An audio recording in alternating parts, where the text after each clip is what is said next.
Call to order the Vacaville City Council meeting, special meeting for October 25th, 2022. We get a roll call. Councilmember Ritchie. Here. Councilmember Silva. Councilmember Sullivan. Here. Councilmember Robert. Here. Councilmember Wiley. Here. Vice Mayor Stock. Here. We are going to, before we go to closed session, we're going to open it up for public comment. Seeing none, I'm going to close public comment. And we will go to closed session. Are we going to report back with anything? Nothing to report. All right.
I'll call to order the city council meeting on October 25th, 2022. We're just returning from closed session, which has been continued to the conclusion of the meeting. Can we start, City Clerk, with the roll call again? Yep. Council Agency Authority Member Sullivan. Here. Ritchie. Here. Silva. Here. Roberts. Here. Wiley. Here. Vice Mayor, Vice Chair Stockton. Here. Mayor Chair Roulette. Can I have everyone stand for a moment of silence?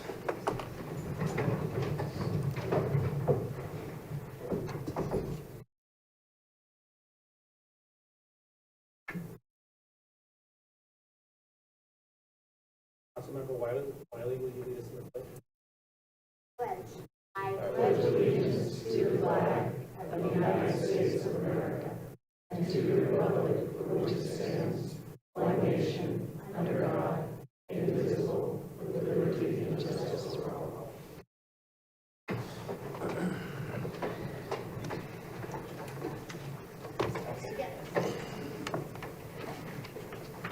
Are there any changes to the agenda? Yes, Mr. Vice Mayor, I just want to bring to your attention that for item 6C on the consent, that 6C is in Charlie, there is a revised resolution with an updated dollar figure to match what is reported in the staff report. With that addition and that modification that you have before you tonight, we can simply keep that on the consent calendar for council's consideration tonight. Other than that, there's no changes. Any changes from the council? 6D. We haven't got to the consent yet. You got to get through the consent. Thank you. Okay. Do I have a motion to approve the agenda? Motion approved. Second. All in favor? Aye. Any opposed? Unanimous. Approval of the minutes? Any changes? All in favor? Aye. Aye. Any opposed? Unanimous.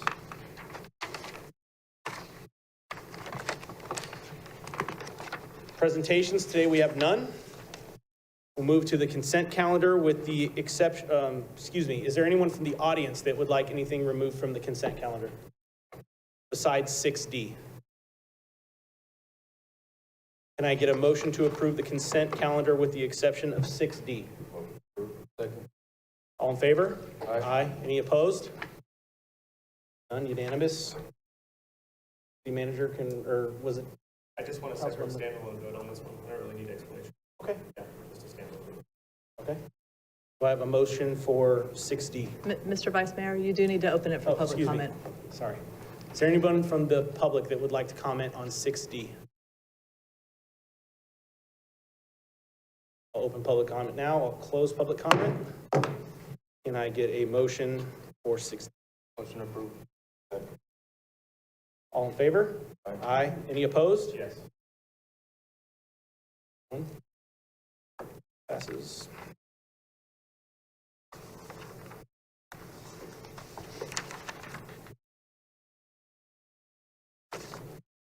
First time, give me a second.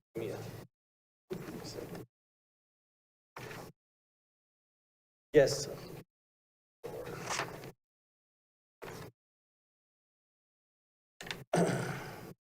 This is the time to address the council with issues that are not on the agenda that are within the council's subject matter jurisdiction. Your comments will be limited to 3 minutes per speaker or group.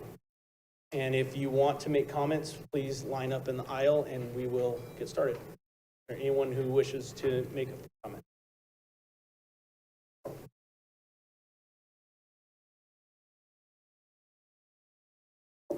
Floor is yours, sir. Thank you, Vice Mayor. Ema, Clipper Cargo Jewelry and Coin, and I'm also a member of the board of the Downtown Vacaville Business Improvement District. And what you're going to be handed out now, with the great support of our Vacaville Police Chief, is our new Downtown Safe Business Program. This program we've been working on for 4 or 5 months.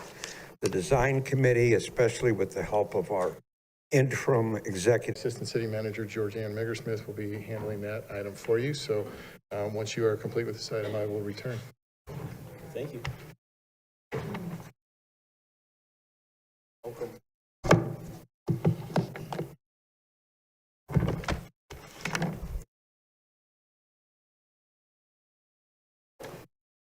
Thank you, Vice Mayor, members of the council. This next item is a public hearing on the Green Tree Specific Plan Project.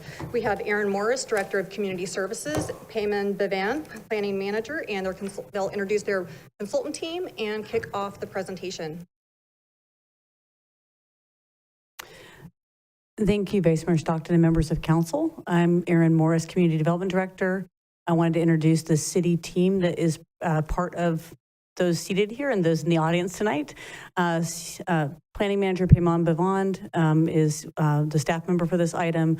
We have a planning consultant, Kathy P, seated to my right. She's been helping us with the project management. Also here, the city's EIR consultant from PlaceWorks, Mark Teague. We have the GHD's traffic folks, Todd Tregenza and Mackenzie Clark. We have Matt Coda from BAE who prepared the fiscal impact report. And then back to the city team, Andrea Borba, Assistant City Attorney, and our contract attorney, Dan DePorto, have also been instrumental in working with me to bring this project before you this evening. So with that, Kathy will be making the presentation. Thank you. Good evening. I'm Kathy Pease, a planning consultant assisting the city on this project. I'm pleased to be presenting the Green Tree Development Project. The project is 185 acres at the former Green Tree Golf Course. It's located southeast of Highway 80 and west of Leisuretown Road. It is proposing 1,149 residential units, 299,345 square feet of commercial, 2 public parks, trails and open space, circulation and infrastructure improvements, and it was before the Planning Commission on August 30th, and they recommended approval.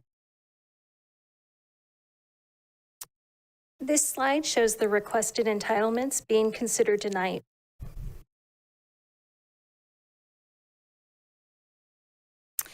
For ease of reference, the site is split into the north of Sequoia neighborhood and the south of Sequoia neighborhoods.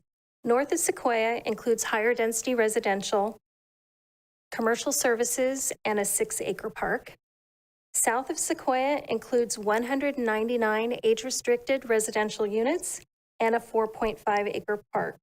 Both neighborhoods include stormwater detention improvements. One of the key benefits of the project is the provision of workforce housing.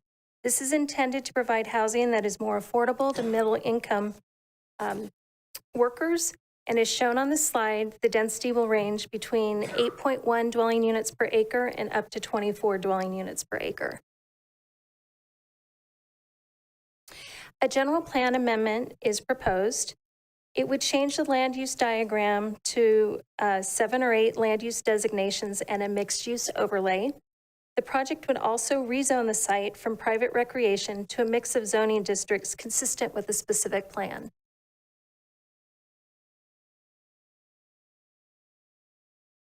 The project is requesting a development standard exception in order to allow 2 courts to exceed 600 feet in length. This is intended to reduce through traffic in the existing neighborhoods. An emergency vehicle access would be provided on the north end of the courts A and E as shown in this slide. A vesting tentative subdivision map is proposed. This would allow the creation of parcels. North of Sequoia would create 7 residential lots that may be further subdivided in the future. There are 3 commercial parcels and a 6-acre park. In addition, Gilly Way would be abandoned. However, other planned roadways in the area would provide adequate circulation. South of Sequoia includes 199 small lots that would be created to facilitate the development of a senior age-restricted portion of the project area. In this area, a 4.5-acre public park would be provided.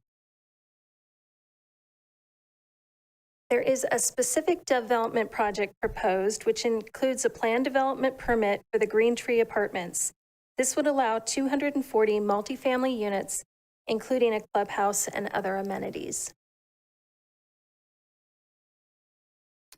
California law authorizes cities to conduct structured negotiations with developers in order to obtain desired improvements in exchange for development rights. The next several slides provide descriptions of some of the important deal points that are worth pointing out in the development agreement and include both city and applicant responsibilities. Drainage fee credits and obligations for stormwater drainage improvements are included, and these improvements will help increase stormwater capacity in the area. The subject property would not be subject to an inclusionary housing ordinance should one be adopted in the future, because the city recognizes that the workforce housing that's proposed would provide affordable housing options. As a result of neighborhood concerns, traffic calming measures will be included, such as a roundabout, 2 radar feedback signs, and 1 ladder crosswalk to help with traffic calming. Park maintenance obligations are outlined, including annexation into the citywide landscape and lighting maintenance district, or LLMD. The LLMD will fund 90% of the northern park and 50% of the maintenance of the southern park. The applicant is agreeing to build the parks as turnkey parks. As a result, as currently proposed, the city would provide park development credits, including fee credit for park development and land costs for the northern park and neighborhood park fee credit. In exchange for construction of the southern park, the developer would pay 50% of all normally applicable parks and recreation fees. I do want to note that the applicant sent a letter to the City Council today requesting changes to the draft development agreement pertaining to park fee credits for providing those turnkey neighborhood parks, the northern park, and the special turnkey park, the southern park. In response to this, staff prepared a memo to respond to that applicant request. As outlined in staff's response, there is agreement on all other project components, including future park maintenance funding and responsibilities, but there is a question on the agreement between the applicant and the city on how much park fee credit the developer should receive for developing the 2 parks. As drafted, the development agreement divides the overall green tree development into 2 areas, north of Sequoia and south of Sequoia. Based on the existing terms in the DA that was recommended for approval by the Planning Commission, the total park fee credit provided for the draft development agreement is approximately $2 million. The applicant is now requesting additional park fee credit beyond what is identified in the current development agreement that would bring the total park fee credit to $4 million. This would give the developer 50% of the community park fees collected from the northern and southern development areas and a portion of impact fees collected for trails. Staff is not recommending this change, as it would take $1.2 million that the city would normally collect towards improvement of community parks and trails instead of crediting the developer. If the developer's proposal is accepted by the council, the draft development agreement could be revised to reflect additional park fee credit. However, staff would recommend directing that we come back with a revised development agreement and bring that back to council for final action. I did want to point out that we are recognizing several benefits the project will bring to the community, including the needed workforce housing and senior housing, 2 parks, open space and trails, a walkable mixed-use plan that is designed to reduce vehicles' miles traveled by providing housing proximate to jobs, stormwater improvements, traffic calming, and a net project revenue to the city's general fund. A final EIR was published by the city on August 10th, which includes all of the comments received on the draft EIR and responses to those comments. In response to some of the comments, the applicant has agreed to additional air quality measures. No additional impacts were identified as a result of the comments. So the Planning Commission received additional comments from Adams Broadwell, as well as the City Council. In fact, there was another large letter that was submitted this afternoon. Staff has reviewed those comments, and we don't believe that any of them have raised new impacts that have not adequately been addressed by the EIR. After my presentation, we do have our environmental impact report consultant here that can address some of those comments. So all feasible mitigation measures have been incorporated into the EIR, but nonetheless, there will still be significant and unavoidable impacts to air quality, greenhouse gas, and traffic from vehicle miles traveled.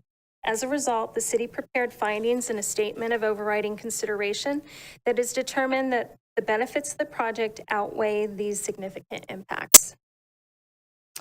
Therefore, it's recommended that the City Council introduce the specific plan, rezoning, and development agreement ordinances, and by simple motion, certify the EIR, including the water supply assessment and findings and overriding considerations.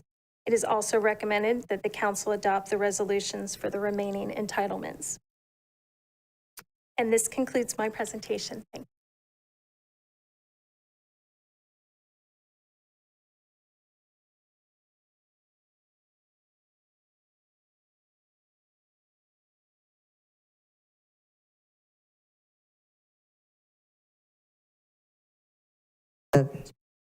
My name is Sue Canaleta. I've been a Vacaville resident since '79. My main concern, I live in Leisure Town, and I get what you want to do or what they want to say or whoever's involved wants to do. But I don't get it when I get a notice saying water every other day, and everybody in town has gotten a notice saying water every other day, and you're putting in 1,100 homes, as many as what, 4,000 people minimum are going to live in these homes. That's a lot of water. Where is it coming from? That's my question. And you talk about the stormwater. That's great. You're going to fix the stormwater, how stormwater gets. Where's the stormwater? We don't have that many storms. I mean, nature is not going to give us what we want. It's going to give us what it wants. And right now it doesn't want to give us water. So that's one of my main. Personally, I put in a rock garden. So I'm not a big water user, but I just think for the environment, it's not a good thing. And you guys, and they killed all the cute little owls. I kind of miss those little guys. So there are environmental impacts that I think we don't see. And it should, 1,100 homes in that area. When there's a traffic problem on 80, Leisure Town is a disaster. It can become bumper to bumper. And there is no place to go.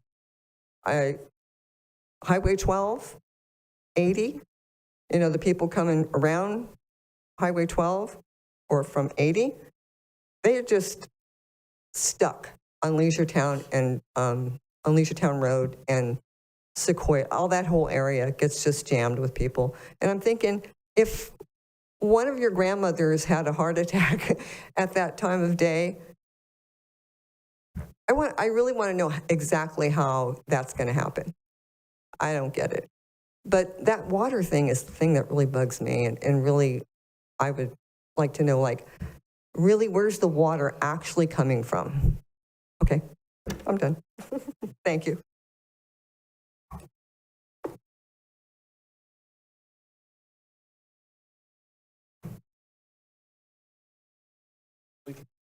We'll answer questions at the end where we have staff members that are logging your questions and we'll respond to them. Good evening, I'm Frances Peterson and I'm a resident of Leisure Town.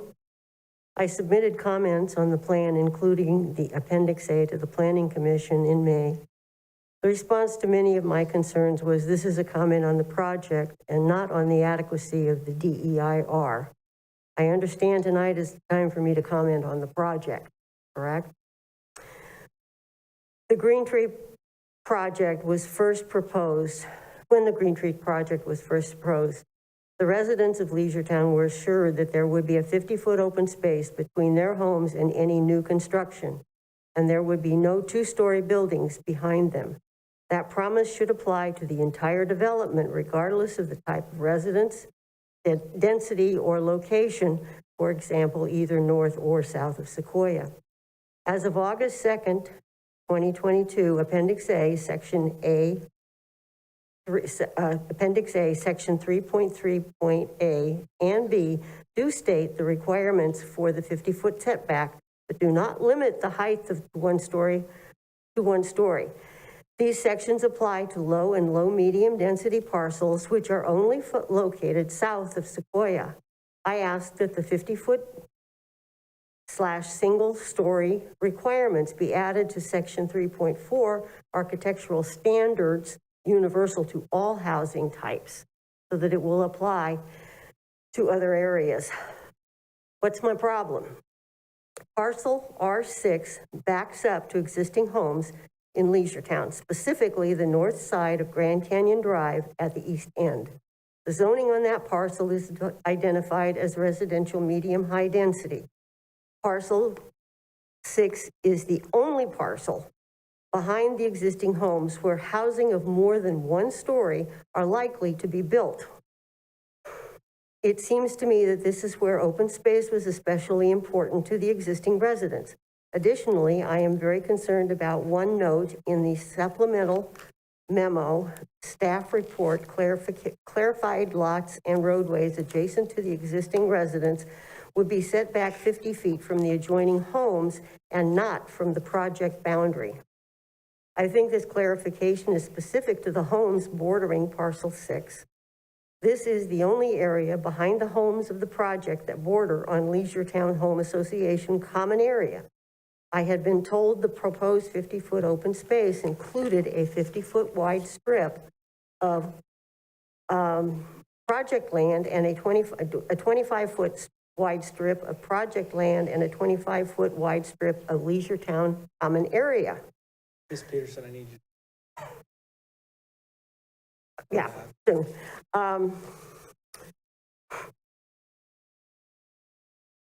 There are other things, but okay, wrapping it up in conclusion, if it ain't written down, it didn't happen. I worked in litigation for a number of years. Thank you for your comments, Peterson, and I appreciate you sending the email with your comments. Well, and thank you for ensuring that I got here. Yeah.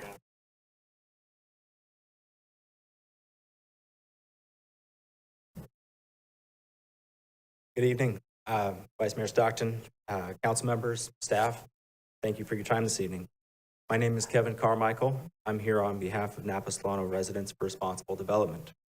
Residents is an unincorporated association of individuals and labor organizations that includes City of Vacaville and other area residents. Residents supports sustainable development, supports projects that comply with environmental and health and safety laws that benefit the community.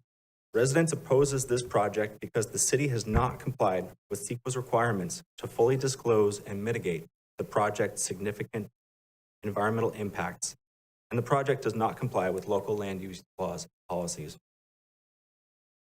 Additionally, residents opposes the project because the project's development agreement does not provide adequate public benefits in exchange for the freezing of development standards granted to the applicants. The city should consider adding additional workforce benefits to the development agreement to ensure a local skilled and trained workforce are employed for project construction. We respectfully request that the council remand the project to staff to prepare a legally adequate revised EIR which fully discloses and mitigates the project's significant environmental impacts. We submitted a letter today to the city, supported by comments from 3 experts. which demonstrates that the project will result in significant unmitigated noise, transportation, and biological resources impacts that the city failed to address in the FEIR or in tonight's staff report. As such, the City Council lacks substantial evidence to support the findings required to approve the project. For example, our noise expert concluded that the project will result in significant unmitigated construction noise impacts. The city's noise ordinance requires projects to determine the construction noise levels that will be generated by construction equipment operating simultaneously on the project site, but the EIR failed to do so. Our noise expert performed this calculation and concluded that construction noise will result in noise levels from 79 to 82 dBA at nearby sensitive receptors, substantially exceeding the city's noise threshold of 54 dBA. This results in a significant impact, and the FEIR fails to disclose or mitigate this impact. We urge the council to continue this hearing until residents' comments and the comments of other community members are addressed in a legally adequate and revised EIR. Thank you for your time. Your comments?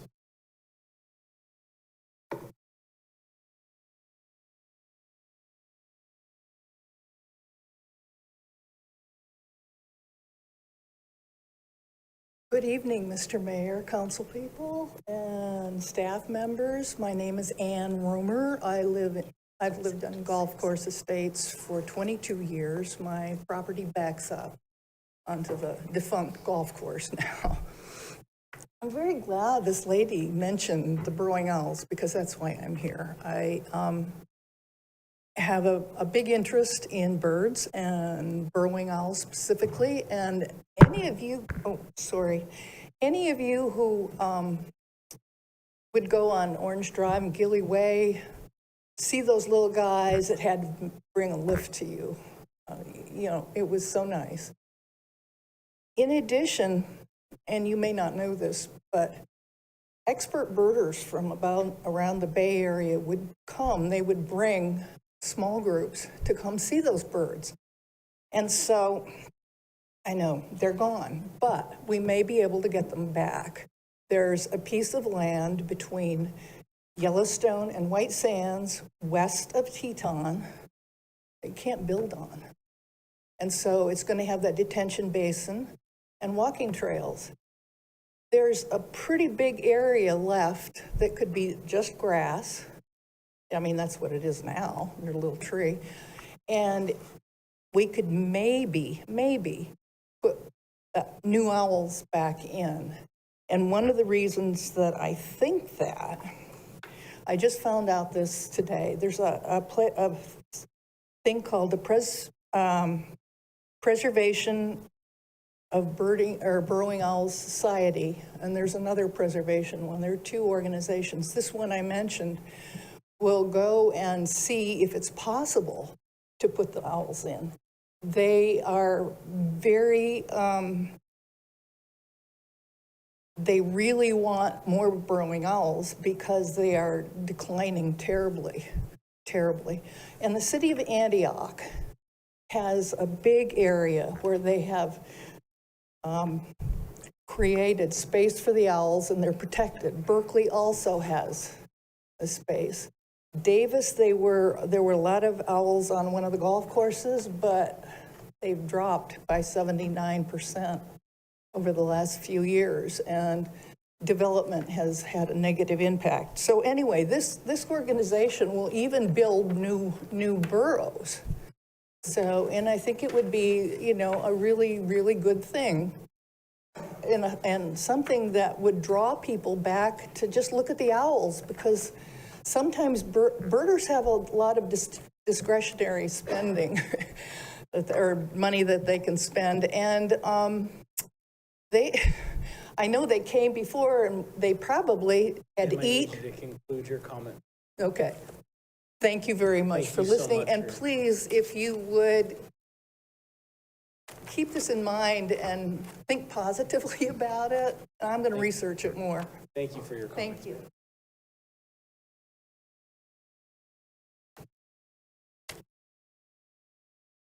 Evening, council and staff. My name is Jason Lindsay. I'm president of Ironworkers Local 378, and I'm here representing several members of the Napa Solano Residents for Responsible Development that live in Vacaville and Solano County. So I'm here tonight to talk about the project's development agreement that does not provide substantial benefits to the community as required under the city code.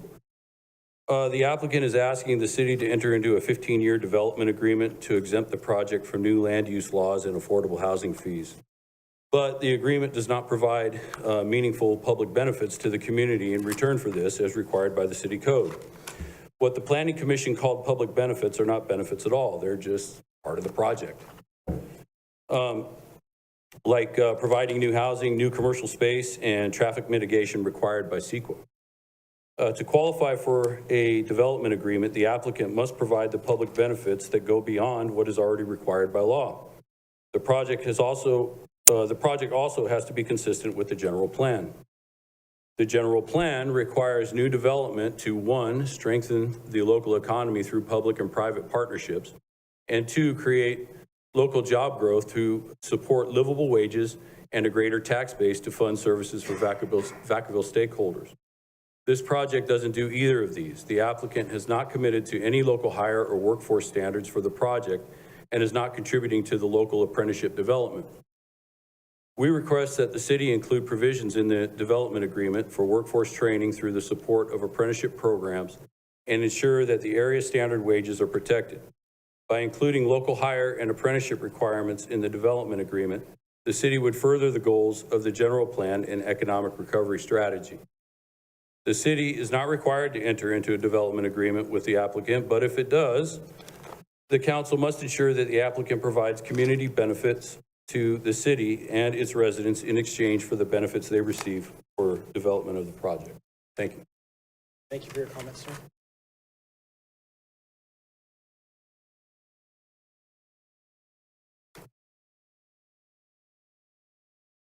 Hello, my name is Jerry Bacano, and I'm actually the organizer for IBW Local 180, the Local Electricians Union.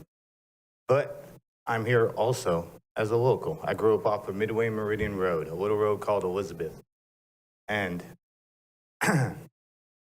although I'm Gen X, I'm one of the younger people here. I've been here for 44 years. My mother happens to be Patwin Indian. My father's Honey Lake Maidu. So I have a little special connection to this piece of dirt. I'm a Vacaville Indian.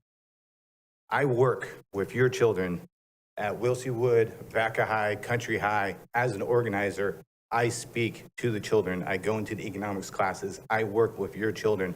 And what you need is exactly what he was saying, the ironworkers over there. You need local language, local higher language, and skilled and trained language for the apprenticeship. I need to get the kids in the apprenticeship so that way I can teach them to build CMF and not live in CMF. I need those jobs. I need that language so your kids can get into the apprenticeship and make a livable wage and get skilled and trained and have a career in the future. Building parks is great. Careers and future for the kids is even better.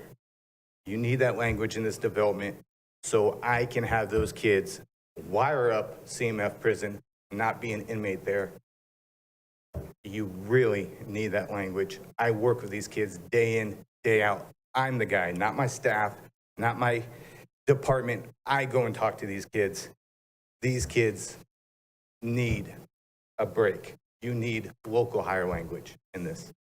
Thank you very much. Thank you for your comments and your work with our youth.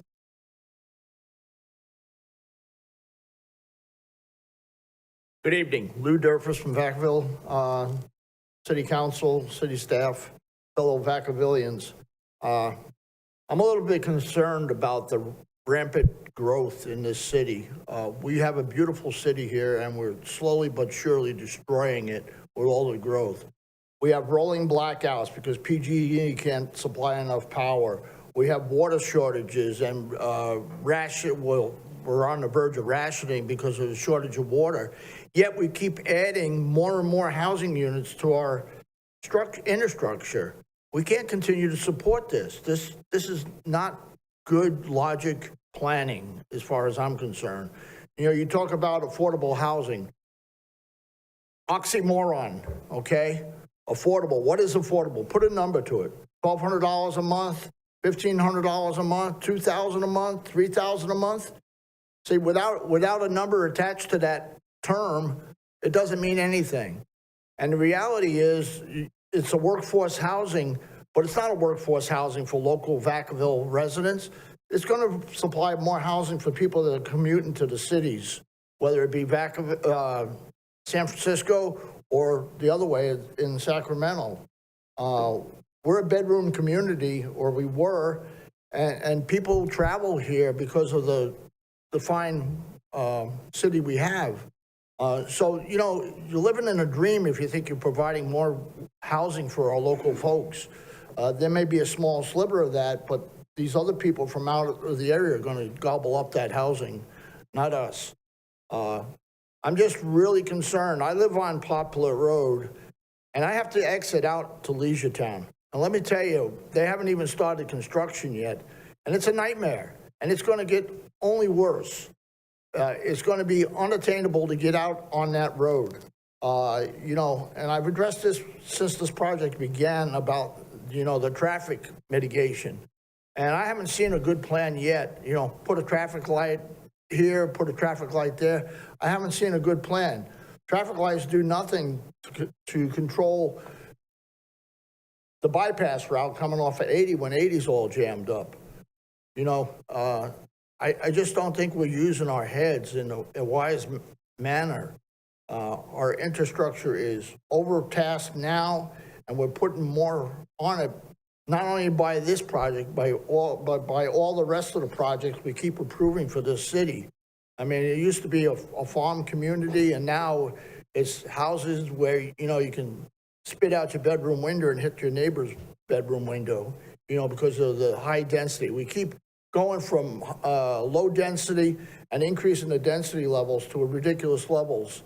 I grew up in New York City, and, Sir, you know, we're getting just like that. Conclude your comment. Thank you. Thank you for your comment, sir.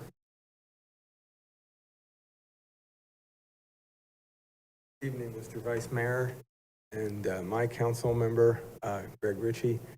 My name is Tim Biddle. I've been a Vacaville resident for 30 years.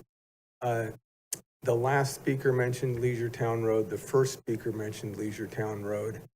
I think the greatest deficiency in the proposal that's before you, unless I missed it, is that Leisure Town Road is not getting widened. I did hear the presenter say something about traffic calming improvements, but this project will add thousands of cars to the residential portion of the development, not to mention a lot of commercial traffic for the commercial uses. Leisure Town Road, when you leave Highway 80, is 2 lanes in both directions until it reaches the edge of this project, and then it shrinks down to 1 lane in both directions. So this is the city's one opportunity to get a developer to pay for the widening of Leisure Town Road. My understanding is that the city of Vacaville and the city of Fairfield have agreed that Leisure Town Road should be part of some sort of reliever route that takes traffic off of 80 and gives people another alternative to get to Fairfield. Well, that's never going to come to fruition if we leave Leisure Town Road as just a single lane in each direction. So my request is that the development agreement be amended to include the developer's commitment to widen Leisure Town Road to 2 lanes in both directions, at least where it fronts this project. Thank you. Thank you for your comment.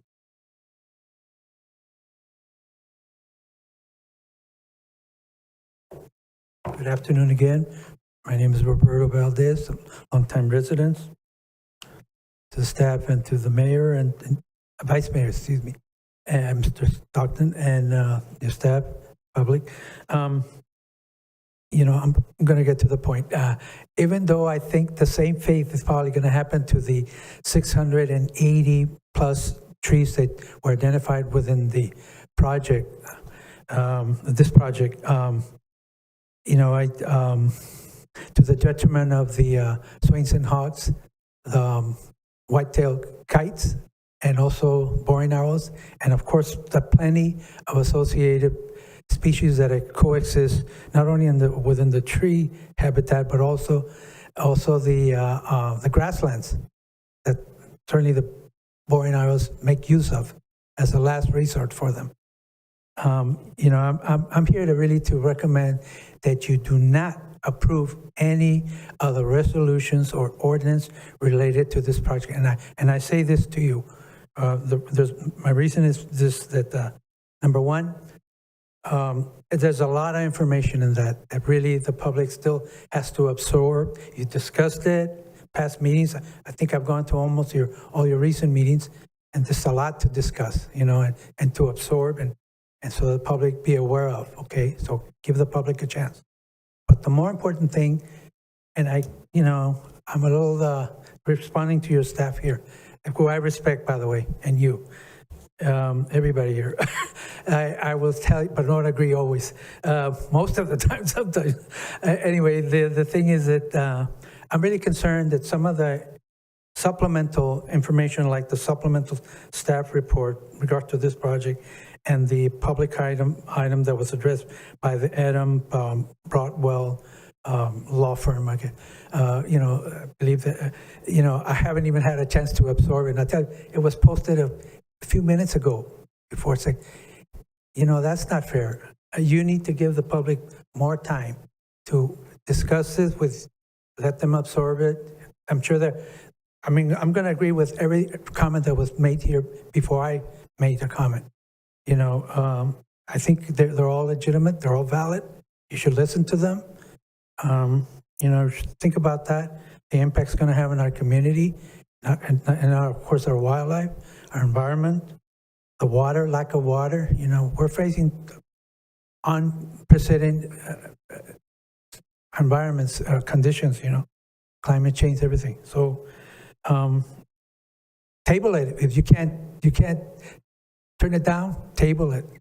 Give the public a chance and treat this project appropriately, not within all your agenda here, but separately, like you treated your labor issue. Thank you. Thank you. Thank you, Mr. Stockton. Thank you.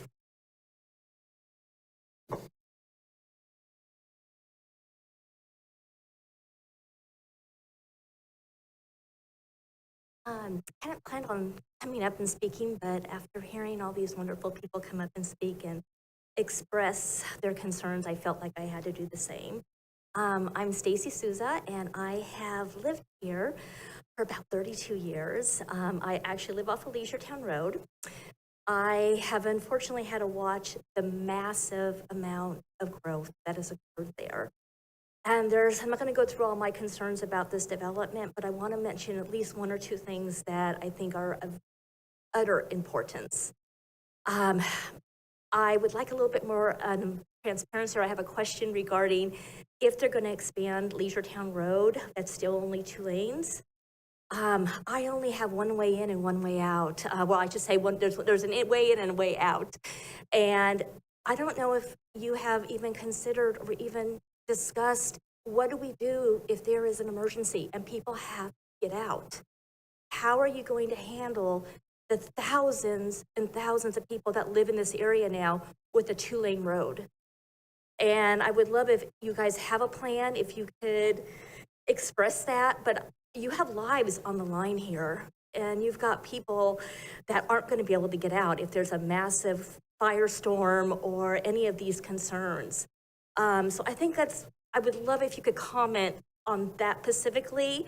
And I absolutely agree with lack of resources and water, and why we continue to have thousands and thousands of houses being built without widening Leisure Road. And I think that it would be a wonderful consideration if they're going to build this development that they expand Leisure Road on that side. Thank you. Thank you for your comment.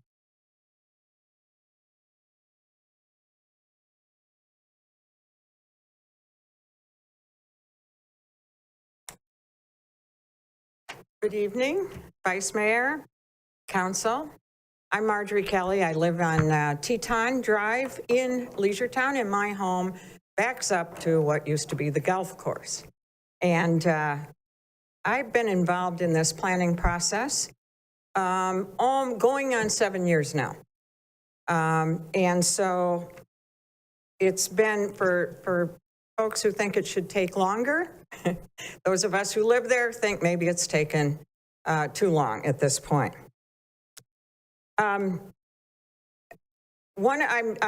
sorry that Mayor Roulette isn't here this evening, because one of the things that he told us a couple of years ago when he assisted in getting the liaisons appointed to represent Leisure Town with the developers, planners, and with the city planners, was that he would not approve this project. He would not vote for this project until and unless the community said they wanted it, or that they approved of it, I should say. And I am here this evening as a representative, as one of the liaisons, to say we do approve of this project. We like where it's come. This has been a long slog. This plan didn't look like this 6.5 years ago. It has many benefits for our community, including the open space, the trails, the parks.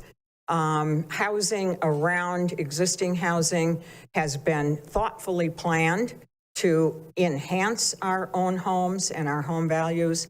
The apartment plan for the apartments, I think, is wonderful.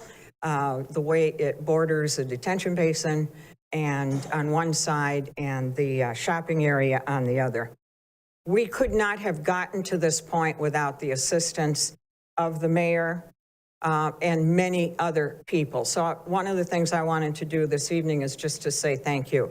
Thank you to the mayor for supporting this planning process that I think has been extremely successful for our community.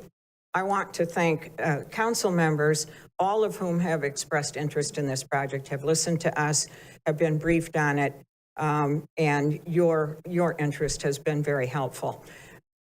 Aaron Bush and city staff have been most helpful and engaged, and the Lokis, the developers, planners, have been wonderful and have found creative and acceptable solutions to the issues that we've raised. And then finally, I would like to say thank you to the community that I live in. Over the years, we've put out much effort to keep them informed, to invite their input, to have walk-in Saturdays, to have public hearings, and so forth. And we could not have done this job without their assistance. So thank you to the community. Ms. Kelly. Yeah. Thank you.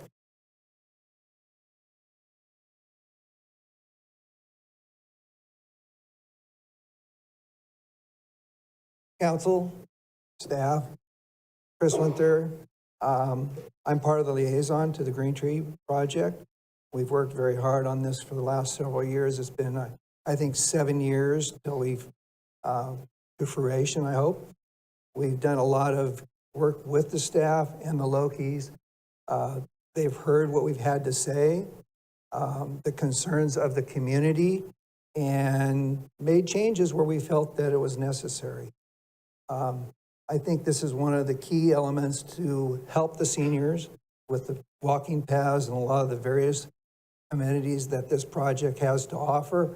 And I just want to say, hopefully going forward, that we approve this plan, and hopefully the city will also. Thank you. Thank you for your.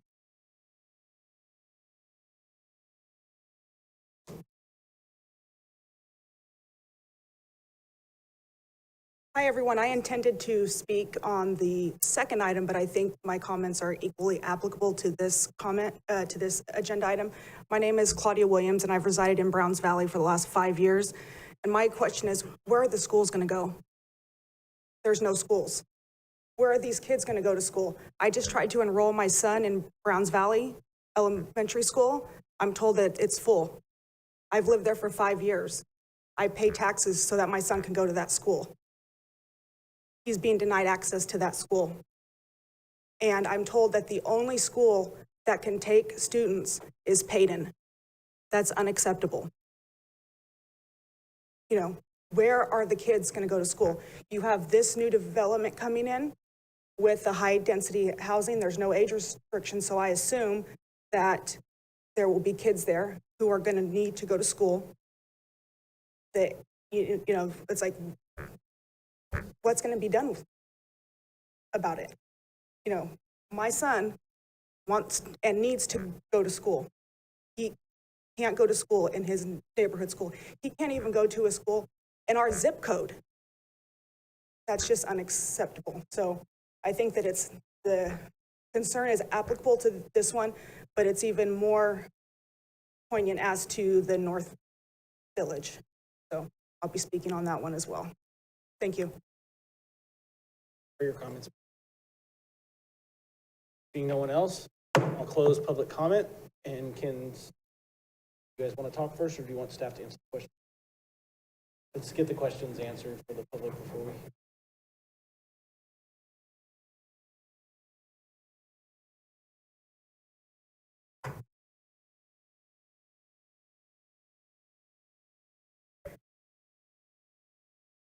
Good evening. Is this allowed as public? Are you here presenting or? Yes, Okay. I'm Dick Loki. I'm an environmental planner, and I happen to be, along with my son Michael, who's my business partner, the managers of the Green Tree Project. We were engaged roughly 2.5 years ago to take over a project that was facing an enormous number of challenges, both planning-wise, financially, and to be able to deliver the kind of housing that the community had asked for, your housing element begs for, the market is looking for. And I have a PowerPoint that's been included in your packet, but my remarks this evening are short.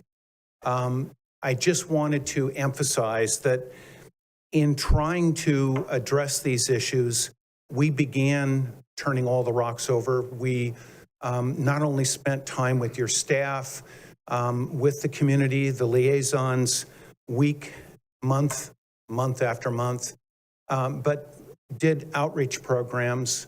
And in addition, spent time going back through the science, going back through the engineering issues to try and solve problems, as you heard Marge Kelly say. What's before you is a project that has been refined to focus on delivery of workforce housing, housing directly across from your growing business park that is designed to help facilitate those jobs. This will be not only an important element for the local economy, but a very strong environmental move because it helps get cars off the road. It helps reduce congestion, and it helps create a stronger sense of community here in Vacaville. We were faced with delivering on that part of the project, and at the same time, with an infill site, coming up with detailed elements of the project to make it compatible with its neighbors. This design that is before you includes twice as many park acres than are required under your general plan. General plan requires about 5.3. You're looking at 10.5 acres of parks, along with 3 miles of public trails. These elements were important to the project, yes, to unite the project, but also to integrate the project to the surrounding neighborhood, to make sure that folks that live in Leisure-Town could walk and bicycle ride to those parks. They don't have parks, public parks in their neighborhood, and also to the local neighborhood retail center. Those retail uses are designed to deliver services that folks have to go long ways outside their neighborhood today to get to. And again, linked with what we call complete streets, with not only separated but barricade protected bike lanes, large landscaped areas, 10-foot sidewalks on both sides, to make the pedestrian the king, to make cars the secondary users of those corridors, and by so doing, to make this a livable, sustainable neighborhood, one neighborhood. We're looking at roughly $70 million worth of capital improvements in public infrastructure with this project. We're also looking at an almost equal amount of city impact fees for this project. And it's not single-family detached housing. It's housing at mostly higher density, along with some age-restricted senior housing. That, I'll be candid with you, as a council, you're the city's vision for the future. You help craft policy. You adopt that policy in your general plan. One of the key elements of any policy is that it be feasible. That once you've approved it, it isn't going to sit on a shelf. It can get built. And so we have been working side by side as we've been going through this planning process, looking at the costs of delivering this project, of not just dedicating land for parks, but delivering completed turnkey parks, completed trails. And we are faced with a very, very tight ratio because of the nature of the units in the project. So as staff, and I won't repeat the staff presentation, it was excellent and it was complete. We did ask for a concession on a component of the city's park fee structure. What we are looking at, aside from infrastructure improvements, is a total park and recreation obligation of about $19 million. $19 million. That is made up of about $9 million in park impact fees. The balance is the actual cost to build and deliver those parks. And so the offsetting credit for delivering the local neighborhood park on the north portion of the project is about 6 acres or almost 3 million. What we've asked for is an additional credit for a portion of the trail and community park component fees based on the delivery of this second park and the trails. Other than that, hopefully you all have seen the long list of conditions of approval, both on the project as a whole and on the apartment component. We understand and agree with all of those conditions. We support everything else in the development agreement. And we ask that you take decisive action this evening to certify the EIR and approve these entitlements so that we can go forward with our engineering and deliver what we promised on. Thank you. I'm here along with Michael and other members of the technical team if you have other questions of us.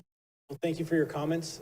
I wish we would have let you speak first so that the public could have had an opportunity to respond to some of your comments. Is there anybody from the public that would like to respond to, limited to the conversation that this gentleman just had about anything else? Okay, then I'm going to open it up to council comment. Aaron answered for about 25 questions Yeah. that folks had. We haven't. Will there be anyone else speaking at length besides staff? Staff will be responding to the comments from the public, and then we also want our EIR consultant to briefly speak the CEQA comments. And then, of course, we're all here to answer questions following that. Wonderful, thank you. So the first comment I wanted to respond to is on traffic improvements. This slide shows Leisuretowne Road in yellow. You can see it's along the entire length of the project boundary. I apologize, I don't have the cross-section in a slide, but I did want to note that Leisuretowne is being proposed to be 4 lanes. It would have 4 lanes in each direction, a median. It would have shoulders and a meandering trail on either side. So with that improvement, I think that addresses some of the comments that we had on that being a 2-lane facility. You'll also see there are many improvements that are proposed as part of the circulation facility and additional connections. And in that slide where we had that design exception, there is an emergency vehicle access that would allow emergency personnel to get in and out as well. I just want to clarify, there'll be 2 lanes in each direction, not 4 lanes. Sorry. 4 lanes total, 2 in each direction. Yes, thank you. highlighted throughout Leisure Town. Correct, along the project frontage. Sorry, and 2 follow-up questions on that, so I can cross off my list. Where can we direct public who have questions about the phases of widening Leisure Town Road over time? We do have a phasing plan that's part of the specific plan, and that is on the city's website. If you go to the Green Tree project information, the specific plan is there, and the phasing plan is at the back of that document. So there's information on when we think things are going to build out. We do anticipate that it's going to be at least a 10-year build out for the project. So this isn't all going to happen at one time. You know, it's going to come in phases. I wanted to add that if the public is interested in the fuller picture of the Leisure Town Road improvements, Assistant Public Works Director Tim Burke is highly conversant in this topic and is a great resource. Tim Burke, everybody. I failed to introduce him. He's also an integral member of our city team. Tim. Raise your hand, Tim. Everybody's going to come find you later. Bring them cookies. Just one request, there was a comment about Poplar Road. Can someone from staff help us enter something on the safe way to route school to add that to the traffic study? All right, thank you. Just to let everybody know, we're collecting feedback on any way we have any potential safety hazards from schools, from residents to schools, and I'm thinking that can be included, particularly the mobile home park. I didn't hear it. Safer lane 2. Thank you. Please, in your comments.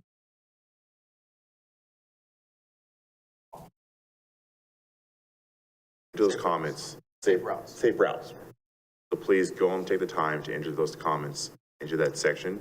So your input can be really greatly appreciated to help all the streets that maybe other people miss. That's one of them.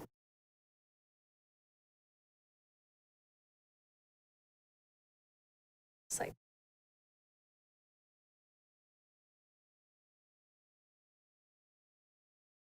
And one of the questions expressed concern with multi-story buildings and requested that all be single-story, and also had concerns about the 50-foot buffer and that if it wasn't in writing, it wouldn't happen. Oh, yeah. Sorry, thank you. So this is the site plan. As you'll see, there's areas in green around the development that shows the 50-foot buffer. And I believe she was referring to residential parcel 6, which is up in the northern area. I guess we don't have a pointer. You'll see there is a buffer on that corner on the north as well that should be providing a buffer to development. Just to clarify, is there a 50-foot buffer along, for all the existing houses, is there a 50-foot buffer from anything on this project being throughout the entire project? I'll ask Mr. Loki to respond to that just to be sure.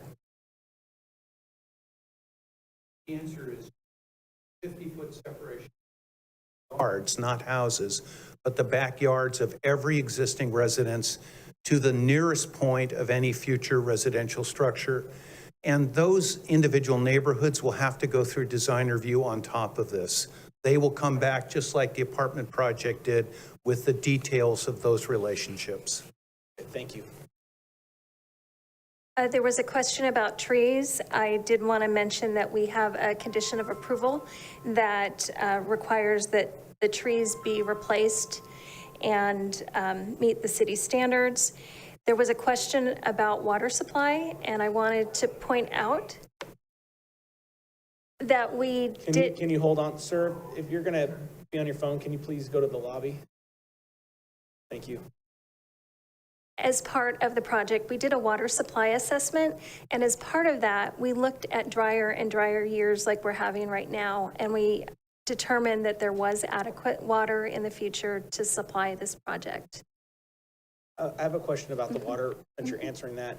I've seen on some of the presentations that staff has done in the past, the potential of purple pipe coming to this project. Is that still a viable option that could alleviate some of the concerns related to the water consumption for the areas that are just like the shrubbery and decorative stuff.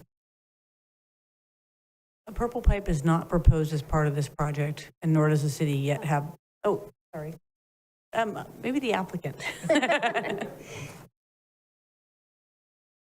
have offered, required part of the approval to build purple pipe to every public landscaped area, street frontages, parks, open space.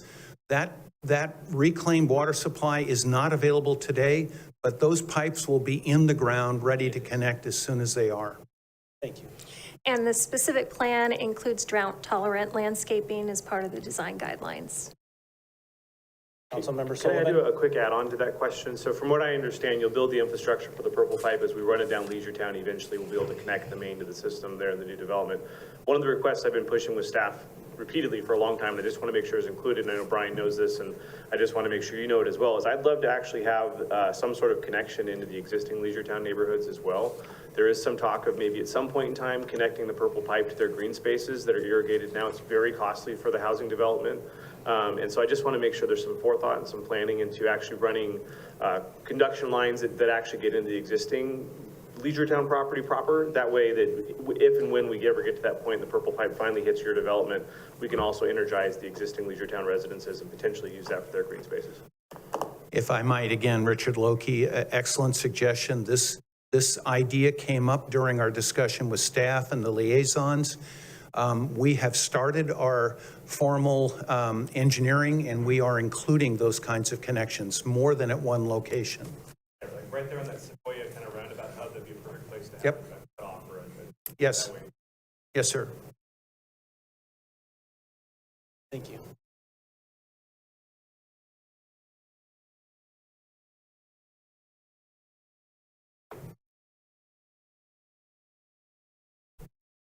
Good evening. My name is Mark Teague. I'm the project manager for the Environmental Impact Report, and I'll address a couple of these things as well as the letter that you received this evening. It's important to note that in an environmental impact report, experts can often disagree, and that's some of what you see before you this evening. And I'll address some of the comments there. Disagreement of experts is understood. It's very difficult to get consensus, particularly if there's an agenda behind one or the other report. So as I proceed here, one of the things in the letter that you received before you this evening is a comment about queue length. Queue length is the length that cars take to make a turn, left turn, right turn. Those are pockets. We refer to those as queues. The length of a queue is also a function of level of service, which is addressed by the city as part of their capital improvement program and paid for through fees that are collected through development at the building permit stage. So those incidences that are off-site will be addressed through the city's capital improvement program, and they can certainly explain more about that if you have questions. We did talk about the burrowing owl. Those were questions that came up on there. There's quite a sizable mitigation and discussion in the EIR on how the burrowing owl will be addressed, the protocols, relocation, and establishment. That's all part of the mitigation strategy that you'll find in your EIR.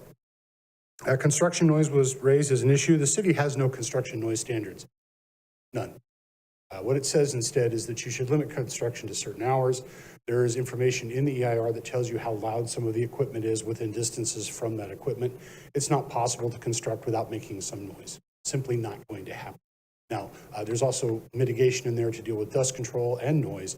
It talks about having contact with the developers so that they can have immediate redress if there's an issue. That's certainly something that's raised. We're not expecting any wild and crazy construction techniques. My category for that would include pile driving or blasting. Those are unnecessary. This would be normal backhoes, those types of things. But there will be some construction noise, and it will be addressed via the city's ordinances. That was called out in the EIR. In terms of schools and school impact fees, the school districts are the ones that plan for the schools, and we are at their mercy is when they can tell us what they want or where they want them. The city does charge impact fees at the building permit, and according to state law, and with the agreements the school districts made back in the 80s, that is their mitigation for this. The schools have not requested any land within the property, and that's really an issue with the school district. Yes, they did receive a copy of the EIR. They also receive a copy of the tentative maps as required through the distribution system. And I believe everything else was addressed by Kathy and the staff. Certainly available to answer any questions you might have. Can you or maybe staff comment on the, what the school district mentioned about the expected increase in student population? They did not comment on the IR and they did not input anything there. There is a school generation of about 670 students, largely obviously from the multifamily section of the project that is not age restricted. The age restricted in the EIR was assumed not to have any school-age children. But like I said, the school district didn't comment, and the payment of impact fees will occur at the time that the building permit comes up. And that is used for their system to either expand, add number of classrooms, those types of things. What school zone will this be in? Cooper for elementary. Thank you. Councilmember Sullivan? Yeah, two questions on the information you shared. First, I can't remember who the Burrowing Owl commenter was, but if you can please connect with her and let her know where in the ER that section's at, that would be fantastic. Absolutely, be happy to do that. I know it was somewhere, I don't remember exactly. Oh, yes. Ma'am, can you connect before the night is done and look up I was Googling Burrowing Owls as you were talking, and I agree with you. They're cute, and we could do something to save them, I think. Secondly, I'm wondering if we can actually have Dan Banowitz come up and talk about the schools. I think the answer that we just got probably is not satisfactory at all, and I know we're very concerned about it. It's been a huge issue in Vacaville. Dan, can you come talk maybe about what your take is from the district, please? Sure. Hello, Vice Mayor and City Council. My name is Dan Banowitz. I'm the Director of Facilities for Vacaville Unified. When we're asked by the city staff, what the impact of developments are going to be, we send letters that say we believe it's going to, using our historical data, saying it's going to generate this many kids, right? Right now, that entire development is in the Cooper boundaries. Cooper has 724 kids, 600, no, hold on. I've got the number here because I looked it up. It has 678 kids at Cooper, right? So it has a capacity of about 725. So yes, it can handle some kids, but the problem is it's based on, it can be based on cohort. And like the last speaker that spoke talked about how her child was turned away from Browns Valley.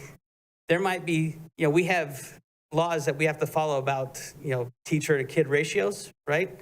For kinder, first, second, and third, right? So it depends on the cohort. So each year it could be different. There might be room for 50 fourth and fifth graders, but there may be no rooms for kindergartners or first graders. So then that child has to go to another school. Okay, so it's not, they can ask me the question, but I don't know what it's going to be like in 5, 6, 7, 8 years when these houses are built. They do pay impact fees, but they pay not enough. No developer pays enough. There's $4.08 a square foot, right? New schools are $40 to $50 million, right? It's a lot more than that. So, something like in this right here will generate maybe $10 to $15 million, right? Cooper has 19 portables on it right now, okay? Because it was designed for 600 kids. So the core facilities, the multipurpose room, the admin office, the library is not built for 750 kids. So, I can't add any more portables to this site. So what does that leave us? That's the question that I don't have an answer for. How do schools are funded, and how do you build these schools? How do you fund them, and why does that shortfall exist, and why do we find ourselves in this situation that's so frustrating for residents? Well, there's a reason why we haven't built new schools is because the developers don't pay enough, right? $4.08 a square foot, especially today, is not even half of what we need per square foot to build a school. Not even half.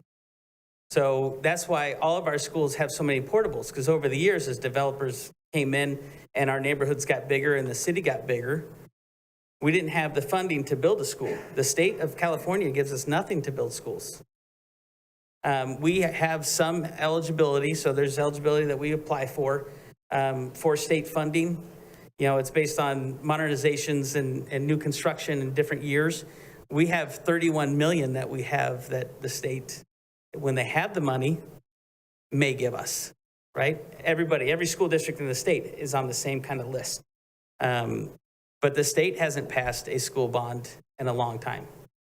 So, they have no money to give us. So it's up to us. And they say, well, it's a school district responsibility. Well, where's the money coming from to build the schools? That's what makes this tough. And then my last comment and question, Dan, is there have been developments in the past, and the school district and the city sometimes have had a interesting relationship, right? And I think we've missed the boat or missed the bus on a couple developments in the past.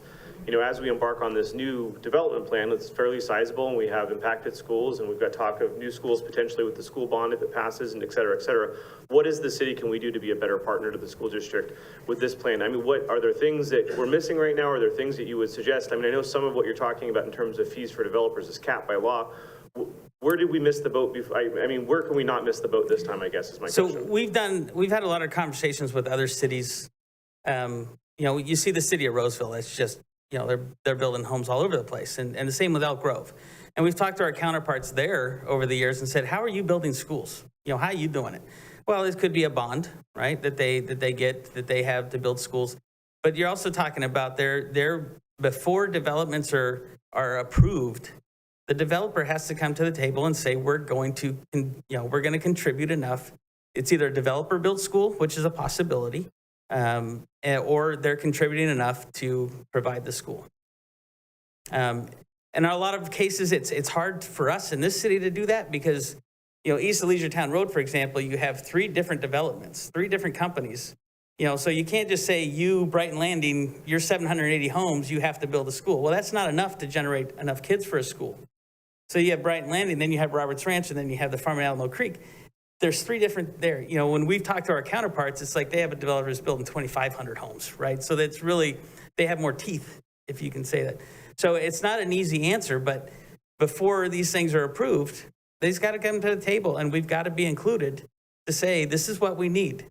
Because portables are not the answer. We can't just say, I'll just throw a couple more portables out there. It's not the answer. You know, I'm working on getting rid of portables, not add more to them. Yeah. Councilmember Ritchie, or your comments for Mr. Banowitz? Yeah. So we have in front of us in a few days, housing measure Q. A little over 14 days, but who's counting, sir? Yeah. I'm counting too. So, it's a little over $250 million. So out of the $250 million it's going to come in, if it does pass, this, as I'm aware, the school has not committed to if then scenario. If we get $250 million into the coffers for the school district, then we would build another school. So we say yes, we get $250 million. You guys get $250 million. You can do kind of TI improvements of current facilities. At what point would you pencil out at 600 kids? We're at max capacity Cooper. I live right by Cooper, and it's an amazing school. But there's kids in the hallways at other schools. At what point do you use the funds, allocate out $250 million, say it costs $50 million to build a school, fine, deduct it from there, they make a kind of a gap difference up with new developments. So therefore, maybe 75% of a school can be put forth by the bond measure. 25% of the new school can be put forth by developers. At what point do we take action and say, hey, we got to solve the problem? If we get $250 million, then we need to step up. Like at what point does that happen? When we have the kids, right? So, but we're already over capacity at Callison, Cooper. Every school's at capacity. So I think we passed that threshold. And we're about to push the pedal farther. Well, you're talking about, so it's we need the kids to fill the school, right? It's simple. You know, it's not going to be any different when you ask me that question when North Village is up here. Okay, how long is this build out? Right? How long is it going to take them to build all these homes? Because they pay their developer fees, and even if Measure Q passes, right? We have to wait until the houses are built and the kids are there. Because the one thing worse than not having a school is having a school that's empty, right? We can't do that. So if it takes them 10 years to build this out, it takes 10 years to get the kids there, okay? But then that's an invoice that the school district gets that says, now you have to fund this school, because that's, depending on the school, that's anywhere between $3 to $5 million a year for teachers and administrators and classified staff and all that. So, you know, we have to wait for the kids to be able to fill it. And I know you're talking about having capacity all over town, but, you know, it doesn't solve the problem if Payton is, you know, full. Are we going to say, okay, now that neighborhood, Payton or Markham, you have to find a way to get your kid over to this side of town now? You know, so it's not just as simple as taking kids from all the schools to fill one. It takes time. And, you know, when the houses are going to be built and when the kids are going to be there.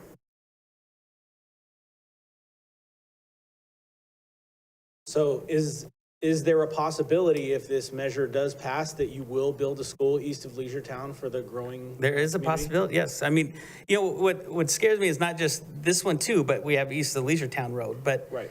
you know, what's the market going to do? You know, how long is it going to take to build those homes? Because if things are going the way they are, I'm not an economist, so I don't know, you know, but we've seen before, we have land at McMurtry and Vacaville that was supposed to be all the homes built up there, so we bought that land. The homes never showed up. You know, the housing market crashed, they stopped building. So, you know, it's just a big unknown, and that's what makes it so difficult. Well, But thank you, Mr. Banowitz, for You're coming up here, because this is a question that council gets frequently, staff gets Absolutely, frequently.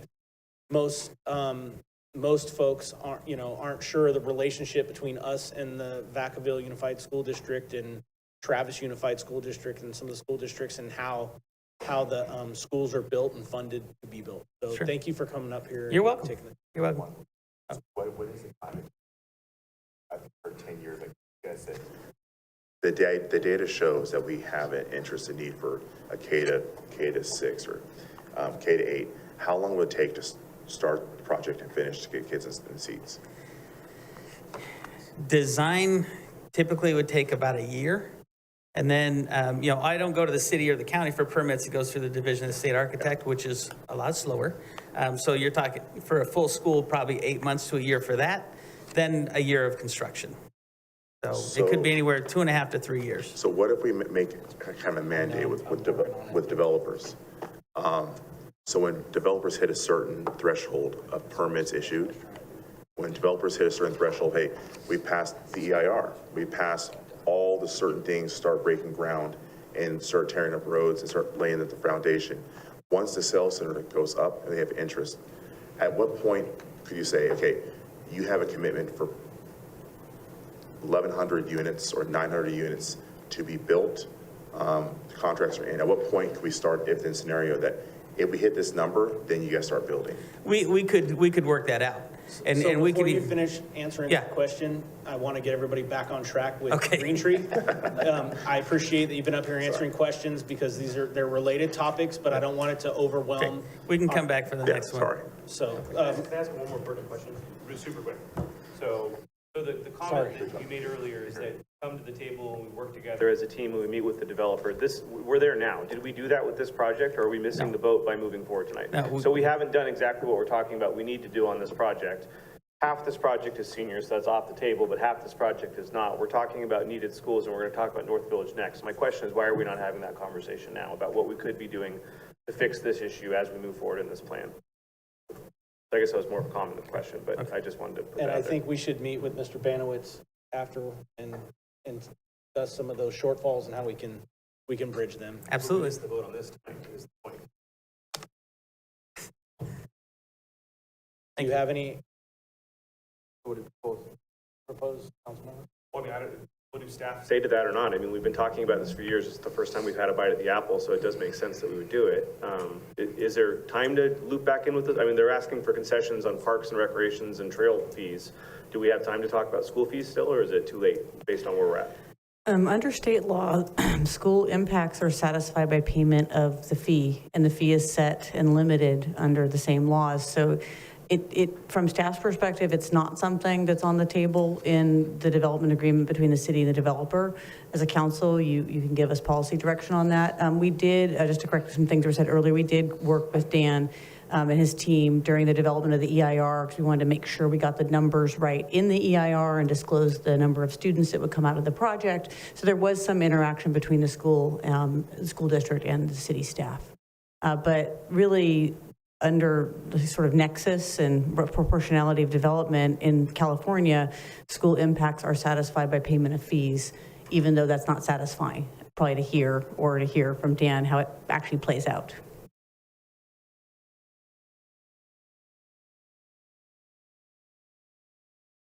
Councilmember Wiley? I just also have one comment to make on this. My frustration is what was also alluded to, that, you know, here's this development that we didn't talk about, and there's Brighton Landing, and there's Roberts Ranch, and there's all the other ones down there. And in my district, Travis, you know, we have 2 full schools, didn't get enough portables, and we have Vanden, whatever, and this Vanden, you know, 3 different things, and Redstone proposed apartments. And so it's just really difficult because we're dealing with a lot of different developers, and it sounds like the city doesn't have a good way to address it because they're meeting the impact fees that we have in our plan. And so the school is saying, oh, yes, I can meet that one. Oh, yes, I can meet that one. Oh, yes, I can meet that one, without looking at the whole thing. And in the meantime, schools are crowded and it's not a good thing. But personally, it would be hard to do it on this project without looking at the whole thing. That's just my comment. Thank you, Councilman.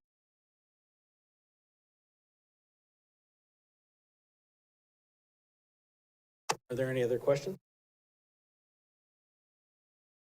Sorry. Councilmember Roberts. Yeah, just to disclose, I did have a conversation with the developer, but nothing was discussed that wasn't presented already. Yeah, regarding the concession that they want for the credit for Parks and Rec, I know this, just looking at this plan from what I heard at the Planning Commission as well, it looks like they've done a pretty good job with meeting what the city and the community generally wants with senior housing, workforce housing, shopping center on that side of town, because there's no shopping on that side of town really as it sits.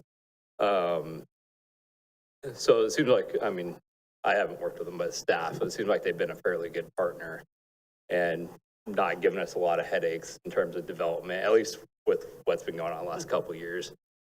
What is the reason for not advising for their concession? Because I know they're building twice the amount of parks that is required by the city. We're going to put up the slide that shows the applicant's proposal.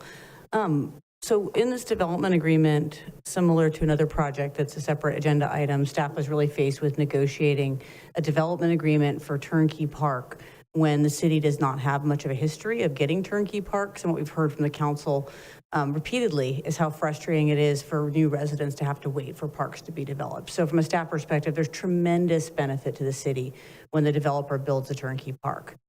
In the case of this project, the South Park is really unique because it's not required by the city. It was not suggested by staff, or it's not, there's no nexus to require it.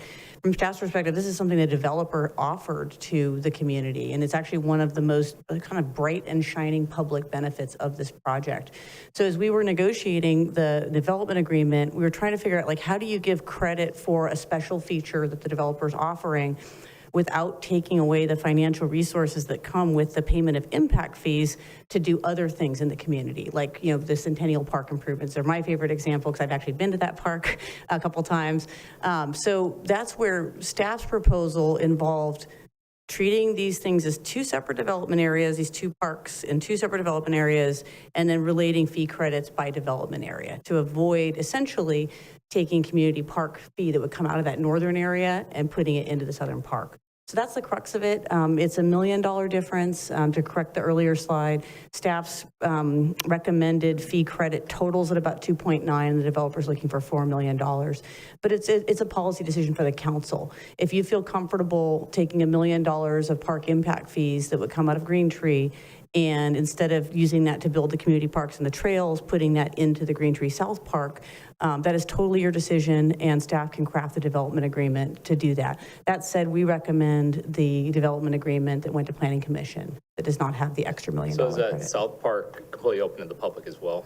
Or is it just Both parks are public parks, Okay, but the so all South parks Park and is trails, anybody designed, can use it. the South Park is designed specifically for seniors, and of course, everyone will be welcome there, and there's a lovely amphitheater feature that everybody will be able to use. But it has a dog park, which is something you typically find in community parks, has a putting green, which you don't typically find in the city's parks, and these are really special features that staff felt we can make the argument that this is a little bit like a community park, which is why we're recommending 50% credit against the community park portion of those southern impact fees.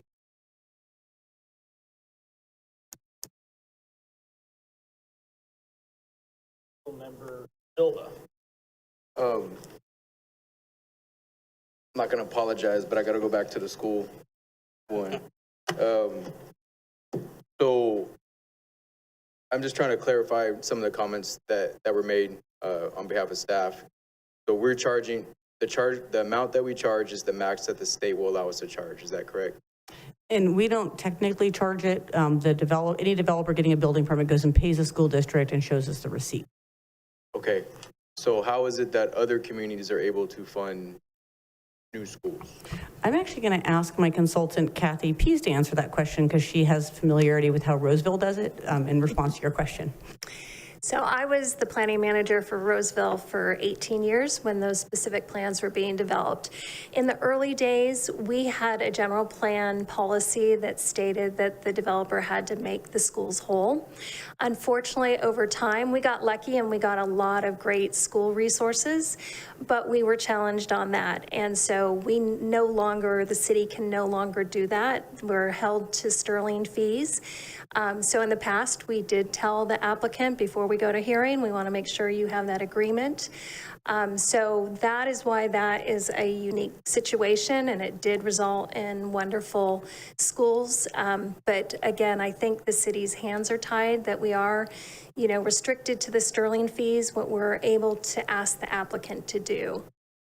So we can't add on legally, it sounds like. Correct. So back to the question, how would one fund a school? How do communities help fund a quality education system? Well, again, I think that's why we're all in the situation that we're in, which is kind of behind the 8 ball with schools. As the school district indicated, you need the students before you can go to the state to get approval for a new school. And so while there are fees that are paid by new development, growth helps communities to be able to do that. But I don't think there's any other measures that can be done. We can't amend the development agreement to ask for additional resources. So it sounds to me, in order to prevent additional portables on existing impacted schools that were designed for less, perhaps there needs to be a savings account of some sort built to where that can help meet the gap as we continue to expand. So that way we're not using the existing developer fees to fund portables, but rather using that to construct a new school and expand that out over time. I really think it's a legislative problem that it really, needs to come from the state to change the laws. How do we put pressure on the state? That's a good question. Maybe that's a future thing. So, all right. So other question, we have some folks talking about local workforce, maybe from the developers. How will you help support more local hires for the different jobs that this is going to require?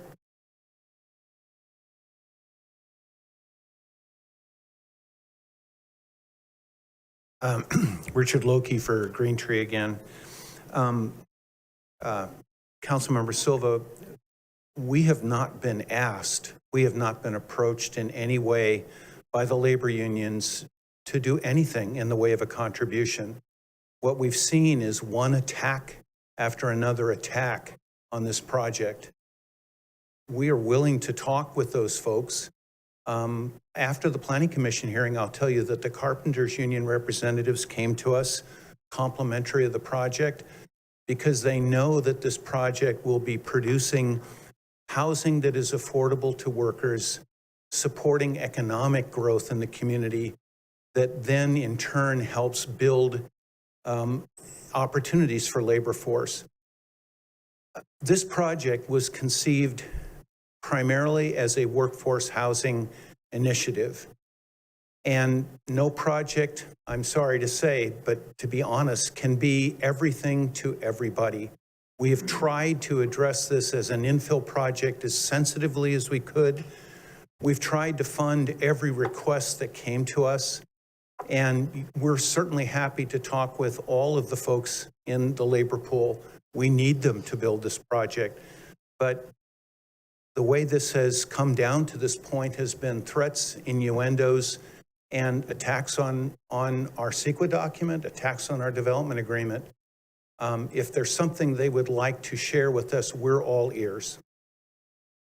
So thank you for sharing that. My question is how we're going to hire local workforce, or how, in what ways do you guys help support and hiring our local workforce? I can't address that specifically this evening. I'm speaking to you as a master developer here, someone who, representing the property owner interest, is trying to look at a way of financing this enormous load of infrastructure and fees so that we can front end that economic investment to create these building pads for things like the apartment project, the only project within Green Tree that we believe is ready to go. These are challenging times, and so we suspect, more than suspect, we're quite sure that if we're fortunate enough to see that apartment project, those first 240 units go forward, we will be struggling to get the next chunk of development underway.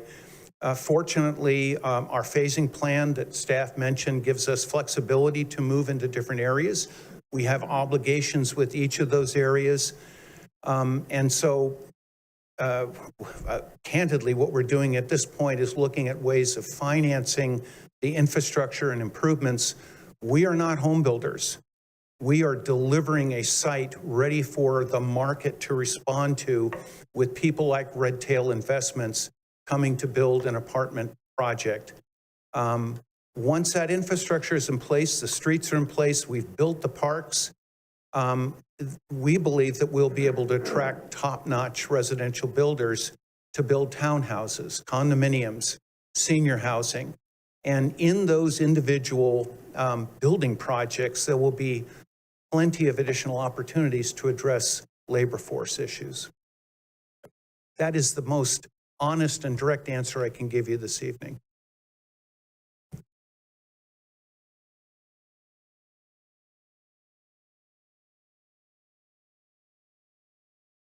So if I can go back to the school fees for a minute and just clarify something. So it's correct, we can't require a developer to pay higher school fees. In a situation where you have a DA, though, it does give you an opportunity to negotiate a higher school fee with the developer. Of course, the developer would have to agree to that, and it might come at the price of some other amenities that are negotiated through a development agreement. But that would be the avenue where you could discuss dealing with school impacts through a development agreement. Well, I haven't got to ask a question yet, but there was some discussion about some traffic calming measures and some concerns about evacuation routes and traffic. Can we talk about what some of those traffic calming measures are? Then I'll get to the other. I'll respond to the question about evacuation routes. I'm not the most knowledgeable person our fire department is, but I'm aware that there is a countywide effort to look at identifying evacuation routes and timing ahead of the next disaster, and that's in progress right now. Kathy can show and speak to the proposed traffic calming improvements. There's some that are within the project, and there's also some that are identified as public benefits because they're in addition to what would normally be required in development. I don't know if you can see the slide on Yellowstone, which is the top green on the north, I guess, west side of this map. There are traffic calming features that are proposed. You see the circle area. There's a roundabout at Yellowstone and Sequoia. There are also there'll be a pedestrian crossing that we references a ladder type, so there's going to be striping in the street. There's also going to be a flashing beacon so that drivers are aware that there's pedestrians that are going to want to cross there. So those are the features that are going to help with traffic calming. What about onto Leisure Town? On Leisure Town, there are roadway improvements. There is the meandering pedestrian on both sides. There's going to be both sides of the street will have pedestrian access, and that would be signal controlled for crossing. And then I guess following up on the roundabout, that has a very unique design. Yes. I think, and I got to tell you, I think these roundabouts are terrible. I know that there are people that love them. I think they're terrible. The one in Southtown gets hit like every weekend. Somebody smashes into it. I don't know how many times Public Works has fixed it, but is there a way that, that it can stay the way that it is, where the way that folks are used to navigating that section? I'd like to bring up GHD, our traffic consultant, who would better address that. Sorry, almost made it all the way through. Yeah. Hi, Todd Tregenza with GHD. The current design, as it is out there today, the concern with that is that it encourages high-speed maneuvers. It has a lot of slip lanes, basically free right turns. It has 3 conflict points, really 3 intersections within that triangle. The roundabout as proposed would slow down vehicles along the corridor and would accommodate that traffic more efficiently. I don't know about the South Park roundabout that gets hit all the time. We plan and design a lot of roundabouts throughout the state, and they are a proven safety countermeasure. So they do provide a traffic safety benefit, and they handle traffic efficiently with lower emissions and lower air quality, an air quality improvement associated with that as well. So will this roundabout have some of those radar detected lighting features so that people really know to go right instead of going left like they have been for, I don't know, 30, 40 years, more maybe years of people going left there? So that's what I'm worried about, is people are habitual with how they drive, and I foresee there being some concerns with the roundabout. So I'm just wondering, is there any sort of lighting or any sort of traffic devices that will kind of point people in the right direction so that nobody crashes or goes head on with another car? So there is, and we are not the designers of the roundabout. We could provide that service if requested to do so. But they do have chevrons that indicate the circulation. They're well striped. I don't know the vintage of the roundabout that's having issues, but that practice has evolved quite a bit over the years since they were first starting to get built in California, maybe 15, 20 years ago at the earliest. So it is a practice that is evolving, and I think that today's current modern roundabouts are very clear in terms of which way traffic is intended to flow. There are words, directing traffic yield to entering vehicles. There are arrows within the roundabout and at the approaches of the roundabout that show which direction of travel is possible. And there are those chevrons, those kind of arrows in the center circulation center island that can show which direction to go as well. Okay.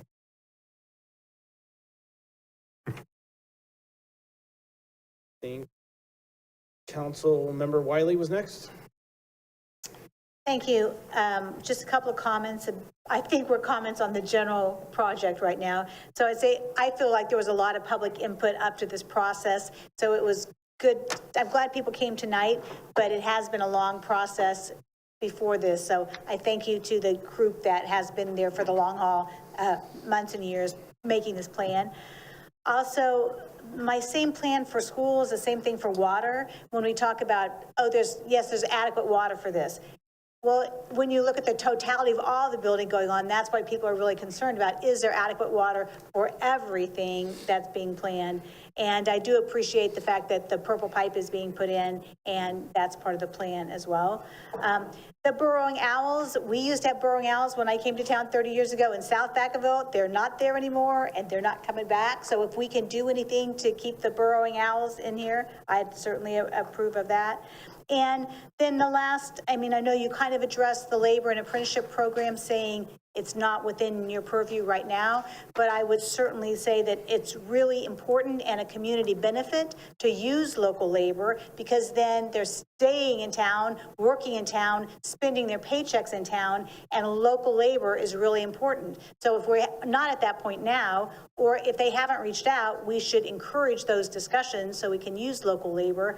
And the apprenticeship program, as another person spoke to, it's so important to let kids know, here's an avenue and a very good career ahead with all the apprenticeship programs. And I was happy that programs were talking to 8th graders a week ago at the community center about trades and other jobs as well. So basically, one last comment is the apartments. We're in a big issue with that in Southtown, so I want to make sure that those apartments do get built first as planned, and that goes the way it's supposed to, with not a change. Those are my comments. Thank you. Councilmember Sullivan. Yeah, thank you, Vice Mayor. I have a couple questions. Can you first, I know this sounds kind of silly, but can you first just tell us big picture, where are we at in the process, right? Can you tell us succinctly kind of where we've been, kind of how we got to today and what the next steps are, just kind of big picture on this particular project, if you don't mind? We're going to pull up a timeline slide, and then I will speak briefly to where we're at in the process. Okay. I apologize. Sorry. I thought we had a timeline slide in there. I can do it. Okay. We're at a point where I think this is the 7th year this project's been on file with the city of Vacaville. We have prepared and circulated a draft EIR for public comment, had a ton of public meetings and public discussion, have prepared a final EIR, and have been to planning, have developed, if you've seen it in the packet, an extensive list of conditions of approval, a draft development agreement, and the project is here this evening, looking for the council to take action on it. So we approve tonight, then what? You don't mind? Then it would come back, the ordinances would come back to you for a second reading, and that would be at the December meeting, because it can't happen at the special meeting in November.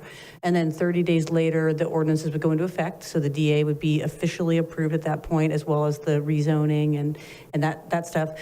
And then that would really allow the developer to start moving on design of the infrastructure and ultimately the first phase of development, which is the apartment complex. Great. Okay. Thank you. I appreciate the context there. So a couple things I just wanted to highlight and just like show my support for my peers as well, because sometimes we'll say things up here and then they don't happen later, because I don't think enough to say that we support that. First and foremost is the apartments have to happen first, no matter what. You're telling us it's going to happen tonight. We haven't, I just want to make sure that's written in cement, and I'm hoping my peers will nod their heads and agree that that has to happen first. It's been a big mistake for other projects for a variety of reasons. I think the second thing that I wanted to express is I agree with the Vice Mayor. I think the roundabout is not a great idea, and I don't mean to bash the traffic folks. Just in this neighborhood with the folks that are there, it's going to be a nightmare. I've been by the Southtown roundabout as well. It gets hit weekly, if not daily. It's going to be dangerous, and I know that it's great, and engineers say it's awesome, but I just think with this population, it's going to be a really bad idea. I don't know if we can change it at this point or if council has that purview, but I just don't think it's going to work out super well. I don't want to delay the project, but I've always thought it was a bad idea. I think the pieces that I wanted to talk about, I guess really quickly is, really the schools and the local higher provision piece. I wish they didn't just come to us tonight. It feels like the conversation's just starting. We're already at the finish line. So I don't know where in the future we initiate those conversations in a manner that makes sense for staff, for developers, and for people's time. I mean, we clearly feel really strongly about schools, and we've talked about that from the dais, so it is a little unfortunate tonight that we're sort of in this position now where it's like, oh, we could have gone to them 8 months ago and we wouldn't have wasted their time or wasted your time. I mean, we want more schools. We get yelled at about it every council meeting that we have. It's a big issue, and it sounds like we had an opportunity to maybe go to the developer a year or two ago and say, hey, especially in this part of town, we're going to have all these kids and we have no schools and people are pissed. And then we're going to do the same thing for North Village just down the street in a few minutes. And so it's just super frustrating. Like, I want to build that into the process, that the second conversation we have with someone is, what about schools? And how do we talk to the developer about that? Because we're never going to fix this if we don't start having that discussion. So I don't know how we change our process or our checklist, but that has to happen, because this has been, I ran on this 4 years ago and it's still not fixed, and we still haven't started that step one. So however we need to memorialize that, I want to do that. The local labor piece as well, I totally agree. I think one of the biggest challenges of being a council member is building housing with wages that people can afford to live on, but building the same housing those people can afford to live in. It's the biggest challenge we have, is how do you make that work? How do you build a project with great local labor, particularly from the local trades groups, and actually build it at a price that people can afford? That is the conundrum of California. It's rough, but again, we should start those conversations early, not tonight. And so I don't know where that went wrong or where we could have initiated or not. But again, I think that's very tough. I mean, I think ultimately, you know, I want to put a big thank you to Marge and her team. You guys have probably had a full-time job over the last, I don't know, 4 years or 3 years or whatever it is, put in tons of work. I know it sounds like there's some outstanding issues tonight, but from where we started when I got on board 4 years ago with people screaming and literally, you know, gonna burn the council chambers down to today, that's a huge improvement. And that is because of the Lokis and some of the work that you guys have done. That's because of our staff. I know we give you a hard time, but that's also because of the residents putting in the time. So thank you sincerely for the effort, time, and the advocacy. You know, it's a big deal though. And so Mr. Loki, you talked a little bit earlier about the gift of the parks and the trails and all these amazing things, which are beautiful, the turnkey, it's great. But on the same coin, right, we have our grandmas and our grandpas and our uncles that bought this nest egg of theirs, right, their retirement property with their golf course and their golf cart, and we've taken that away from them first, right? And so it is a touchy issue. And granted, there's private property rights and all that other good stuff, but a lot of you bought your homes in this area thinking you were going to golf, and then that was your thing, and that was your livelihood, and you made this commitment, and that was taken away. And so this is always a hard conversation. And I guess now I'm kind of rambling, but I just want to acknowledge that. I guess the last last specific question I have, or two specific questions, one for the city attorney and then one for Aaron. What is the time span for this agreement and why is it that length? Thank you, Councilmember Sullivan. The development agreement is proposed for a 15-year term, and that is due to the time it takes once a project receives its approvals for the design, construction, in this case of this project, substantial public infrastructure, and then ultimately 1,100 units do not get built instantly. They get phased over time. Right. Staff did talk to the developer, and we're not trying to offer more years, but we said, are you sure 15 years is enough? Because actually for a project of this size, 15 years is a fairly ambitious time frame. But we've talked about with the Loki several times, and they're convinced that it probably won't take 15 years, but that 15 years is a sufficient time frame to give them ultimately enough time for the project to happen. Okay, got it.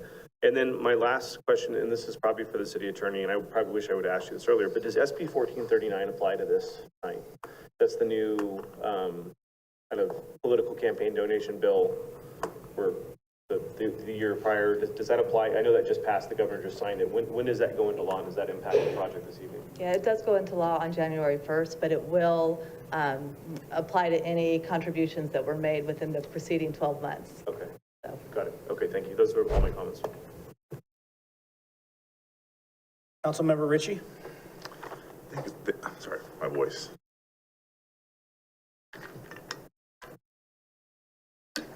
It's getting better. I'd like to thank everybody for here so much. It was amazing to hear the presentation and see Marge Kelly I've grown close to, and Miss Canalita that actually came. I actually grew up at her house as a kid, and so now it's amazing to see her back. Life's amazing, but that kind of that this story in the room here kind of speaks to this project. You know, we had the problem with Jefferson Parkway, which we call Leisure Town, but the last 20 years it's been a project, it's been a multi-city project in the county. We call it Jefferson Parkway. It's stopped right now. If you notice, at Elmira and Leisure Town, it will keep getting built. We all approved the removal and kind of pushing back the SID ditch. There's progress going. Things take time, so we've actually already started the process of improving the drivability of Leisure Town. It's a problem. My own sister got hit blindsided on Hawkins Road like a few months ago, driving her own daughter to Cooper School. So I know the risk, I know the problems. I'm cognizant and aware of what can and does happen on Leisure Town. So that will happen, but it takes time. And I just want to address the room. You know, we have things on the growth issues. You know, we're going to grow. I mean, I've been in the city for a long time. It's amazing how, as I see my friend Megan's mom here, I remember back it was 34,000 people. I remember where the only movie theater was now we call Journey Coffee. I remember living in the house across from Britain Theater, and that was a whole factory full of dried fruit. Like, things change. We all enjoy downtown Vacaville and the town square. I remember exactly where Los Reyes was. It was a car lot.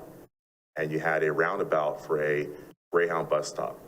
Where the library was a pool hall and a pawn shop. Things change.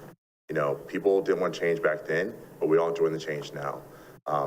We all won the golf course. Golf course is great, but things change. And now we're in a position now where we can kind of take the next step forward in the community and make sure that it's right. I think the biggest thing is we have people here in the council and the city staff that are passionate about the project, making sure we do the right things.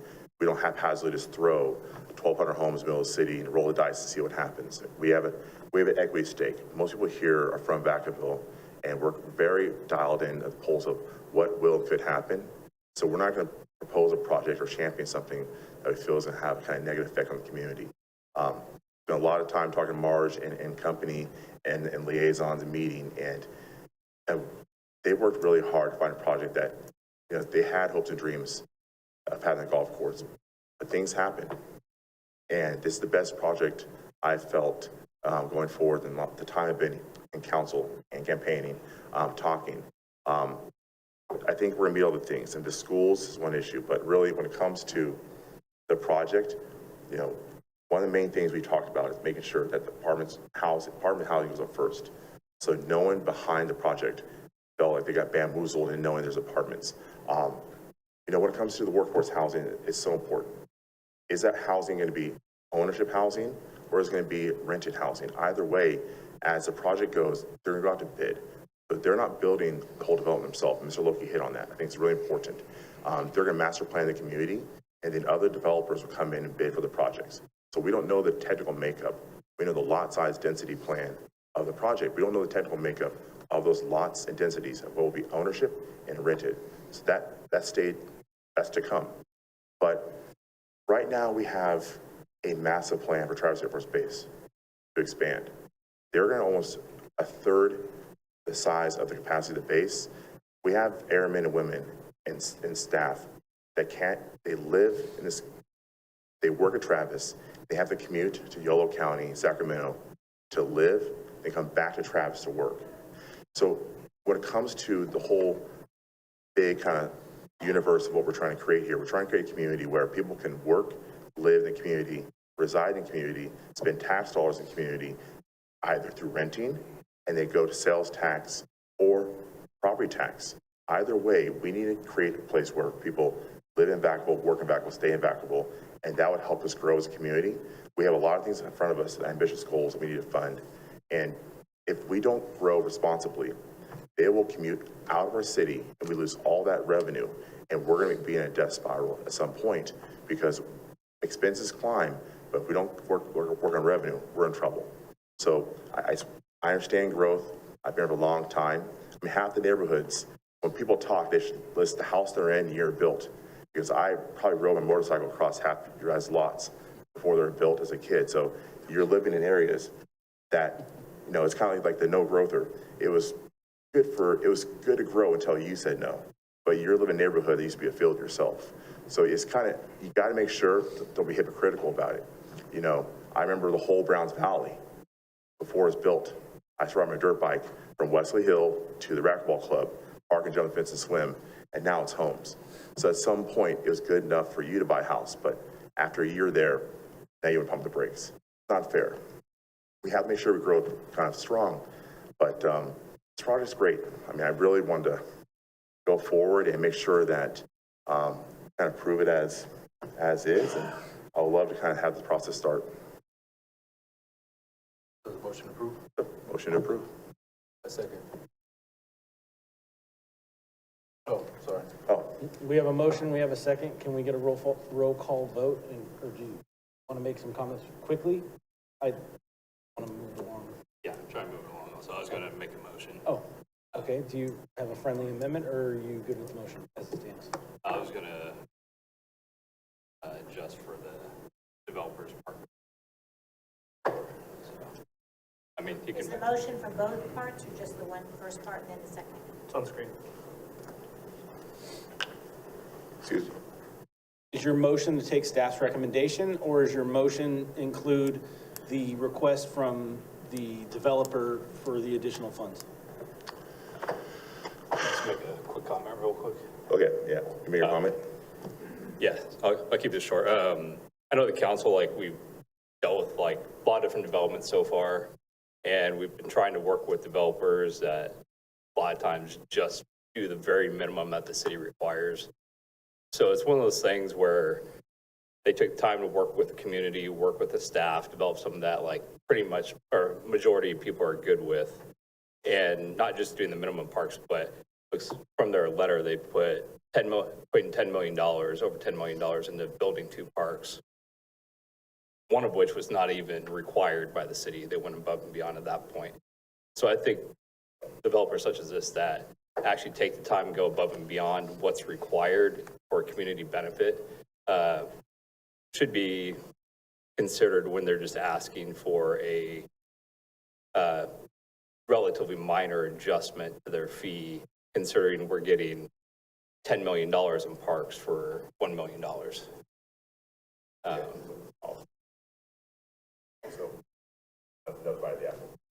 would motion to approve with the with the request for the slight reduction of the developer for the park fee.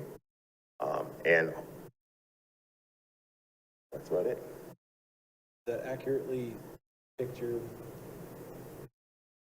comments? Yeah. Is there a second? So just to clarify, you're moving staff's recommendation forward with the addition of the requested fee credit by the developer. Correct. Okay, and let me just ask staff, are we ready to come back with that? Do we want to have the motion now, or? We would need to make revisions to the development agreement that was in the packet to account for the $1 million that's in addition to the credit as recommended. The language the developer proposed is not quite right because it actually doesn't tie their construction of the park to their getting of the credit. And we want to make sure that is clearly documented in the development agreement. So I'll ask the city attorney. I think we'd be very comfortable implementing the council's direction and substantially, the development agreement would be substantially the same. It would just have that slight difference, but it depends on your comfort level whether we need to bring it back or whether they can provide direction to us to amend it after the meeting. Before the second reading, perhaps. So I'm not the one that actually worked on the language. I'd be comfortable with staff's direction, but I will ask our legal team that's sitting there if they're comfortable that we can amend that.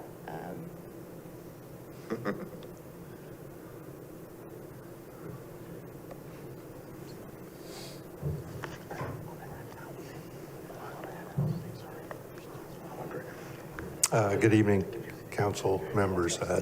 Dan DePorto, special counsel of the city, was retained to help with the development agreement and the project.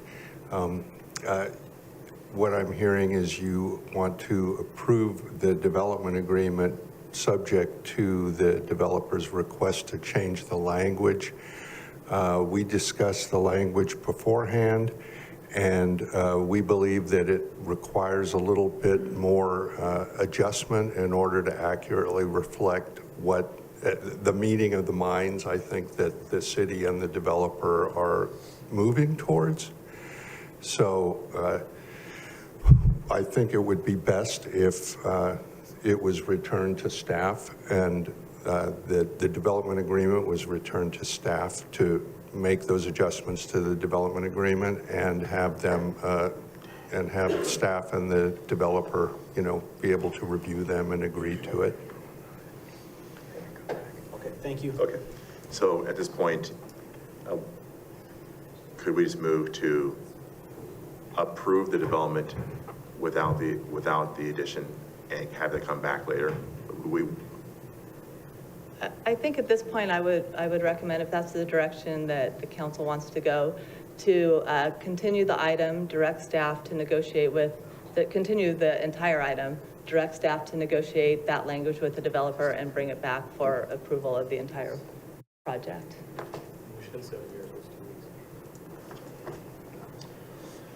We have a motion.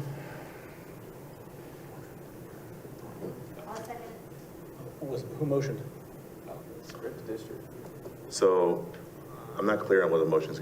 I motioned to approve the project first with the elimination or increase. The fee will be added, so that was not able to go through.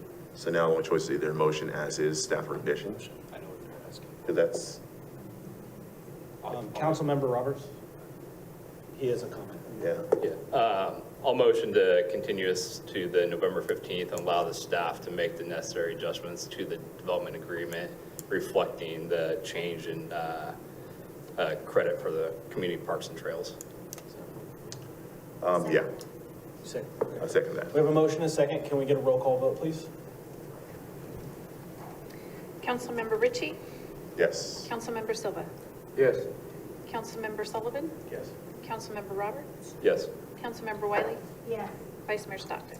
Yes.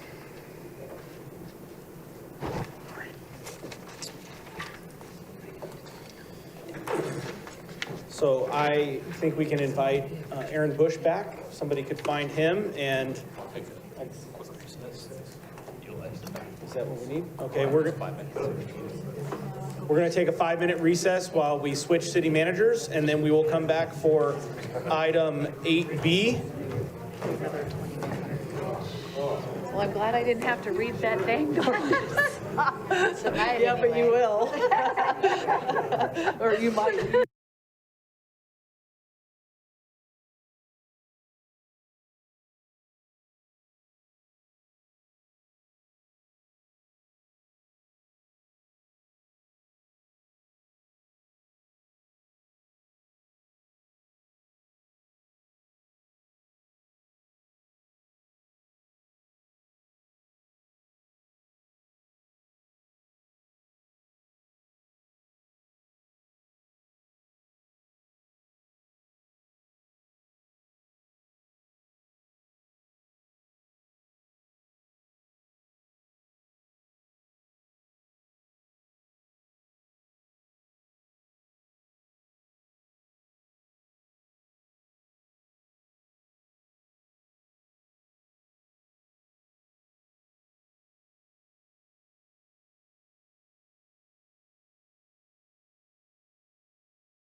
All right, I'm going to call the meeting back to order, but before we begin, I need to read this. Tonight, to avoid any conflict, I am recusing myself from participating in item 8B regarding various actions on the North Village Development Project because my residence is located within 500 feet of the project boundaries.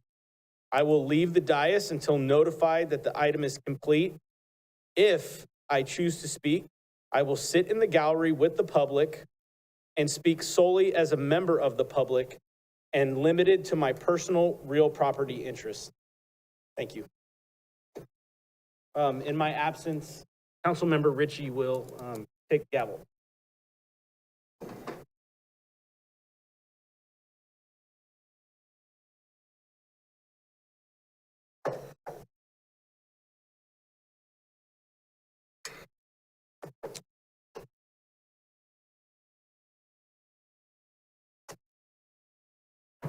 City Manager, could you read, please, item B?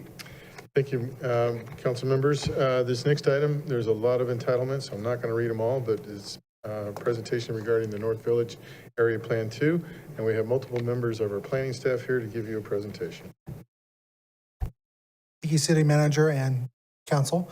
The item before you tonight is the North Village Area Plan 2 project. Specifically, this is a request for a comprehensive amendment to the North Village Specific Plan.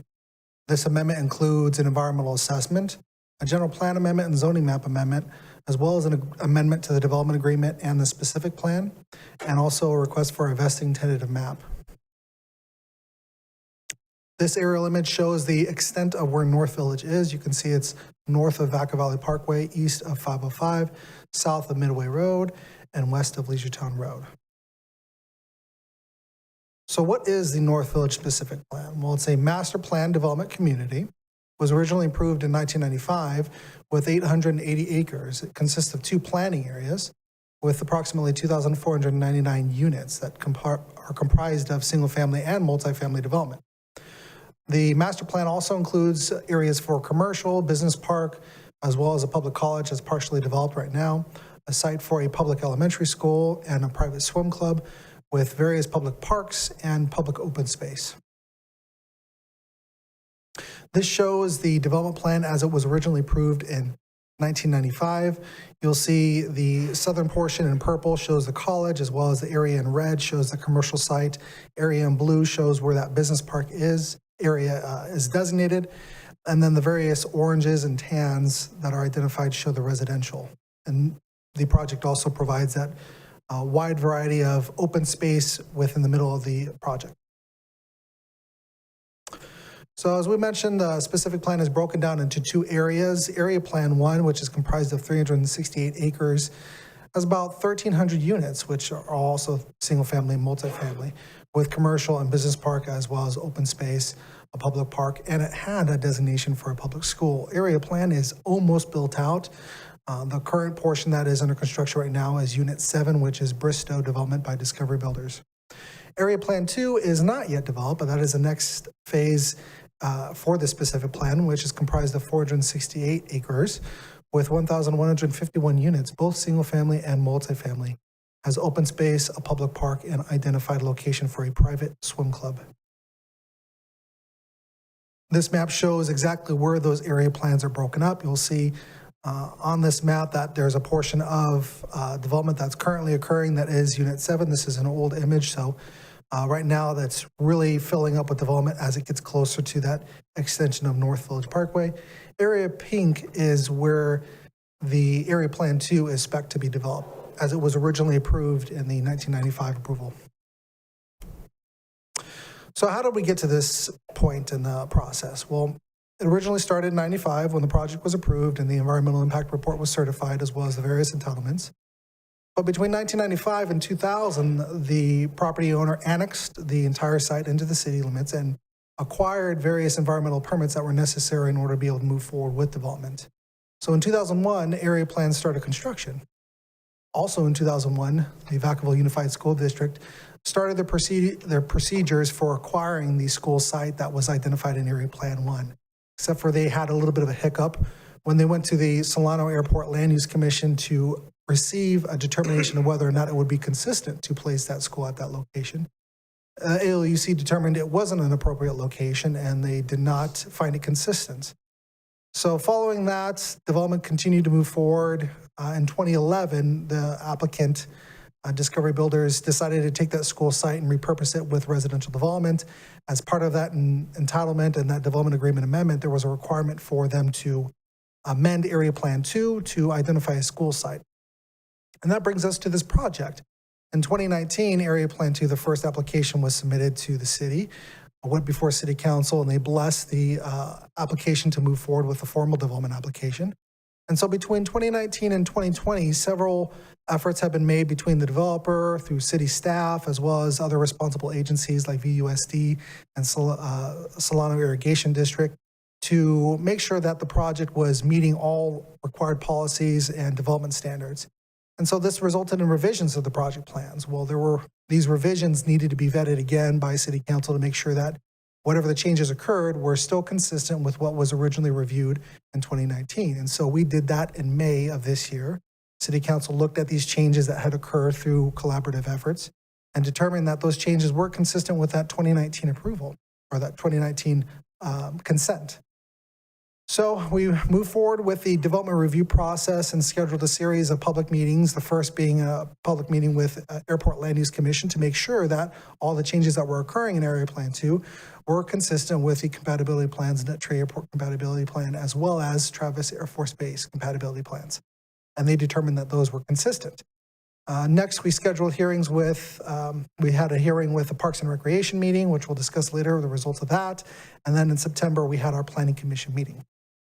And that leads us to the fateful night for this project before City Council. So the project proposal can be summarized in 7 bullet points. The applicant is requesting to change general plan and zoning map designations for Area Plan 2 and also Area Plan 1. They're requesting to reserve an 11-acre school site in Area Plan 2. It was originally zoned for a location in Area Plan 1. So they're fixing that issue and they're identifying a location in Area Plan 2 for this school site. They're requesting to extend the development agreement, which is set to expire in 2025, by 20 years, and that would put it at a term until 2045 to continue building out those units in Area Plan 2. They're requesting to increase the overall unit capacity for this development by 100 units, which is afforded to them in the development agreement for consideration tonight. That would bring the total unit count from 2,499 to 2,599, or 1,251 units within Area Plan 2. They're also requesting, a part of this proposal, there are new obligations that are being added to the development agreement, primarily for procuring a turnkey park within Area Plan 2. This project also includes various updates to the North Village specific plan, primarily to update the exhibits and the development standards to be more consistent with development standards that we have in our municipal code now, but also to reflect changes to the land use that are being enacted as part of the general plan and zoning map designations. And lastly, the last portion of this is to obtain a vesting tentative map to subdivide that large 468-acre plot of land for development for single-family, multifamily, duet housing. So what are the benefits for the community in this? It starts with that the applicant's providing a site for Vacaville Unified School District. And in this particular project, we have been at the table with VUSD on making sure that they have a voice and trying to make sure that there is a site in Area Plan 2, that we're fixing that issue that originally occurred in Area Plan 1. So Vacaville Unified School District can speak on any questions related to that interaction and any discussions that they have been having privately with the developer about how to arrange the procurement for that site. This project also provides missing middle housing. It's a type of housing that they're doing, which is duets. That wasn't originally proposed in this Area Plan 2. So as part of the overall land use layout changes that they're making, they're adding new land uses. They're getting away from the very large lots with homes, and they're trying to mix up. So you'll find that there's low density housing. There's also medium density with these duets, and there's high density. So they're changing the mixture to provide a greater variety of housing. This particular project, originally, as it was approved, had a set width of right-of-way that was required for Midway Road, but does not meet city standards nowadays. And so the developer is providing additional right-of-way along Midway Road to meet city standards. This overall design and the amendments that are being done with the general plan and the zoning ultimately results in a better land use layout because we have now a park, which was originally located along a major arterial, is being moved to a separate location away from a major arterial. We're also trying to site the school right next to the park so that there's some interactivity between those two uses. And then also we're trying to get the apartments to be moved right next to the park and the school so that way people who are living within that apartment have greater access, closer access and walkability to both the school and the park. This amendment also includes a benefit to add more land use options for that business park to help move it along the process and getting developed. And most notably probably is the change would include a turnkey neighborhood park and a new dog park. And the Area Plan 1, Corderos Park, was not a turnkey park. It was built by the city. It was designed by the city with a procurement of park impact fees. And that process was very delayed. And so in this particular instance, we're changing that. We're going through as part of the development agreement amendment to ensure that that doesn't happen again. And so in the development agreement, what has been agreed to between the city and the applicant is that they would build it at 50% of development. Prior to the 582nd building permit, they would start construction and then move towards building it within a year. And so that's a little bit different. The other thing that is being done for this one is that rather than asking for additional fees beyond what they're compensated for, about 25% is what they would be receiving in impact fees as a credit because they're going to be building the neighborhood park. They're also going to bridge a gap between what that park impact fee would be and what the actual construction for the park would be. It's approximately just over $1 million that the applicant would be providing towards the construction of the park outside of whatever park credit fees that they would be getting. And lastly, as provided in the staff report for City Council, this project would result in a positive fiscal impact for the city. The changes that are being done would increase the revenue that would be received by the city.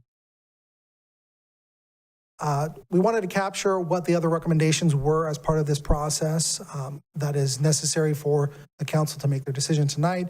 It starts with the Parks and Recreation Commission. This was an item that was heard on June 1st as a public hearing.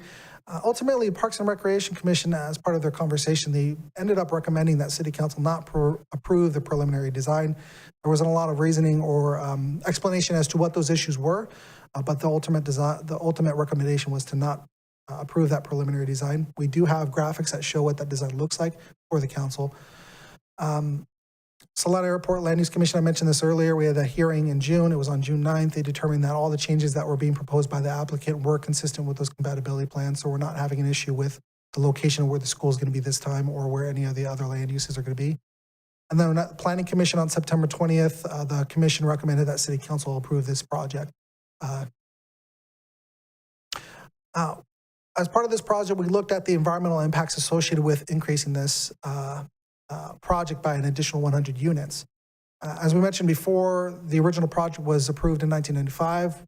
Certified along with that was an environmental impact report that identified what kind of impact this overall master plan project would be at 2,499 units. So our job, according to the California Environmental Quality Act, is what is the change? What is the impact that's resulting from the increase of an additional 100 units for this project?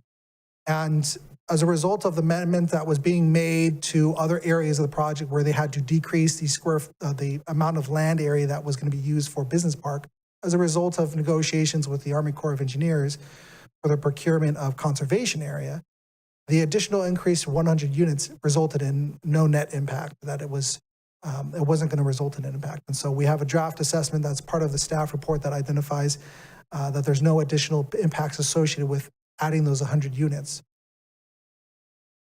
So with that, we have a conclusion for City Council, and that the Planning Commission and both Planning Commission and staff support this project for a variety of reasons. It meets the findings that are required in our municipal code. It complies with general plans policies that are identified as part of the findings attachment with the staff report. It's consistent with compatibility plans, provides a school site as required by general plan policies, provides a turnkey neighborhood park and a variety of different housing options. And the revised design improves the fiscal revenue for the city. So with that, we have a recommendation for City Council tonight by simple motion to reaffirm that original North Village Project EIR, to approve general plan amendment, to introduce the zoning map amendment and development agreement amendments and to approve the specific plan amendment and the vesting tentative map. That concludes my presentation. The developer is here, who also has a presentation for City Council. And we also have a variety of city staff members and the city's consultant who worked on that addendum to help answer any questions.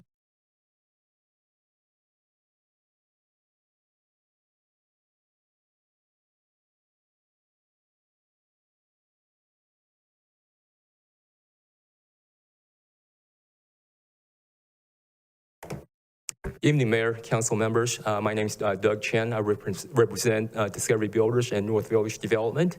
We're the applicant for the project, and I appreciate your considering our project tonight. We have been working with staff for the past many years, and I'm very glad to be here and present our project to you.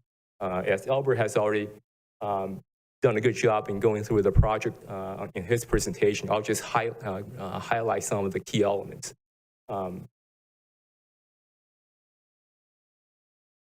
Again, North Village is an approved master plan development, about 2,500 units. And the development agreement as it stands today allows us to request another 100 units. The city council doesn't have to approve it, but the city would consider it. That's in exchange for us constructing the interim college improvements that we dedicated to Solana College. That's been done already. So we're here before you to request another 100 units. The caveat to that is that those 100 units will only be possible if the USD does not acquire the school site in AP1. I'll get into that in a little bit. AP1, again, is nearly built out, except for the commercial parcel and the business park. And there was a typo in the staff presentation, mentioning 2001. It was actually in 2005, the Airport Land Use Commission determined that the reserved school site in AP1 to be inconsistent with the Nut Tree Airport Zone. So that was in 2005. And right after that, we entered into an agreement with Vacaville Unified School District to replace that school site with another site in AP2 to be determined, location to be determined. So tonight we're requesting an amendment to the general plan land use map to accommodate the school site in AP2. And this new school site, we have worked with VUSD, and we have also worked with staff to come up with an ideal school site in AP2. And also the related changes, because with putting a 12-acre school site in AP2 affected the rest of the land use in AP2. So we need to fix all that, everything in AP2. The timeline Albert has already gone over, so I won't go over that again. I do want to add that in late 2021, December 21, we, the applicant and the USD, did go to the Airport Land Use Commission on the school site in AP2 to get a consistent determination, because we do not want a repeat of what happened in AP1. So we want to get that done way in advance. So the staff did go back in June of 2022, but as far as the school site, we already got a consistent determination back in 2021. And Albert has already gone over the actions in 2022, so I won't go over that. So what we're asking for, requesting the City Council to consider, is to amend the general plan land use map to accommodate a school site in AP2. And then along with that, a related change is that AP2 was mostly residential low density, the vast majority. So we want to change that to provide a more middle housing, entry-level housing, and mid-level housing. And provide a turnkey park complex, which consists of a regular 6-acre neighborhood park and a 2-acre dog park. We got the dog park input from staff. That was a highly desirable feature within North Village, and that's what we're proposing that. So again, the park complex consists of a neighborhood park and a dog park. It will, according to the city's fiscal impact study, North Village at built out with our proposed changes will result in a $2.8 million annual surplus to the city. meaning that the cost of service to the North Village will be $2.8 million less than the revenue that North Village would bring to the city. The revenue consists primarily of property taxes and sales tax. In addition to that, North Village will also provide in non-recurring revenue, now I'm talking about impact fees, that built out roughly about $10 million. That consists of impact fees and the park subsidies that we'll be providing. Meaning the park subsidy would be related to the neighborhood park and dog park, where we're not getting, what we're providing is that the cost to construct the park would be more than the credit we'll be receiving by about $2.5 million. As far as the environmental impact is concerned, the city's CEQA consultant did a study and determined that, our proposed AB2 will result in a positive environmental impact. Our development footprint would be reduced by 30 acres. We will have less vehicle trips by about 2,500 trips a day. Reduction in vehicle miles traveled, just slightly over 4,000 miles a day. And less water demand, about 7,000 gallons per day less. And less sanitary sewer flow by about 23,000 gallons a day. I won't go over this map because this is the, on your left-hand side was the 2019 mayor hearing map. On your right-hand side is what we submitted in 2019. That's just for historic purpose. This map shows on your left-hand side,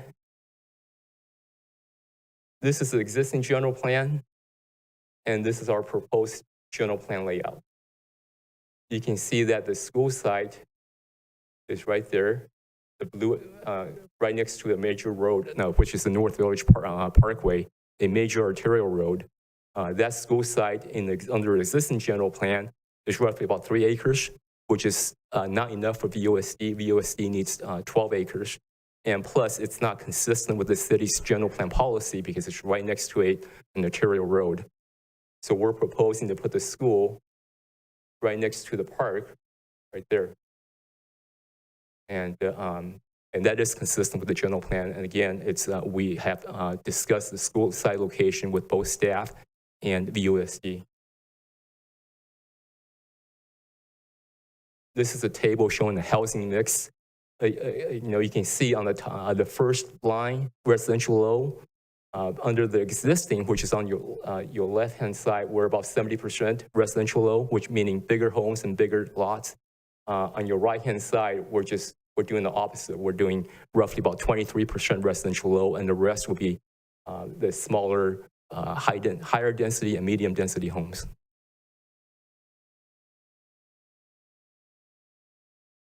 That concludes my presentation. I'm here to take your questions.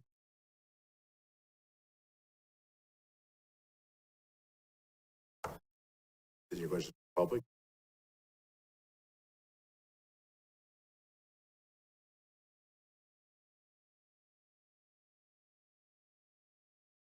Lou Durfus, you know, I'm not a mathematician and I'm not a genius, but I ain't buying it. How can you add 100 more units without an environmental impact? And how do you calculate that it reduces the environmental impact? I just don't, the math doesn't work for me. Whenever you increase the density and add more units, that puts more demand on sewer, water, electricity, and everything else, you know, utilities, on our infrastructure. So, you know, I think we're being fed a line here. It just doesn't pencil out in my head. So I'm opposed to adding another 100 units to this project.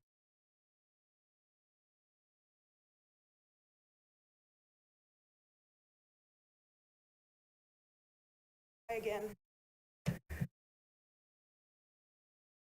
don't recall if I introduced myself last time. Some of the folks here know me, but in the event that you don't, I'm Claudia Williams. I reside in Browns Valley, and I'm trying to get my son enrolled in Browns Valley Elementary School. The district is telling me that it's full, and that his only option is to attend Payton, and that's the only school that has kindergarten available. I mean, the school district wants to say, oh, well, there's all this room. There's, you know, there's ways to accommodate these students, but they're telling residents that that's not the case. So I think they're blowing some smoke to you guys, and it needs to be kind of flushed out. And the proposal here tonight seems to imply that the school district is not going to acquire the site, because one of the action items is to allow an increase from 2,499 units to 2,599 units. So I would like a further explanation as to what's been going on with the discussions with the school district in that regard. And also for the North Village area specifically, that area is zoned for ARP.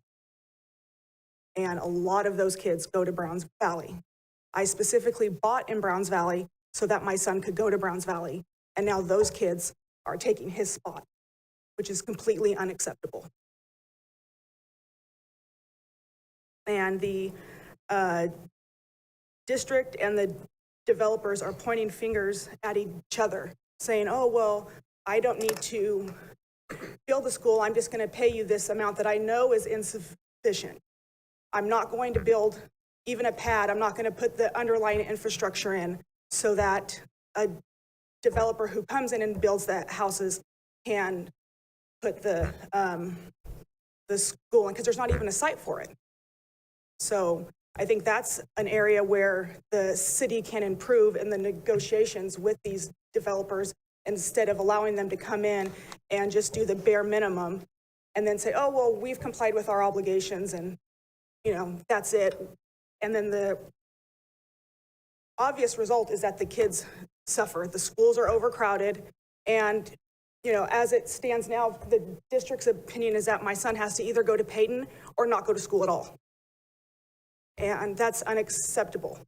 It implies that I, one, have the wherewithal to get him over to Peyton. I'm a single mom and I work full time.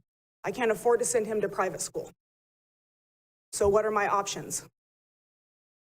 You know, that's just kind of where we're at, and I'm sure I'm not alone in that regard. And also, what about the busing? There's no buses, even if he does get older. Ma'am, you can wrap it up. Okay. This can go on, and I'm sure, as Mr. Sullivan noted, it's an issue that needs further consideration. Thank you.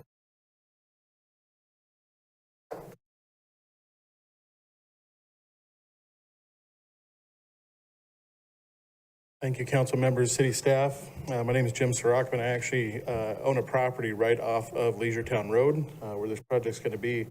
And we know that there's some challenges in speculating what happens with traffic and things when we're building projects like this. One of my concerns in one of the last meetings I had brought up was what happened during the fires in Vacaville. We see that stop sign at Midway Road right across from Vineyard RV Park. What happened is there was no common sense egress with people leaving and using the 505 and actually exiting that way, because everybody was bringing all of their horse trailers and animals right down through that Midway Junction to Leisuretown. My concern, being a property owner in that area, is that the new general plan is cutting out Leisuretown Road. They're actually cutting out a big portion of that road to make their project there, but there's no arterial roads going to us directly for emergency services. Everything's going to go back around to Vacaville. Now, when this plan originally got planned, Amazon didn't exist. The new companies weren't there, not even during the fires. They were still in construction over there. So the increased traffic, even though they are widening the project, I want them to be wildly successful. I love the North Village project and I want to see it thrive. But I do have a concern directly when it comes to not only egress in emergency situations. I was directly involved in that, and it was pandemonium. It was dead stop all the way from the stop sign all the way back to almost Cantaloupe. And there was outside agencies trying to figure out, they didn't know what to do. It was a panic situation for everybody, and nobody knew how to communicate. And so, yeah, we can learn from that, but now with the increased traffic, as we looked at what happens when people aren't egressing in a way that makes sense, I'd like that looked at. I own an elderly care home there as well, and taking that big portion of the road when I have 11 residents that could at any time need to get to Kaiser's Trauma Center, that's also concerning for me. So taking that portion of road when it already exists, it's, you know, in my mind, I'm not asking them to build anything or anything else. I'm just asking, can we just keep the current infrastructure in place? That road is already there. And for us, it's a direct shot to Kaiser Hospital for emergencies. And with Station 73, where we're at, we have to use Dixon and Vacaville for our emergency services. So it's something for us that having to backtrack to go around for any of our residents going to the hospital could add critical minutes, you know, to emergencies. So thank you. Thank you.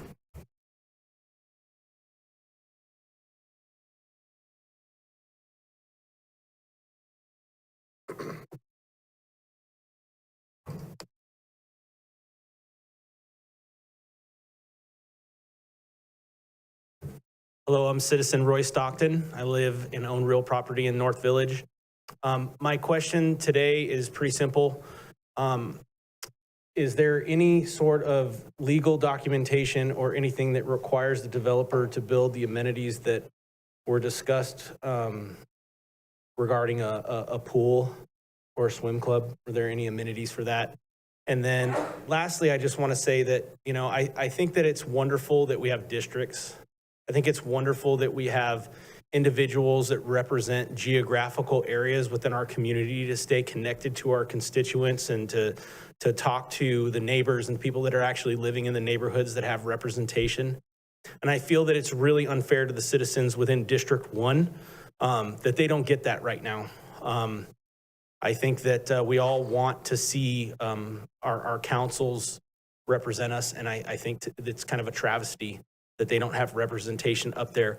But I do want to thank the council, all of the council, council member Wiley, Sullivan, Roberts, Ritchie, and Silva, as well as the mayor, because each of you made the effort to reach out to members of District 1 and make sure that they knew that they could talk to you about any questions or concerns that they had. And I just wanted to make sure that I recognized each of you for doing that for our community, since their council member wasn't able to be up here. That's it.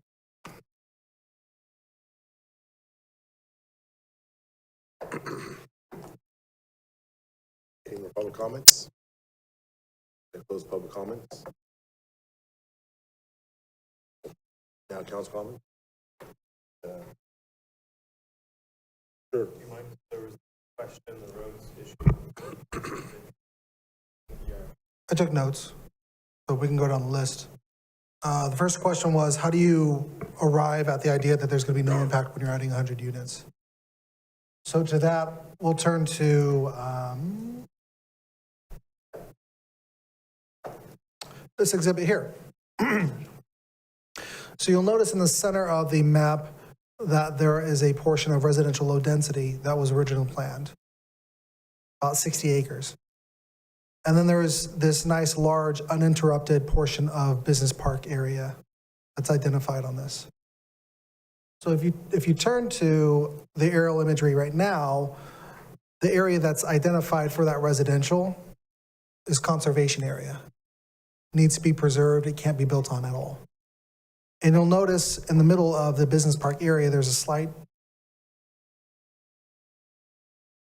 discoloration in the grass, because that is also conservation area that needs to be preserved. So the both of those extractions that they can't be developed, because it was determined after the original environmental impact report was certified that those areas could not be developed, that the removal of that developable land area cancels out the increase in the additional 100 units.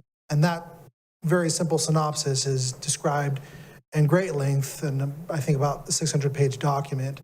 That's the environmental assessment, which is an addendum to that environmental impact report. The second question is, how is the school going to work? And then also, this particular proposal implies that the school is not going to acquire the site. We have Dan Banowitz here that is here to help shed some light on how that worked with the developer and whether or not they want to acquire the site for this particular project. And we also have the applicant here that can speak on what are they trying to do, or what are they doing to help the school district towards their goal of trying to build a school in this area. To Jim's comment on, can we cut out Leisure Town, instead of cutting out Leisure Town Road, can we just keep it to allow going through? That particular comment was about this area right here on the map. This section of Leisure Town Road is intended to be cut right about this creek area right here, and then would be stopped right here, and it would turn into an emergency vehicle access. We will note that as part of the Area Plan 2 portion up here, and this best represents it. There is a through street that will be provided that goes and connects it to North Village Parkway. Instead of just going straight down, you'd go to North Village Parkway, straight through here, it connects to Leisure Town Road, and then people would be able to go down to the south. The main reason why that area was cut out was because they didn't want to turn it into a major thoroughfare for traffic. They wanted to direct everything to North Village Parkway to keep that appearance along that portion of the project a rural appearance. And then the last question about any legal documentation about building a swim club. The only reference in the project itself is in the specific plan, which describes how one might go about building a swim club. The main legal documentation that obligates the developer to do certain things is found in the development agreement. In that development agreement, there isn't anything that says the developer shall build a swim club. It says certain things like the developer shall dedicate the land for a park, or dedicate the land for a school, or shall build roadways and shall build frontage improvements along parks and schools. But in this particular case, the development agreement doesn't say anything about the developer shall build a swim club. And I leave it to City Council on asking the school district representative and the applicant to help shed some light on the negotiations about developing a school at that site. Good. Dan, come on, please. Robert? Sorry. Robert, quick clarification. You say the road's going to run through the school site? No. No, it wouldn't cut through the school site. I just, as an effort to demonstrate that, yes, there is a connection that would provide between North Village Parkway and Leisure Town Road at that approximate location. It's not going to interrupt the school site. It's planned around the school site. Thank you. Good evening again. We have had discussions about acquiring that school site. There are a couple ways of doing that. Either the school district purchased the land.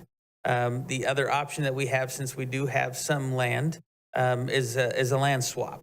So we have the land that's over off McMurtry and Browns Valley Parkway that we could use as a swap. However, we do have an election coming up and something on that election in 2 weeks. So we have, the board's not going to make any decision in the next 2 weeks on acquiring this land right now, because we need to find out the results of that election first, because it has a big impact of building that school. So we're kind of waiting right now. Quick follow-up to that. You have talked about any potential of the site possibly happen? Yeah, we've had our discussions. We've had a lot of discussions on the site, and it's the acreage that we need. But nothing in terms of enhanced fees or help to finance a school or developer build or everything's anything been other than approved. here's the land. Everything's been approved, and kind of stuck.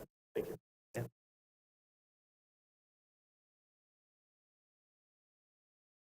Question? Yeah, question for Dan?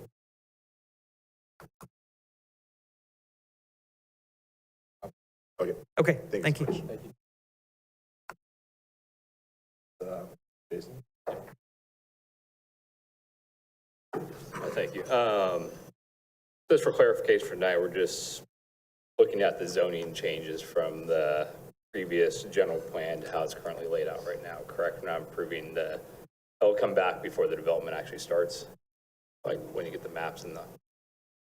Sorry, can you repeat the question? Tonight we're just looking at the tentative map for the zoning changes for the development. or is the actual project? You're looking at the entire package. You're looking at the entitlements that change the general plan designation to layout, a new layout. So on your left-hand side of the screen right here is the current general plan designation. This is a previously approved project from 1995. So the developer is updating the way that the land use designations are to be more in line with current practices and current standards that are in the planning process. And so on the right-hand side of the screen is how that change would be looking on those maps.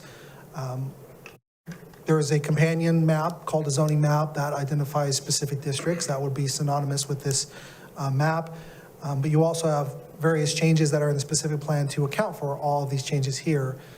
So it is the entire package, the general plan amendment, zoning map amendment, specific plan amendment, development agreement amendment that incorporates those new obligations for building a turnkey park. The developer is now going to be obligated to build that park at the city, and it would be built earlier in the process.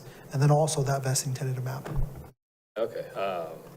Yeah, going with that, with like most things we've been pressing here from the council is with the high density of the apartments. Where is that listed to be built in order? Because I think, because it's located right next to the only low density residential on the map now, is that really needs to be built first. Otherwise you run into the low density, larger lot homes, homeowners being upset about apartment complex being built right next door to them. And in this particular instance, you have one developer that owns all the property that controls how things are phased and how things are built. In other areas of the city, there were various other property owners that it was up to their market on when they'd want to decide, and they could have that flexibility. So in this particular case, what's been communicated by the developer is that they would progress development from a southerly to a northerly method in order to be able to build that infrastructure out and provide access to the roadways. And it would start with likely the residential low density on the right and the left, and then as it moves farther up, then it would go to the residential high density site, eventually going to the top. So there's no current standard, a condition of approval, or a specific plan that says the apartments have to be built the first thing. The applicant's here that can, the applicant's here to explain exactly whether or not that could work or what their methods are for doing that. Yeah, so that's one of the issues, because if you look at the previous one, if you're going like south and north, the high density would be one of the first pieces to be developed, whereas now you'd have to build out all the low density before you got to the high density. And then just because it's one thing, I mean, previous development we dealt with was a master plan community, and they decided to push the high density to be built very last. And we see where that ran into issues. So I foresee a similar issue happen here. You build low density and then the high density, that we're going to run into very similar issues with that. So one of the things I'd like to see is make sure the high density is built first. I know that's a question for the developer. Another issue I have is what the gentleman brought up. Most of the staff knows I'm very big on emergency preparedness and safety. I do think it's a mistake to get rid of Leisure Town. Even if there is a road cutting across to the main arterial road, you're still feeding in entire residentials onto one single egress route. And that will be, I tell you, that will be an issue if there is a fire that gets in that area. It's not like if there is, because there's grass fires out there all the time. And if you're feeding everything onto one single ingress and egress road, there will be an issue with traffic and evacuation routes. And I can tell you that right now, because I've seen that Santa Rosa, Paradise, Redding, similar issues. And because I've been to all those places during the fires, and that will be an issue. So I highly recommend that. Leisure Town doesn't need to be a big arterial road, but at least keep it the way it is. So there is another route, especially with the school being tucked away in the back of the residential area. You will need multiple egress routes for people to get out and emergency services to get in, because it's very difficult to get them in and out in the same area. Those are my two big issues. Other than that, I really do like the addition of the medium density and the increase of the high density. I think that's really good. I like the overall layout of the map much better than the previous ones. So with that, I'm grateful to the developer for making those changes, because I believe it is a much better map. If we can get those two issues addressed, I think it will be a good project. That's all I have. Thank you. think Silva? Yeah, did you want to? Yeah. Councilmember Roberts, thank you for your comments. And to address your concerns on egress and traffic, I should point out that cutting off Leisure Town Road is not what we're proposing. It is a conditional approval placed on the developer. I should also point out that North Village Parkway currently ends in AP1, so it does not connect to Midway Road. We're proposing, well, we have an obligation to continue North Village Parkway, which is a 4-lane arterial, all the way to Midway Road on the north side, and widen North Midway Road at the same time. So North Midway Road will be a 4-lane road, and same with North Village Parkway. I do agree that there may be a concern with cutting off Leisure Town Road, but we would not do that until North Village Parkway is connected. And even then, I would recommend that we monitor the traffic condition before we cut off Leisure Town Road, because you're right, it is a big change to cut off what is currently a through street. But a mitigation measure for that is that it's cut off to the general public. It will be open to emergency vehicles like fire trucks, police. So the road will remain emergency black road instead of public. Exactly. Leisure Town Road will stay a 2-lane road as it exists today, with the exception that once North Village Parkway is completed, the condition of approval requires us to cut off Leisure Town Road to general public traffic. So emergency access before you're back. That's correct. Okay. Thank you. I see your back. Council. Yes, sorry, Dan, I did have a couple follow-up questions. Just so I didn't see in the staff report, so I apologize. It was a short staff report too. Joke, 79 pages. But so in there, I think I heard 12 acres, or was it? It's 11, right? So, and I think in one of the attachments it said 10 as well. But okay, so 11 acres.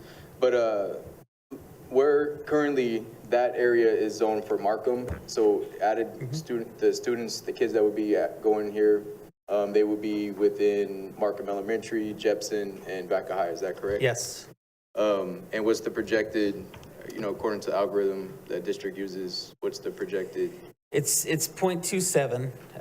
I can tell you right now, we did a study of the current North Village and where are those current kids. There's 481 students total that live in North Village. 234 of them are elementary school, and then they go to just basically all of our elementaries and our K-8.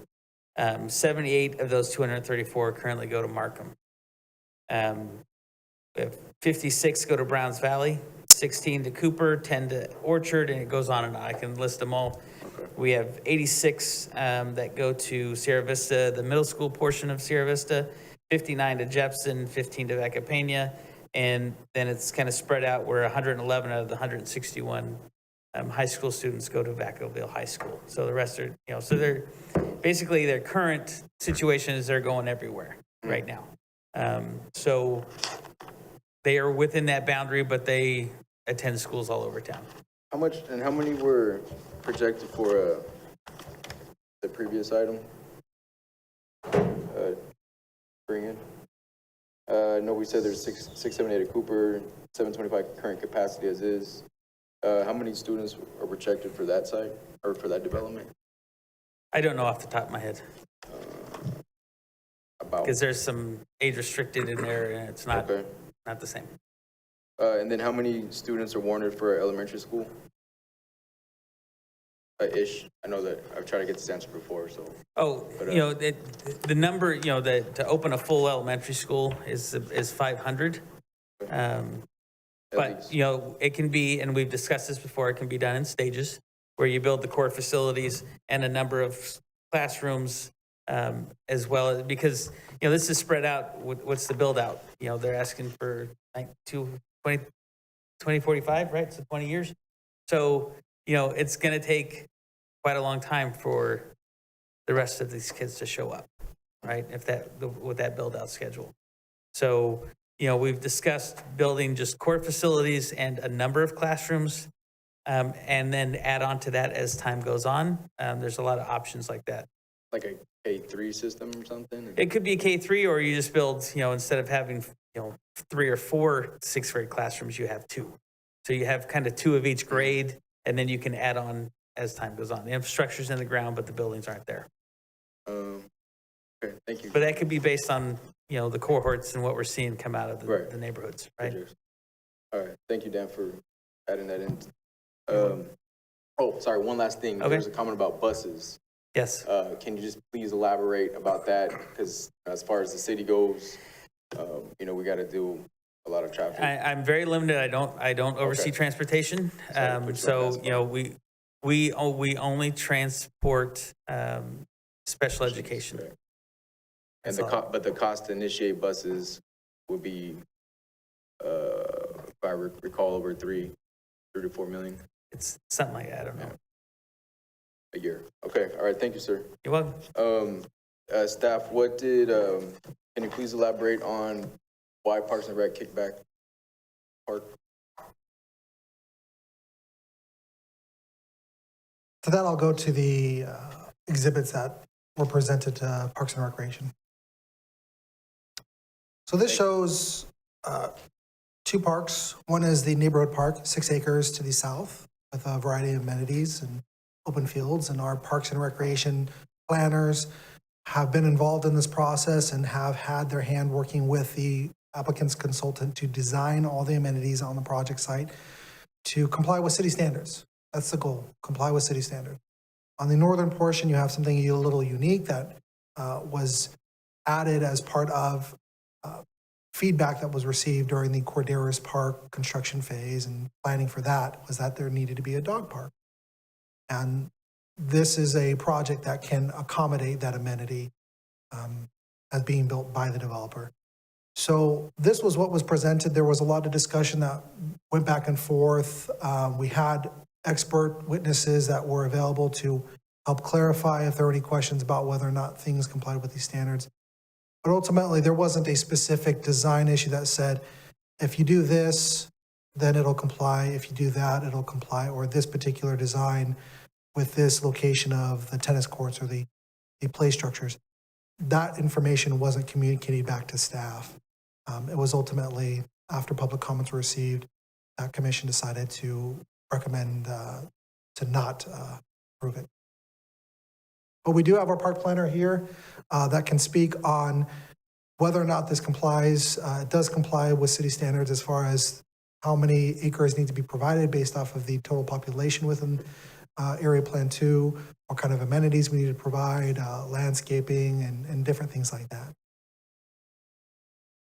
Okay. I'll just give my feedback on this. I think, I'm looking at different parts, within our town. It's been, something I'll just speak for myself, very, very passionate about as far as how we create that, welcome environment, something that, inspires creativity, something that's unique.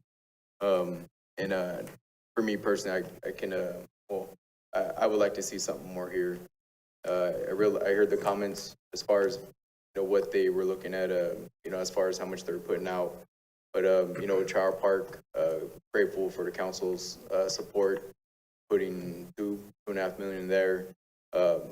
And, to have those type of amenities, I'm curious to see if the residents of that area would value that as well.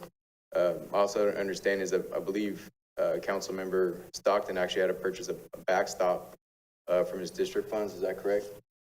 Or is that what he chose to do for one of the parks in District 1? Yeah, so I think that's it's unfortunate, personally, but especially for the cost of those. So I think, anyway, so that's my comments on the park. I don't, is there any way for us to enhance the different amenities in here? So I'll just leave that question. You guys, or whoever can answer that. The other side of it, just reading the staff report, there's some comments in there about providing a temporary or tentative use for Solano Community College. My understanding that's already been built. Is that true? Yes, in the staff report, we cited that the original development agreement identified an obligation the developer had to build an interim facility until the college was built. And they did that. They provided that interim facility for rent-free for 5 years and then additional rent for a total of 10 years. DA didn't say that they had to take a hike after that was fulfilled. The school, the Solano College is currently utilizing that building right now for its purpose.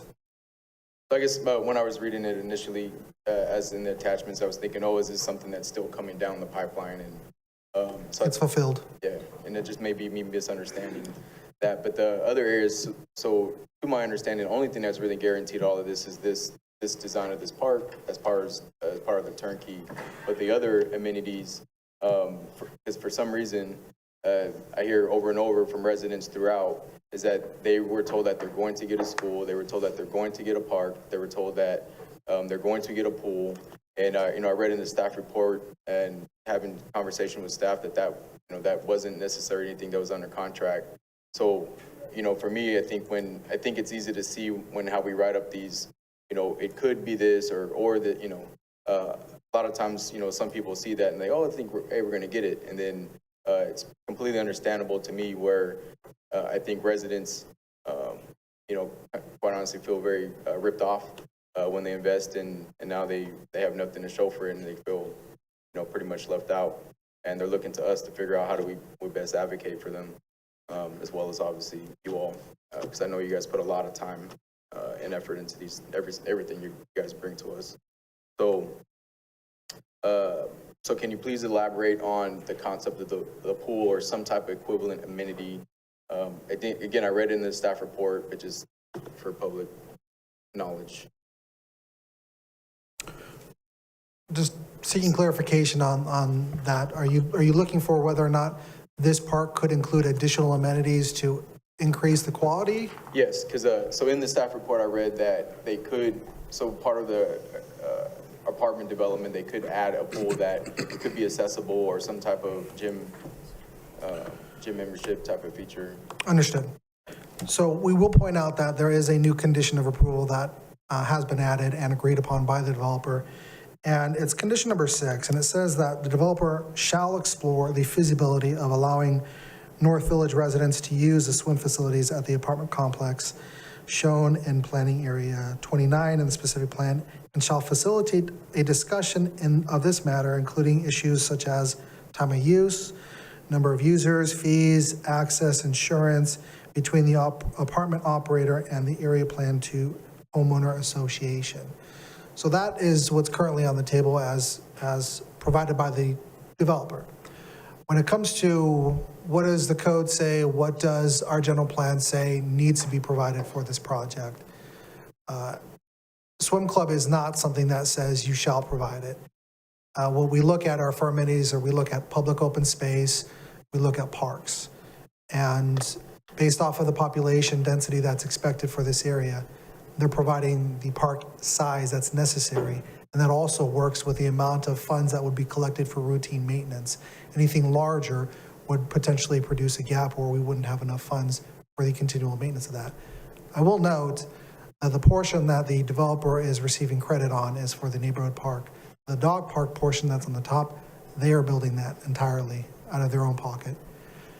When it comes to the design of this particular park and whether or not there's more standards than normal, it meets city standards, or if anything more could be added, I would defer to our park planner, Nemo Gonzalez, who's here, that can elaborate more about what those standards look like. Is this sufficient? Is this good? Or is this above and beyond? Is it okay, staff, to have them comment on that, or?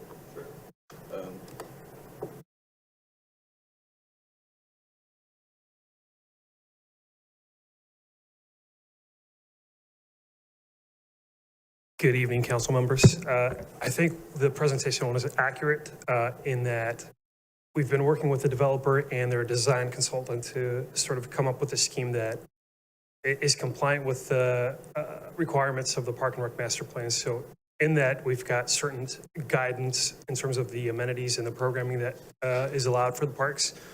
everything that is listed in the primary sort of guidance of a neighborhood park has been accounted for here. There wasn't any explicit request from the commission to add any components. They did have a robust conversation about particular amenities. All the questions were answered, but nothing was necessarily, there wasn't sort of a resolution of we need to come back with more information, but rather I think that they were persuaded by some of the commentary from the public that night. And so the two things that I took away from that particular presentation were that they wanted information in regards to the private swim club, which is being discussed. And the other thing was there was discussion about not presenting the previous plan that had been approved in 1995. So those were my two takeaways from the commission meeting. Okay. So will the high-density apartment site have a pool? I would defer to the developer to answer that, but yes. Is that in a turnkey agreement of some sort? Well, the design of an apartment project is based off of market demands and what's necessary for the developer to provide to meet the needs for that. Our code specifically says you have to provide a list of amenities in order to be able to meet the needs of these residents. Swimming pools and clubhouses are on that list of things that to be provided. So what we have found through various apartment projects elsewhere in the city, they provide swim clubs or they provide swimming pools with clubhouses along there. You've got examples like Casa de Vista over on off of Allison. You've got the other apartment project that's over off of Ulatis. Both of those have clubhouses and swim clubs. So that is part of the design of apartment projects. Thank you. Thank you, Nemo. Yeah. Thanks. All right. Councilman Coleman. I'm going to hand out to next. I'm ready for a motion, so I'll just wait till she's done. Just a minute while ago, when Mr. Banowitz was talking, you were talking about at the build out or the build out's going to be taking this long. But then the figures that you talked about is right now, the school is not meeting the neighborhood because people are going all over to elementary schools. I have one area of my district that is in the Vacaville School District 2, the part over on the east side of Leisure Town. And when I've talked to those people, they're really frustrated because there's not a feeling of community when all the kids are going to different schools. And some of them are, like I think that either in Cooper or Callison, but then some are in Travis and some are in private schools. So I feel like not having a community school does really affect the neighborhood. So I don't think we can just say, at the build out, what's it going to be? Because right now there's a current problem with that neighborhood and not providing busing and having to take your kids all across town. You know, it's crazy. And I know from schools, a lot of time there might be room in third grade, but not in fifth grade. And if you have a third grader and a fifth grader, then you're really out of luck because, you know, you might be in multiple schools. So that's my thing on schools.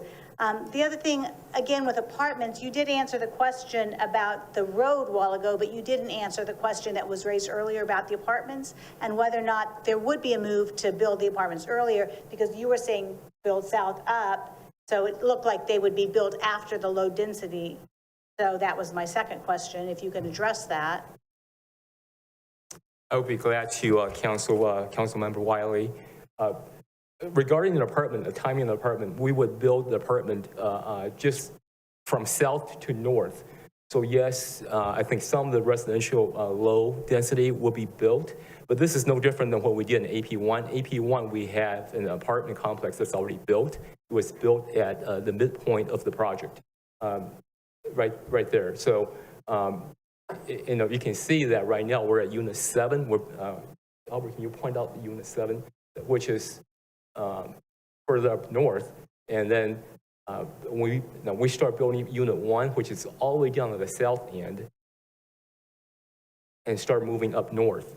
So in Area Plan 1, we follow the same process of building the apartment roughly about a midpoint of the project. We anticipate that will be the case in AP2 as well. As far as the features of the apartment complex, AP1 apartment complex, the amenities includes a clubhouse, a swimming pool, a fitness center, movie theater. those are all the amenities that we offer in AP1. We expect the same level of amenities in AP2. Plus, we're going to have to go through a design review process when we go do the apartment. So we'll be going through this process, a design review process with the city on the apartment complex in AP2.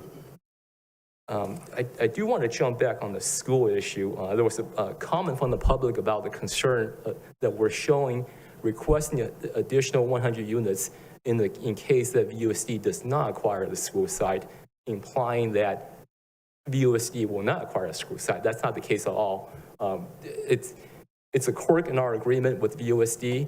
We're obligated to lot that actually it's 12.5 acres gross. We have an obligation under our school agreement with VUSD to show lotting on that in case they don't acquire it. So we're fulfilling our obligation under our VUSD school agreement.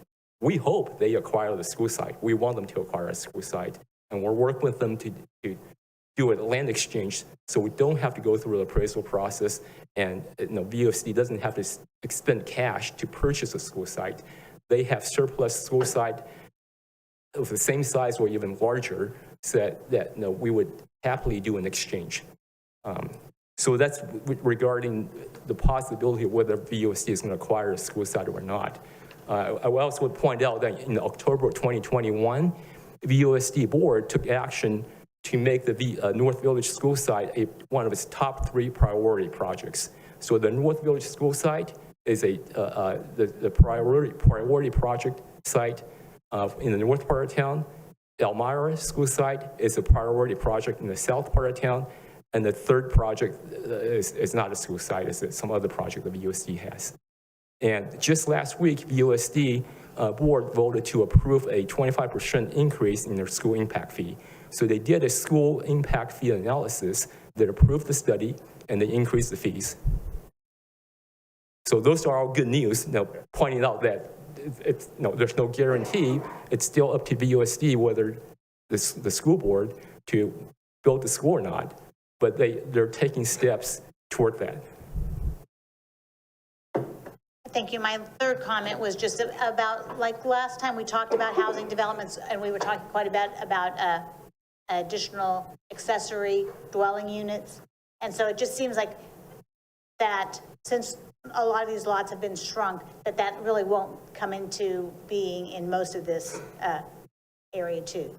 No one will have ADUs in their backyard probably. We are, I spoke to Aaron about this already. We do have, there's a condition approval for us to explore that, and we fully intend to explore that possibility. We have built ADUs within the footprint of an existing house. We call it basically a junior ADU. It's a studio or 1 bedroom, typically under 500 square feet. So we have done that, and we still have an opportunity to do that, because although we're shifting from residential low density, the bigger homes and the bigger lots, we still have 23% of the units are still going to be residential low density, meaning that they might be able to accommodate it. Yes. All right, thanks. Good. Councilor Sullivan? Oh. Yeah, there we go. So my first, I don't have questions for you, you're good. Okay.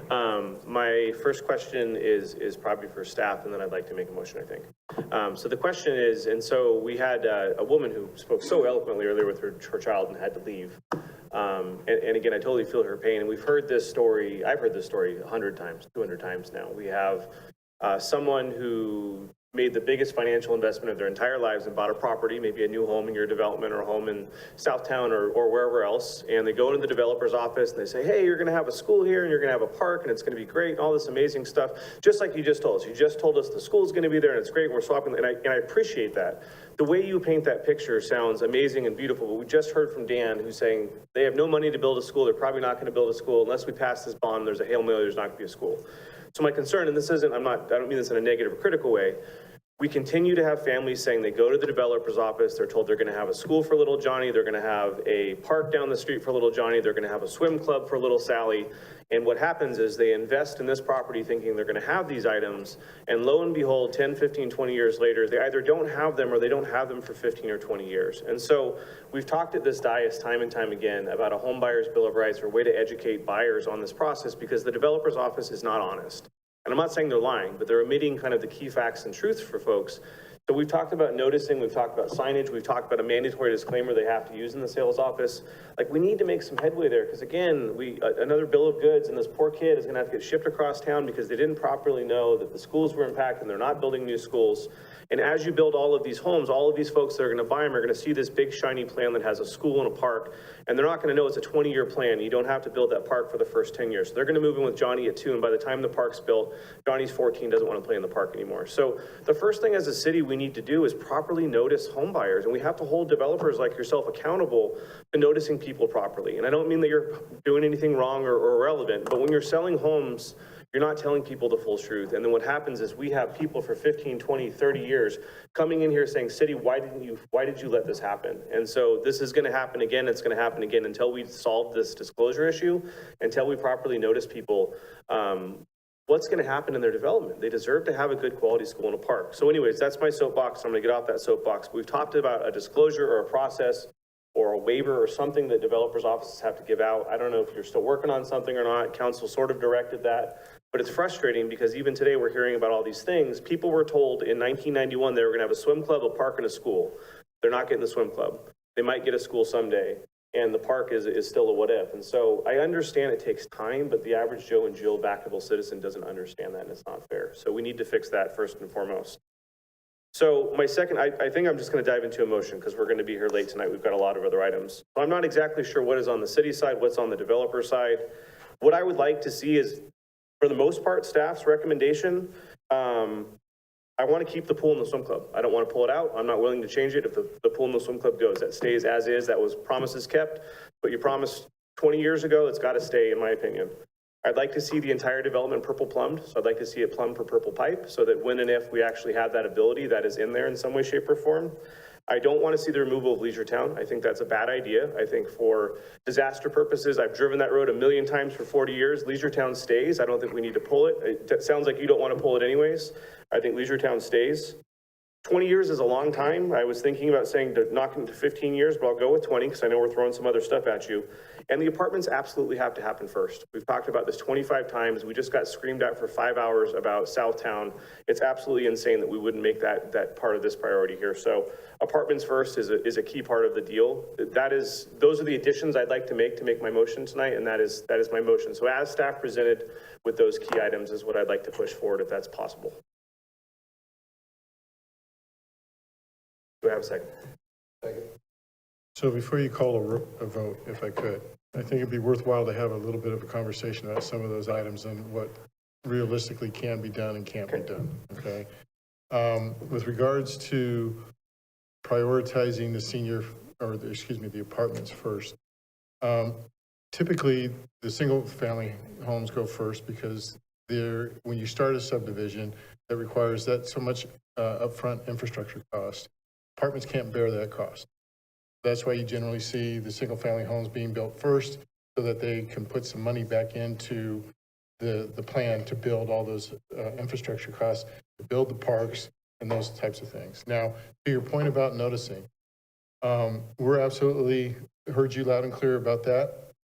We're starting an effort now that wherever there is a piece of property that is zoned for multifamily, we're putting up signage on there to say, okay, people, be aware this is zoned for a future apartment project, okay? So there will be no excuse that people that, if they build around it, they will not be aware that there is a future multifamily site there, okay? Mandating that happen first is very difficult to enforce. Now, you can certainly try that, but I have not seen in my years of doing that unless it's mutually agreed upon. And typically there is a share in that prospect.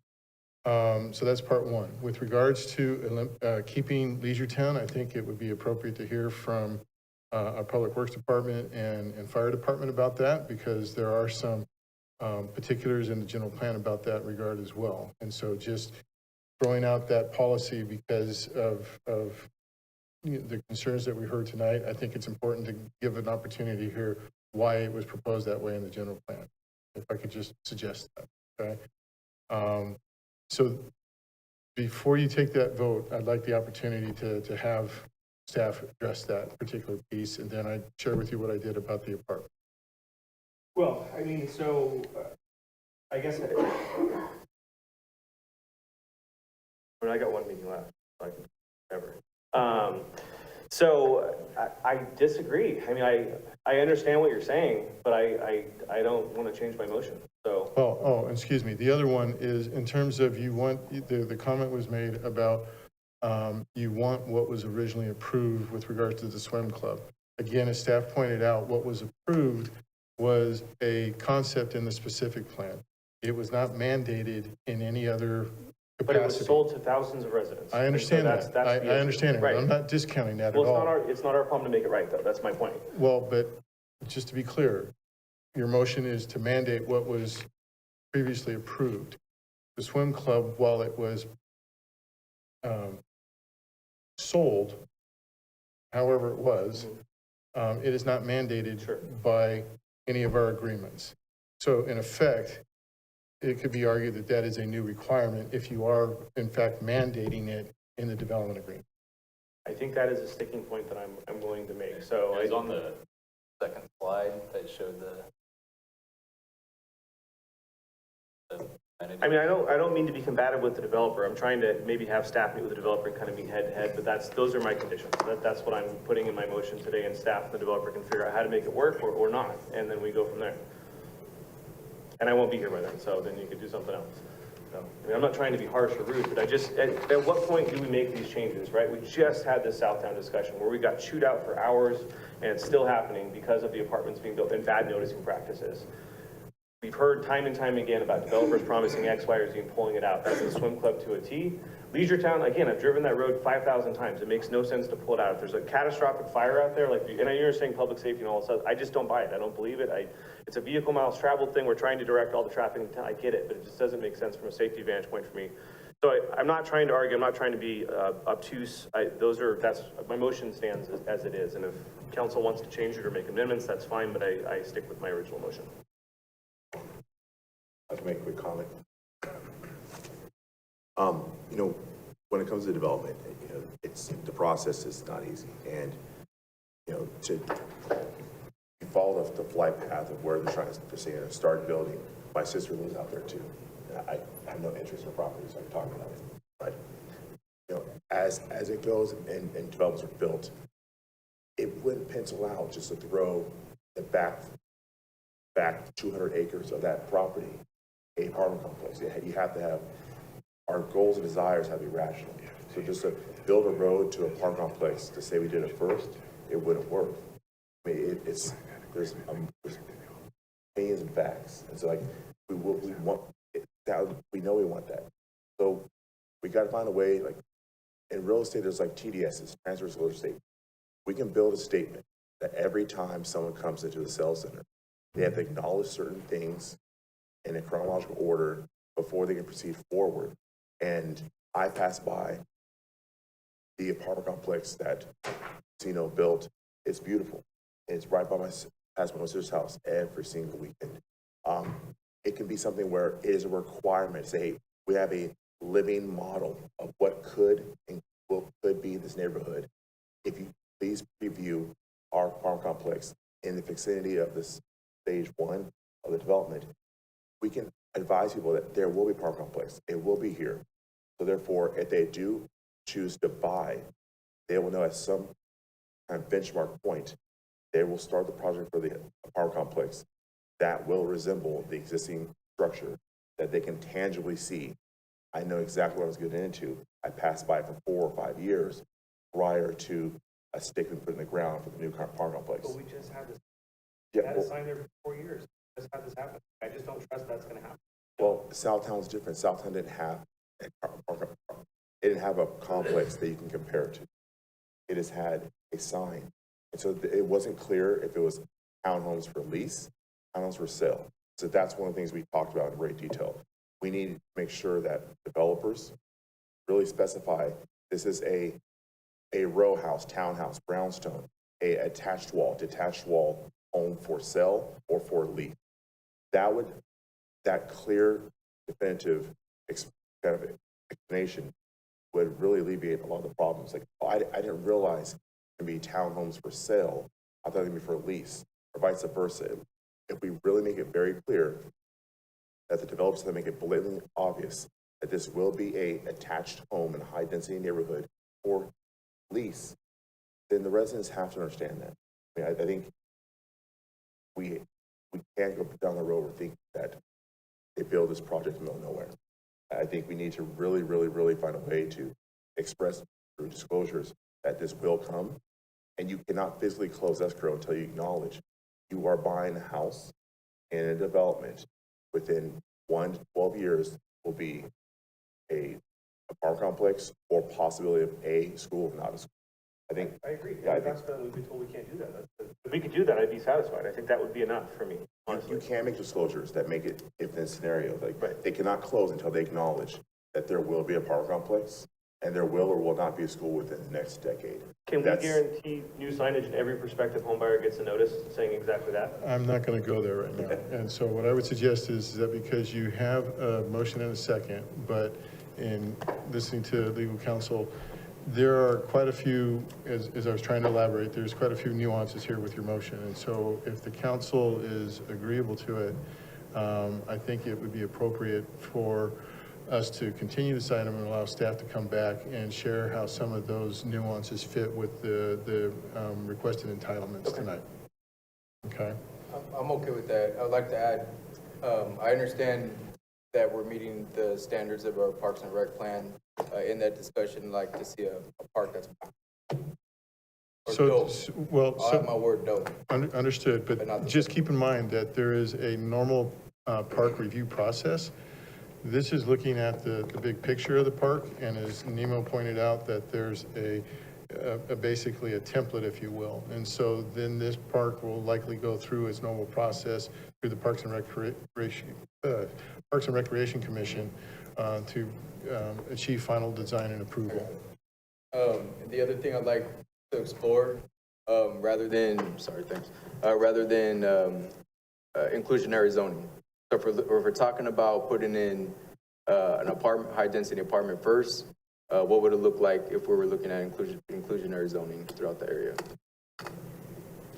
So we can certainly have that discussion. We can come back and share that with you. I would just, share with you right now that presently the city does not have an inclusionary we don't housing have to have program. an ordinance to pursue it. Well, we just got to have a will. With a development agreement, you can certainly ask for it if it's mutually agreed upon. But right now, we don't have a citywide ordinance that we can just automatically invoke on the project. I'd like to hear the thoughts on that. Absolutely. So it sounds like Canceling my motion, and we're going to table to have staff back. Yes. And work with the developer, maybe a new agreement. But based on this, please, developers, based on the kind of the questions they, other council members have brought about, can you please make a financial model of what it would cost to skip over everything and go straight to the high density apartment?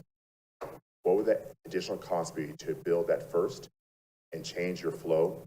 Because obviously, if you go through the process of building that first, that cost is going to be now placed on the individual people that are going to have to reside in that apartment to make up the cost, correct? So please build that model. If we choose to develop apartment up front, it's going to add a adverse cost to the development of XYZ, and that cost has to be recovered in higher rents for X amount of time. I mean, I don't want to say here is, hey, we did the right thing. We built a high density apartment first, but it costs about $17 million more to do that first and leapfrog the development because it costs to do the project. And now the rents could have been at $1,900 a month, but they're $3,200 a month now because we wanted to have that first. So we're going to defeat the whole purpose of having affordable rent or rational, where affordable is in our community. But if that costs now to be increased rents because we chose to do it first, we're doing detriment to our community. So I don't know. Albert wants to talk about it. Yeah. Everybody tonight. Thank you for allowing me to address the council members. Albert Sino with Discovery Sino Homes. Just to answer a few of the questions, I've been listening all night, and so,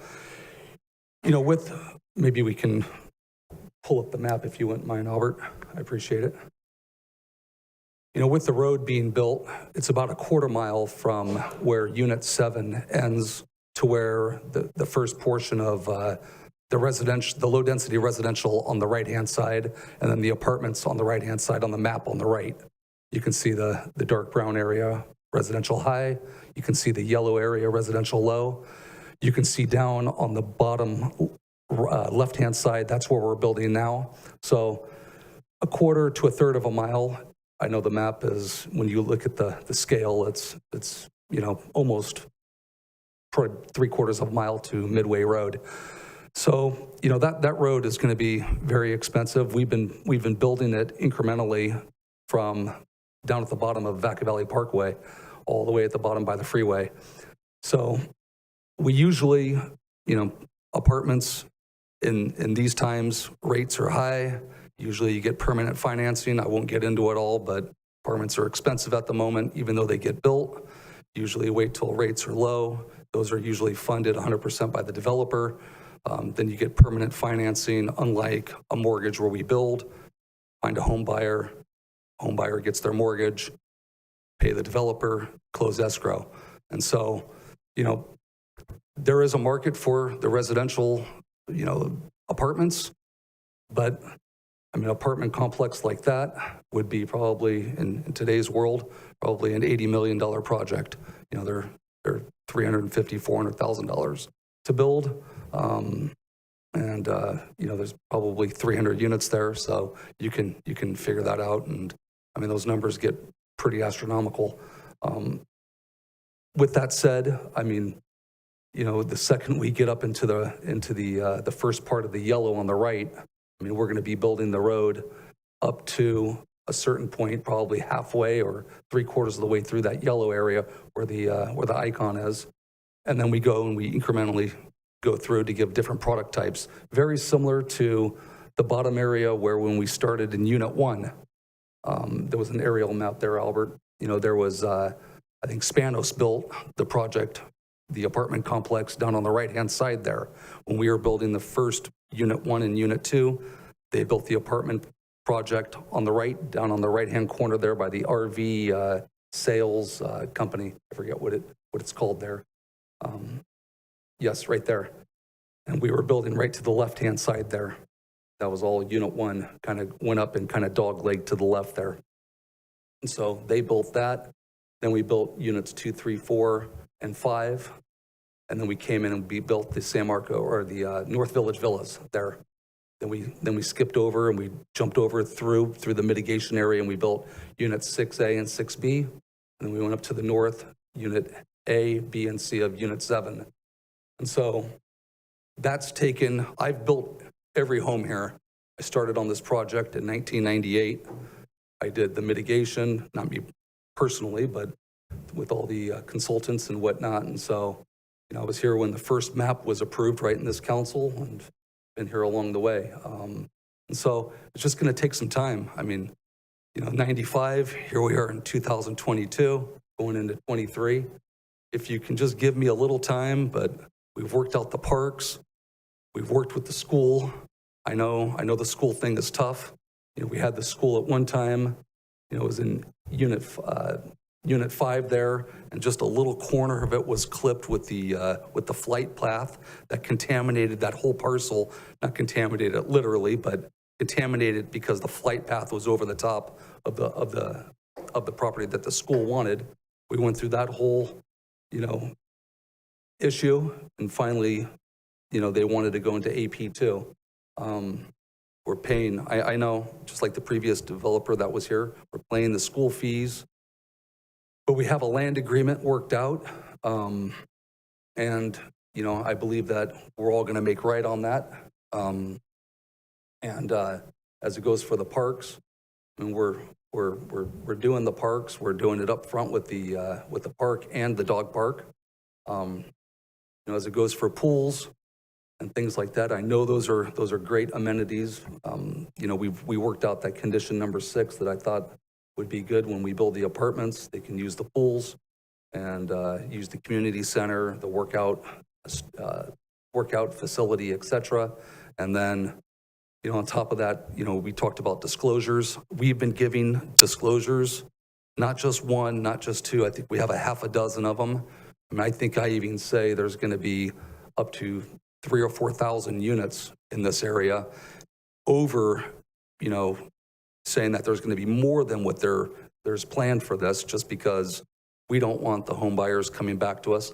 They sign, I know, you know, salespeople can say what they want, but we try to do the best we can in training them to not oversell. And but we do ask the homeowners to sign the CCNRs, all the disclosures regarding schools, you know, when the schools, you know, when, may, possibly will be built. Could be years from now. It's due to funding. Same with some of the parks, even though now we know when the parks are going to be built at certain occupancy. And so I'm just being very honest with you. I mean, you know, we do the best we can.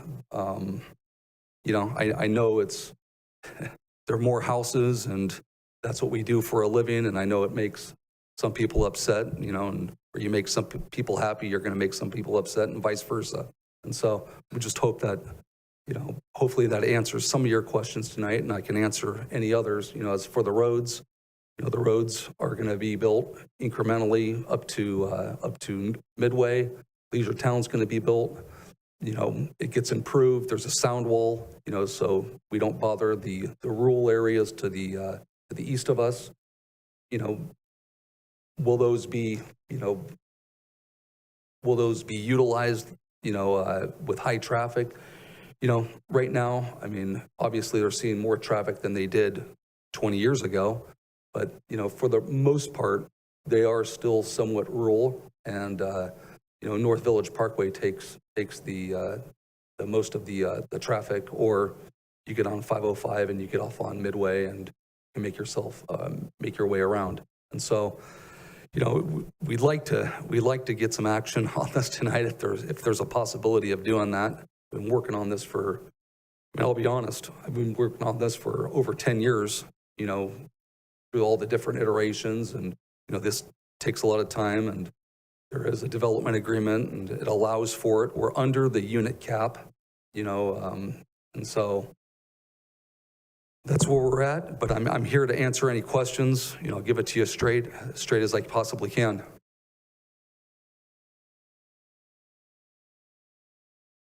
Okay.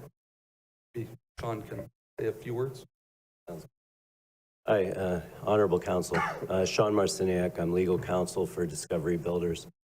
A few things. I just want you to be proud of your staff, because we have been, you know, negotiating for a long time about conditions, and they have done a really good job. I mean, there's been many times when we've left a meeting and, you know, been frustrated, but hats off to them. I mean, we've been working on conditions, and so the addition of these last conditions tonight sort of blindsided us. And, you know, I know that there's a lot of things that we want, and we have these impulses, but I'll say that each of those conditions doesn't match up with the Constitution. There are no impacts that the project has that those conditions would legally speak to. And so we ask that you withdraw those conditions and make a decision tonight.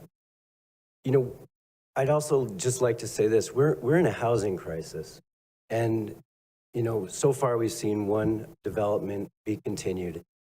To see two developments continued, I mean, we appreciate there's a lot of problems, right? People need places to go to school. They need easy access to school, but people need homes. And to push this out for, you know, I don't know when we would come back for another hearing. It could be a month, it could be 2 months. I don't know what the schedule is. We're getting into elections. We're getting into holidays. You know, we need this development now. The city needs this. And I just would hate to see this kicked, delayed, for months, because, that affects people. That affects people that need a place to live more immediately. One last thing. This is not a new project, right? There is an existing development, and the developer has rights to proceed with that. And we have filed an SB 330 application. That's not ideal. I don't think everybody, I think, would prefer this revised development. It's more middle housing. But the developer might be forced to go forward with the SB 330 application, which would implement the old plan. And because it's SB 330, it takes away discretion of the city to deny the project. They can only do so if there's a violation of objective standards. Then why? So if you're telling us we have no choice, then why? I mean, that's what you're threatening us with SB 330, so. Well, so what does it matter? It's not meant as a threat. It's just, it's what the state has done to push through housing projects. I mean, But you have to apply. What's that? You just said that you have to apply. That's true. That's true. It's for housing. I mean, it's not ideal. Wouldn't that only It's apply to messy. the high density apartment complex? We got to say 330 better. If the way SB 330 work, if we deny the project, they can go ahead and do whatever they want. They don't even have to even build a park. Mr. Chairman, if I could, we're getting off track a little bit here. So, however you'd like to proceed, you have a motion and a second. I suggest that because, and I appreciate the applicant's request before you, because they have been working on this a long time. I will simply say that the motion that you put here tonight, I am not certain how to put that into practice right now with the motions that you have in front of you. To do, for example, the pool requirement, that needs, if you want it to be real, that needs to go into the development agreement. And you just don't simply write a condition that says, put this in there. So I defer to what you guys want to do. Getting into the SB 330, that was not on the table now. And if you want to explore that, we'll have to come back and talk to you about that and the ramifications of that. But we put our recommendation before you. I think there's some challenges with the motion, which is why I suggested what I did. If they would like you to move forward, it's your prerogative and what you'd like to do. Here's where I'm at. I'll remove my motion. I'd like staff to work with the developer on existing proposal, but include a discussion and some sort of solution to the pool issue, something. And it's not the apartment complex pool. It's something that is true to what the folks that were out there were promised in some way, shape, or form. I'd like you guys to at least go to the drawing board. You're a good guy, and I know that you want to make this thing work as well. This isn't personal, and it probably feels personal. This is about Vacaville doing this for 30 years and me getting 1,000 calls while I've been in office for the last 4 years. It's got to stop and change at some point in time. So I hope you don't take this personal. Understood. So I'd like some sort of discussion on the pool piece, not the apartment pool. That they were promised a swim club for their kids, and that's what they thought they were buying when they bought the house.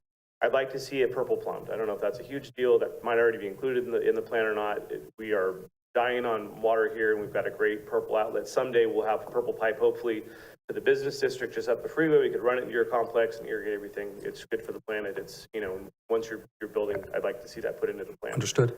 The Leisure Town Road piece, it doesn't make sense to me. I didn't mean to be disrespectful or fired up earlier. It just doesn't make sense. I don't need to hear from someone telling me it's safe or it's not safe.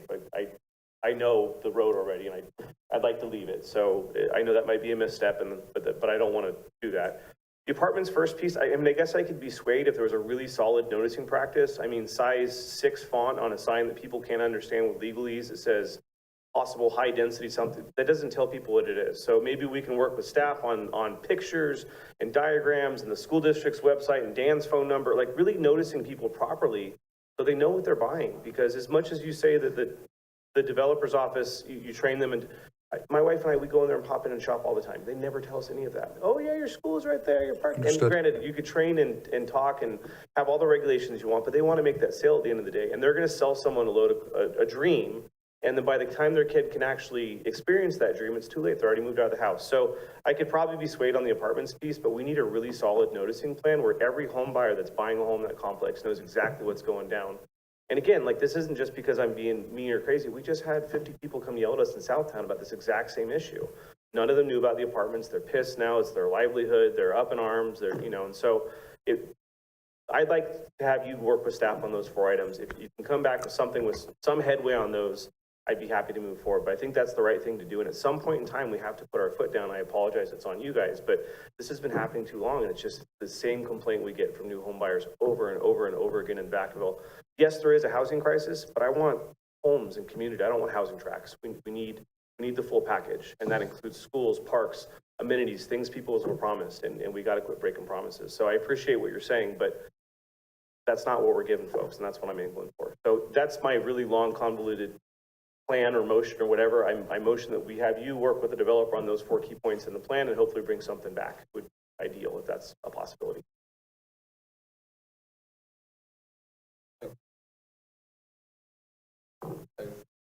But if I can, if I can just ask, would that include continuing this item to a date certain? I don't know if it would be November 15th Whatever or staff can commit December. to, I'm okay with that. I know you want to get it done sooner than later, but yeah. I don't. I was confused. It sounded like we full circle back to just the initial plan with developer working with staff to identify closure and the possibility of putting a pool into the agreement. Inclusion of the swim club, some sort of swim club option that's not the apartment pool. Purple pipe in there as well. And then the removal of the Leisure Town piece is pulled out. And then there's a really thorough, convincing noticing practice with disclosures and signage that really convinces us that folks will know what they're buying when they get into it, is what I'm asking for, an adjustment plan. So could could it be approved with those? So you're not asking to bring back information on that? No, I'm asking them to bring back options or whatever they come up with, the next best pass at it. Feedback on those items. Well, no, I want a draft plan that includes their best shot at creating those options is what I'm asking for, if that makes sense. So I'm a little confused. Earlier they addressed Leisure Town will not be officially closed. It'll be left open for public, For fire engines use, and emergency, yeah, that's not so what I'm. Leisure Town will be closed. If they address the disclosure issue, they can work with like California Social Realtors and do like 1-page disclosure. Those are items that, so the 4 items you're wanting and some way for them to work with the pool, but you don't want a guaranteed pool. What? Aaron's saying that there's nothing specific that details what the pool is. Approve it as is with those recommendations for working staff. I don't think we can today. So if I can jump in to try to help, and I respect your desire to have action tonight. As it's looking right now, I don't know that you're going to get that without modifying it to the point where I don't know what it looks like and how we get there. So what I hear from the motion now is that, and I'm clear on what you're looking for. We can go back and we can talk to the developer. I can't make any promises that I'm going to be able to bring back exactly everything that you look for, but we'll go have the dialogue and then we'll come back and tell you. Keep in mind, they have an approved project right now. Sure, yeah. And so we can go back and have these conversations. But the development agreement process is there to provide the city certainty and the developer certainty. Right. And it can be amended, but the language says by mutual consent. Sure. Okay?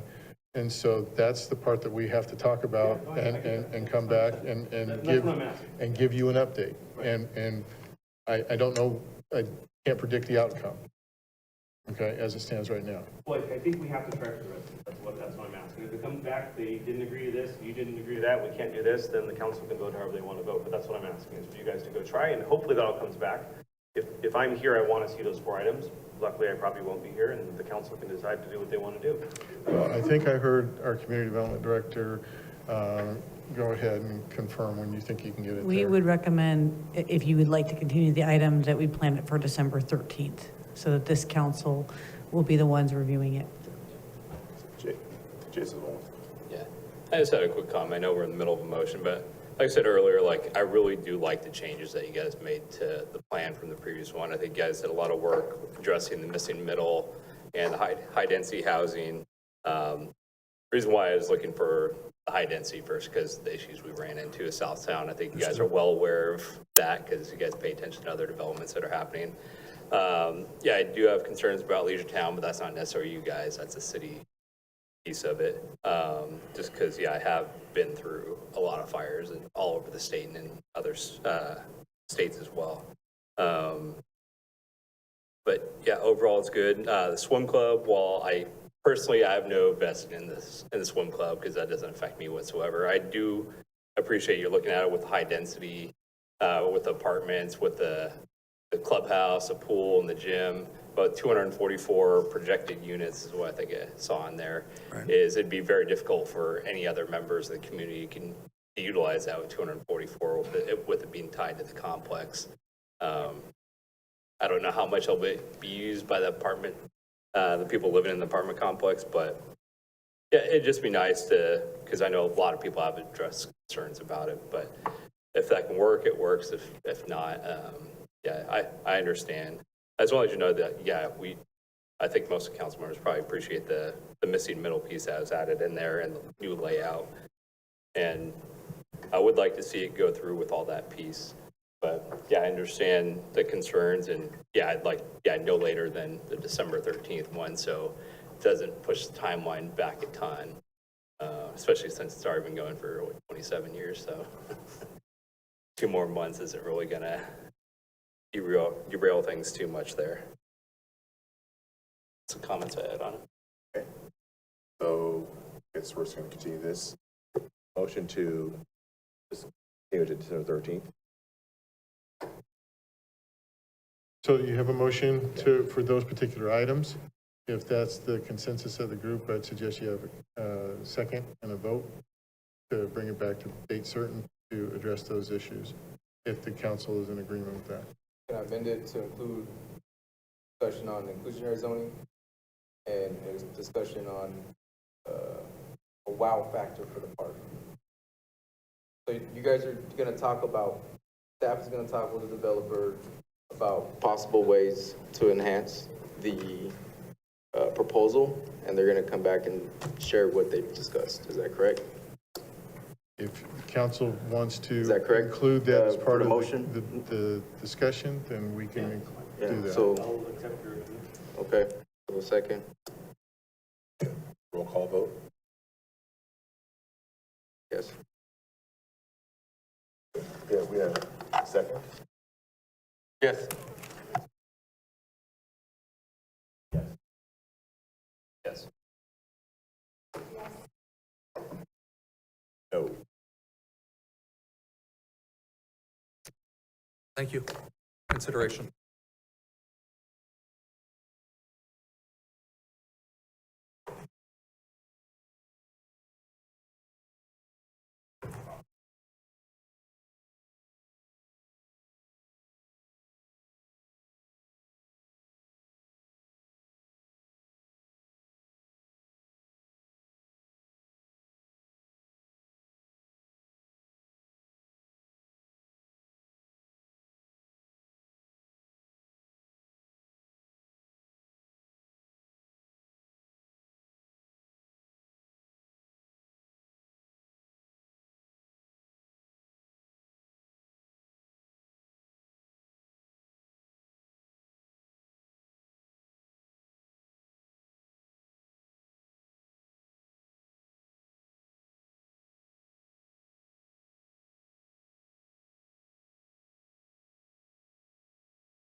City Manager, can you please go over 8C? Thank you, Mr. Vice Mayor, members of the council. Item 8C is a resolution adopting a fare for the City Coach Direct Microtransit Program. We have Brian McLean here making a presentation. Good evening, Mr. Vice Mayor and City Council. Tonight's presentation will be kicked off by Lori Tomasa, our transit coordinator, and then I'll come in and finish it up. Good evening, Vice Mayor and Council. This item is seeking the adoption of a $3 per trip fare for our City Coach Direct Microtransit program. Sure.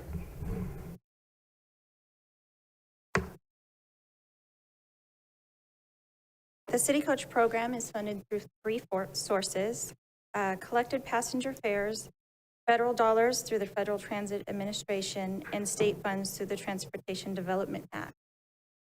The Metropolitan Transportation Commission is the regional transportation planning, financing, and coordinating agency for the Bay Area. It is through MTC that state and federal funds flow down to the city of Vacaville.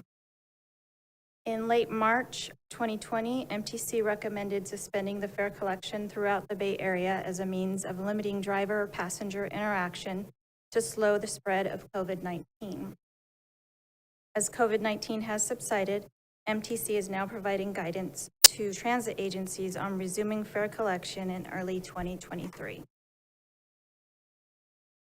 The City Coach Direct program has been running fare-free since fall of 2020. At the time of introduction, fare collection was suspended per MTC guidance. Therefore, a fare was never introduced and adopted by City Council. And in order to resume fare collection, a fare for the City Coach Direct program must be adopted. The City Coach Direct service is very unique. It differs from traditional modes of public transportation by providing door-to-door service versus stopping at scheduled stops along a fixed bus route. In preparation for the development of a new fare for City Coach Direct, staff initiated fare analysis review, starting with the evaluation of fare cost of similar microtransit services and as a baseline. YOLO Bus, COTA, and Marin Transit all set their fare between $3 and $4 per trip. Staff also reviewed the fare of private on-demand transportation services, including Uber and Lyft, and a 6-mile trip within Vacaville on these modes will cost the passenger approximately $15 to $18. Staff then reviewed the current City Coach fare and service parameters. The current fare for the fixed route system is $1.50 for adult, $1.25 for youth, and 75 cents for senior and disabled. The City Coach Paratransit program is available to individuals who are unable to use the fixed route bus service due to a disability. Use of this service must be certified through the countywide certification process, and the fare for this service is $2. Finally, through the Solano Transportation Authority, staff engaged NWC Partners, a third-party consultant, to perform a fare review to identify an appropriate fare for the City Coach Direct service. The findings from this review show that microtransit is typically priced per trip, and the pricing is closer to paratransit service due to both models being similar. NWC Partners' recommendation is to price the City Coach Direct microtransit service at $3 per one-way.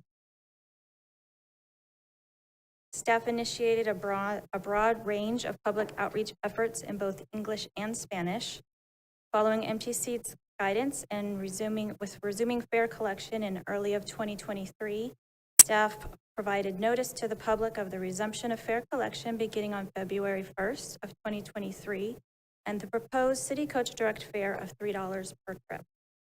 Specific outreach efforts include notices being posted on all City Coach Transit vehicles, at all major bus stops, at various community locations throughout the city, on the City Coach website and local newspaper, on the local radio station, and the City Coach's social media pages.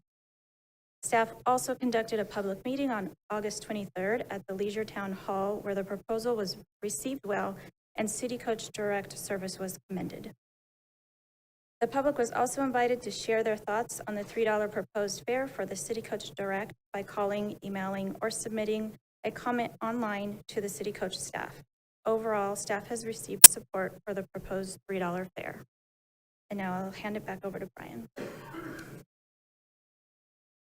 Earlier today, in all transparency, we did receive a letter from a citizen with some concerns. And over the next 3 slides, I will list those comments, the questions and concerns, and you can see they're numbered 1 through 5, and there's 3 slides. I think there's a total of 14 questions.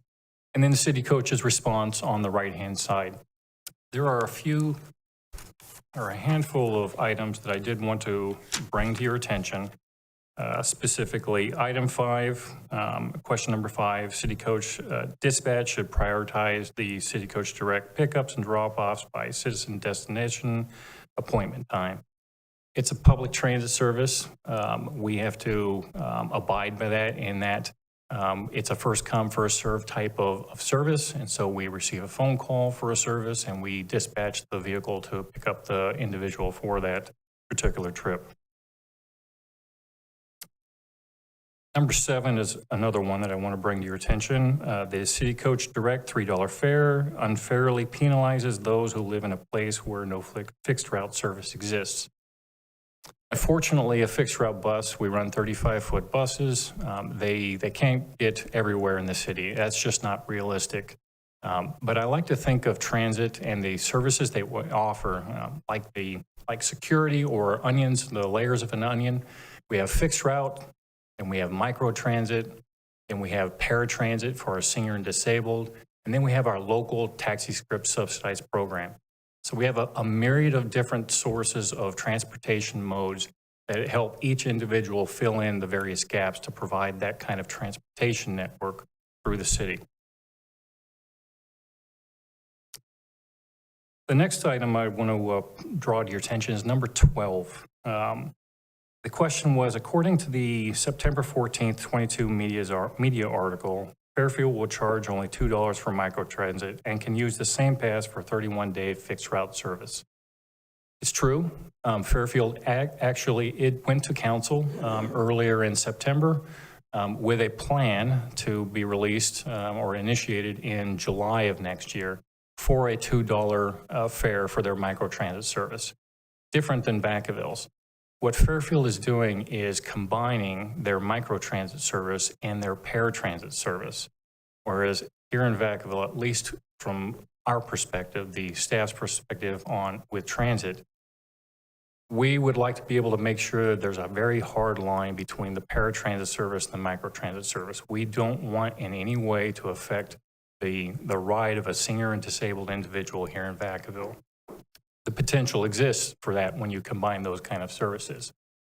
That said, the 31-day fare or 31-day pass, monthly pass that was mentioned in the number 12 here from the citizen's comment, cost was not associated. When I looked online, it's $80. So it's a significant expense as opposed to the proposed fare here for City Coach tonight. City Coach Direct at $3 per trip.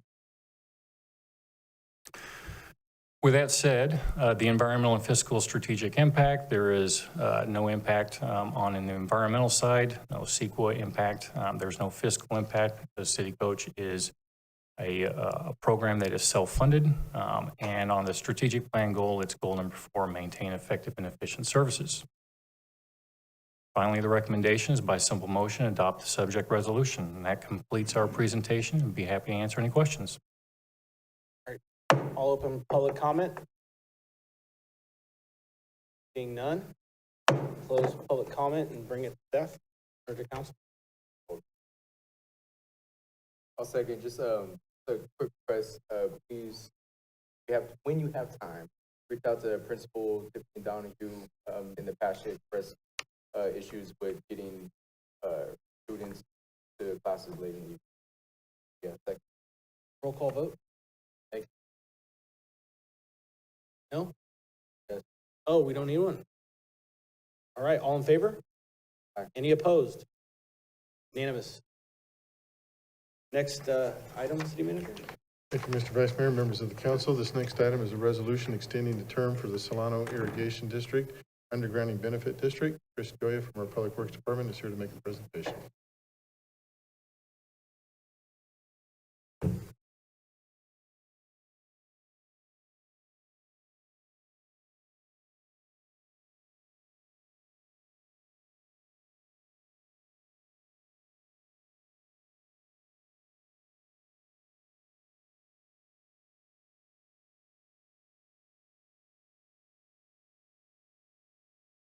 Okay, good evening, Vice Mayor, members of council. This item for you tonight is the public hearing to extend the term of the Solano Irrigation District Undergrounding Benefit District. Hopefully you can see on this slide, I-80 kind of bisects it diagonally in the middle there. You've got the Leisure Town Road crossing overcrossing of I-80 on the kind of the southwest portion, Vacaville Parkway on the west, Ellsworth Road to the north, and again, Leisure-Town Road bordering it on the west side. This benefit district was created in 2003 to reimburse Solano Irrigation District for costs associated with the undergrounding of an SID canal. SID used their own funds to underground the canal from Ellsworth Road on the north side of the I-80 freeway to Orange Drive on the south side. The canal was undergrounded as part of work going on in the area, which realigned Quinn Road and constructed the Leisure Town Road overcrossing to the alignment that exists today. The terms of the benefit district state that property owners pay their fair share of the costs when they develop their parcels. The benefit district was adopted by council on January 14, 2003, with an expiration date of January 14, 2023. Not all development has occurred as of this date within the boundary, so SID has not recovered all of their costs to date. Staff is proposing to extend the term of the benefit district 10 years in an effort to recover all the costs. 7 parcels were included in the benefit district, and there are only 3 remaining parcels needing to pay their obligation as shown in the exhibit, and those are the 3 parcels in blue.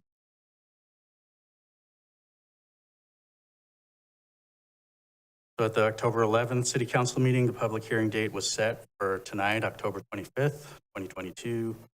We sent notices of the public hearing to the property owners with information regarding tonight's public hearing, and we have received no objections to the proposed term extension as of now. So that concludes my presentation. With that, I'd be glad to answer questions. I'll open up public comment. Nobody? All right.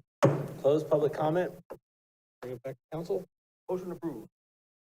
We have a motion and a second. All in favor? Aye. Any opposed? None. It's unanimous. Next item, city manager. Thank you, Mr. Vice Mayor, members of the council. This last item before you tonight is a resolution of the city council to consider an assessment district alternative funding feasibility study. And next steps, Brian McLean and our consultants are here to give you a brief presentation.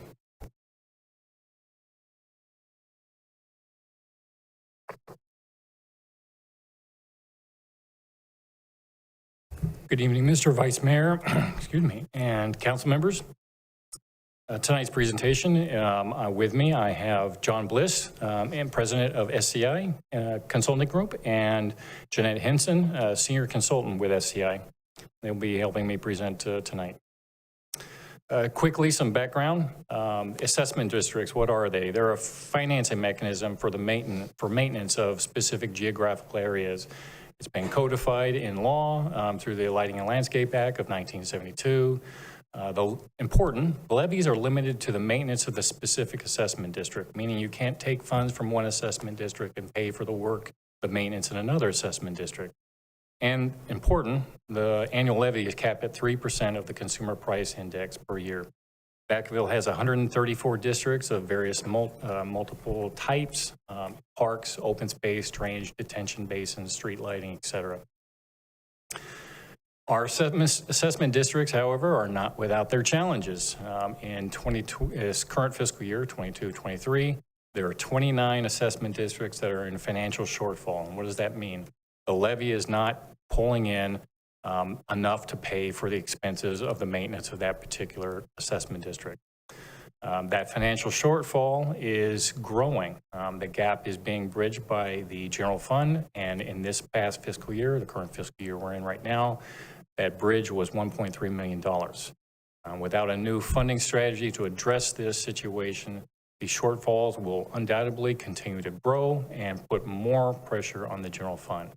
And with that, in July of 2022, this past year, City Council approved the hiring of SCI Consulting Group to help us find our way through this challenge.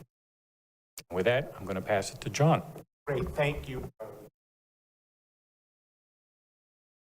Okay, thank you. Good evening, members of the City Council, staff, members of the public. My name is John Bliss. I'm president of SCI Consulting. We're based here in Solano County. We appreciate the opportunity to work with you on this tough and challenging and interesting project. Essentially, we're going to give you some information today and as an update, and then hope get direction to proceed with a survey to test kind of what we found out here today. I'm joined by my colleague, Jeanette Hinson, who is a resident here in Vacaville.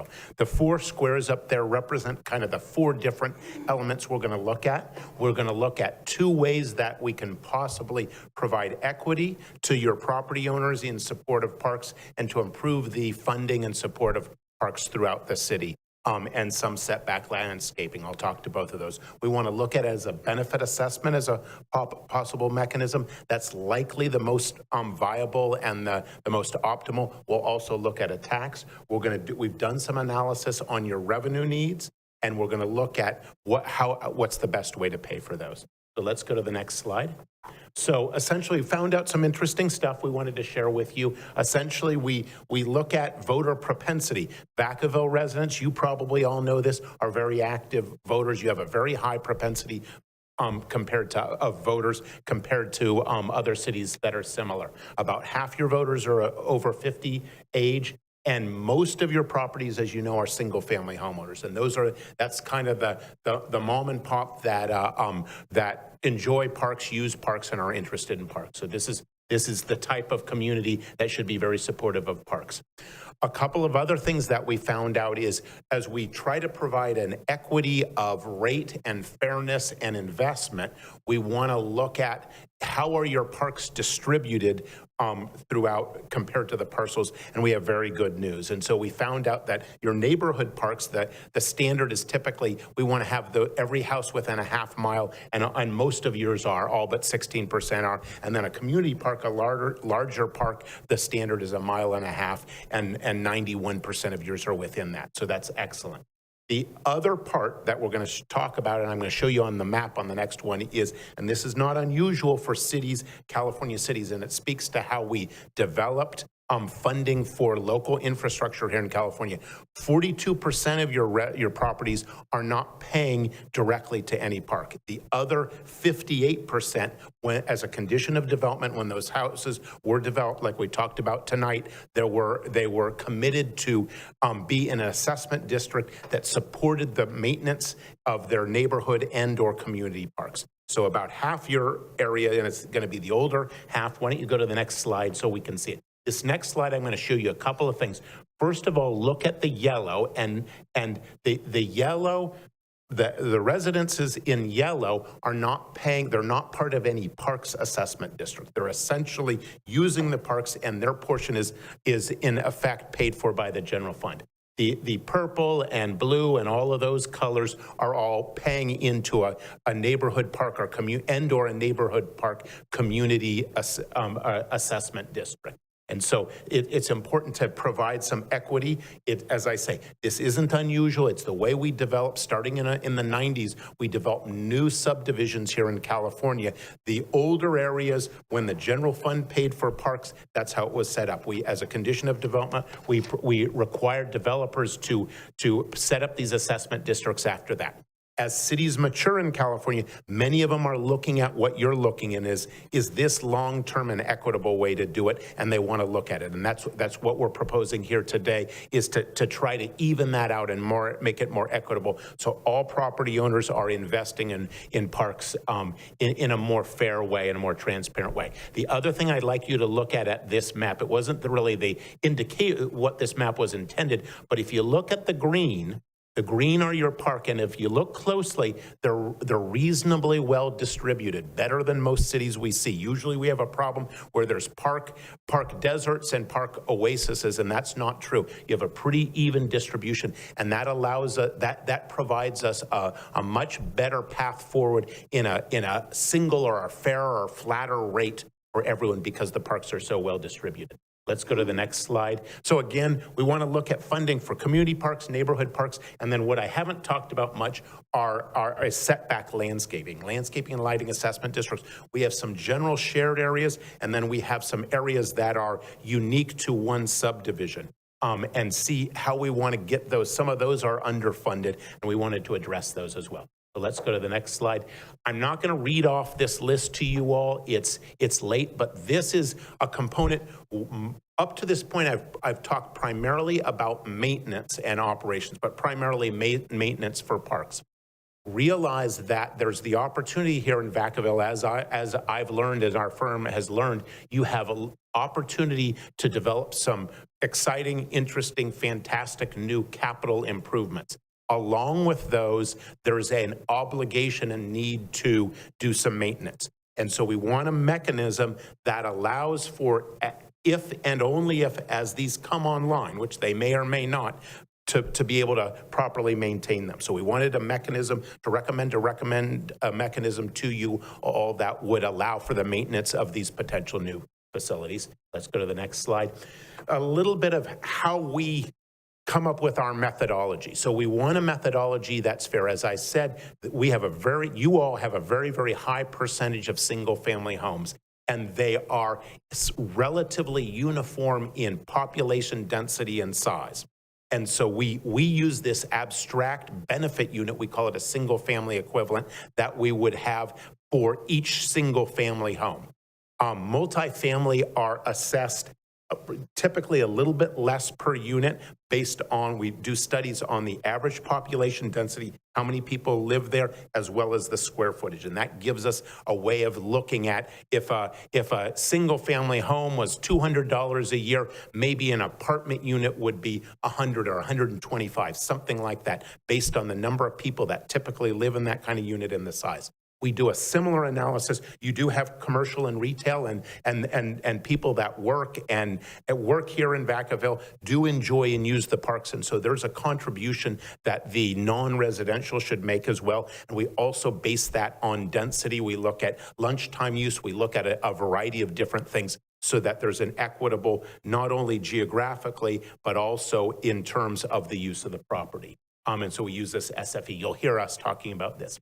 So we came up with a couple of ideas, and there's two that we wanted to show to you today that we're considering testing, and one of them is to, both of them are based on this idea that let's go out and do the analysis, do a survey on property owners here in Vacaville, property owners and voters, and ask them if we could have an equitable rate, the same rate basically for all properties. And right now we have many, many different assessment districts, as Brian said, a variety of different rates, and we want to get that dialed down and make it more equitable.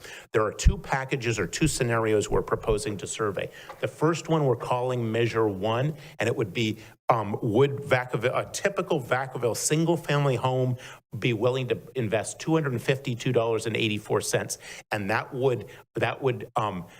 would support the new and improved and existing investment in neighborhood parks, community parks, and setback landscaping.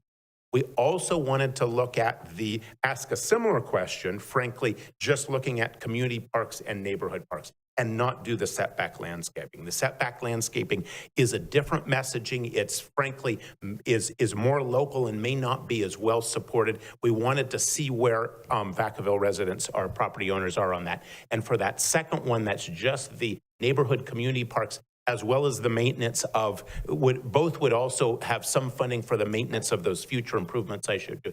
That's $180.37. So both of those are rates that we would look at testing. Let's go ahead. One quick note here. Both of these plans, important to note, is that the current assessments that are being paid by individuals within these various assessment districts, under both of these plans, under both of these proposals, those existing assessment district costs, expenses that individuals are paying in, essentially get zeroed out. This new plan becomes the plan, or that particular revenue measure becomes the cost for that particular assessment district spread across the city in either of these two different plans. And in fact, we'll go to the next slide. And thank you, Brian, for pointing that out. That's an extremely important detail. This slide shows what the current rates are. And so you can kind of do the math here, and you can see the different assessment districts and assessment amounts that range from about $50 to about $200. And so those would be zeroed out. So if I was in Ridgeview and I was currently paying $81.93, that would go to zero, and I would pay either the 170 or the 252 that we looked at the other one. So it changes, it takes out this range and has everyone investing in parks at a similar, more equitable rate. So that's the idea, that's the proposal we thought as part of our mission to clean up and come up with a simpler, more straightforward, more fair system, as well as getting you the investment in parks that you need going forward so that you can properly maintain what you have and potentially maintain any future improvements. So let's go to the next slide. And I know I'm going very fast here. I started by saying, hey, let's look at a special tax and a benefit assessment. The benefit assessment is sometimes called a special assessment. It's the rules, the mechanisms for implementing a benefit assessment were called out in Prop 218. It's often called a Prop 218 as well. It all means the same thing. There are procedures that are in place that are clear and administrative and different from a tax. For today, probably the two biggest differences between a special tax and a benefit assessment, and again, they're like a Chevy and a Ford. They'll both get you where you want to go, but they have different, there are important differences in the details. Probably the biggest difference in this case is the Prop 218 is a property owner election, whereas the special tax is a voter election. In a community like Vacaville, where you're mostly single-family homes and most people are registered to vote, actually those populations overlap pretty well. They're not that different. In many communities, we have where you have a lot of landlords, the property owners are a different population than the registered voters. Or in a college town, for example, they're very different. Here in Vacaville, there's lots of similarities. So we would look at both of those and we would return to you and make a recommendation on what was optimal, a benefit assessment or a special tax. And so this slide is you? This slide is me. Okay, great. Okay. Real quick, the environmental, fiscal impact, and strategic goal. There is no environmental impact, no CEQA impact regarding this, taking an action on this item. At this point, there's no fiscal impact. Back in July, as you recall, Council approved the hiring of SCI Consulting Group with a budget of $165,000, so we're not asking for any additional funding right now. And the strategic goal is goal number 3, protect Vacaville's quality of life, and goal 4A, ensure fiscal sustainability. And finally, the recommendation by simple motion, adopt the subject resolution. And that completes our presentation. We'd be happy to answer any questions. I'll open it up to public comment. Yes, I got one taker.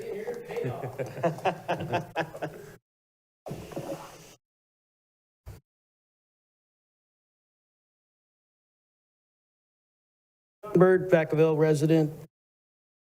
I'm already in a special assessment district. It's called the City of Vacaville, and I just received my current tax bill, and I'm taking a look at that, and then we approved several special taxes, the paramedic tax, the fire police tax, and I believe there's a third one for emergency services. I would caution the gentleman on his vernacular. When I hear equitable, I hear reaching into my pocket and putting in somebody else's pocket. I live in an older neighborhood.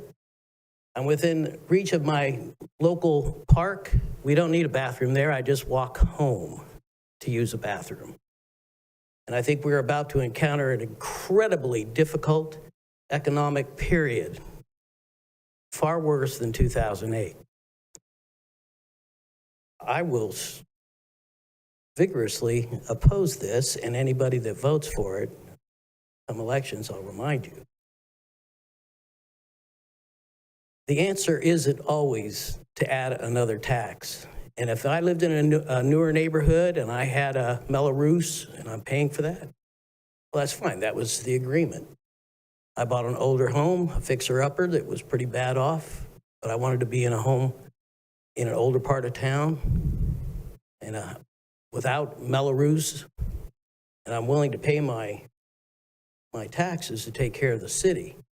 But if something is getting out of control, then I suggest the council do diligence and work on it another way. But No, sir. Equity, fairness, a lot of ambiguous terms there. That's all. Thank you. For your comments.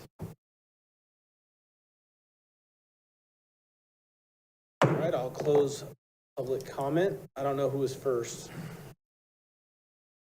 Let's start with Councilmember Wiley. Thank you for the presentation. I wanted to clarify the question. So when we talked about it would take away what you already paid for LLC, and then this would be the new fee. So I would just want to say, and was that new fee going to be on all the single family homes or just the ones that were just paying the LLC? It would be on all single-family homes, partially to address the issue of making sure everyone's investing in parks. That's what I thought the Yeah. intent was, but I wanted to clarify Thank because you. sometimes things are not said exactly. And so then I do live in a newer home that, and I haven't looked at my property tax recently, but I think there's a lot of things listed besides LLC, like park fee and other things. So the only thing this would take away would be the LLC, and in its place would be another fee. That's correctly said. That if you're in an assessment for a neighborhood and/or community park, that would be replaced by this. That would still stay there, right? The only thing that would be gone was the LLC one. The LLD. And whatever, yeah. the LLD, there are different flavors of LLDs. And the ones that are specifically for neighborhood parks or community parks, and Jeanette here can tell, we have a list of which ones. Yeah, that's the neighborhood park and community park LLDs. There are other LLDs that pay for other setback landscaping, drainage, lighting. So this is specifically to replace the park LLDs. Oh, okay, so the other ones will not be affected, only Just the to be park clear. ones. Yeah, perfectly said. That's right. And added to the people that don't have a park one on there already. Perfectly said. That was my question.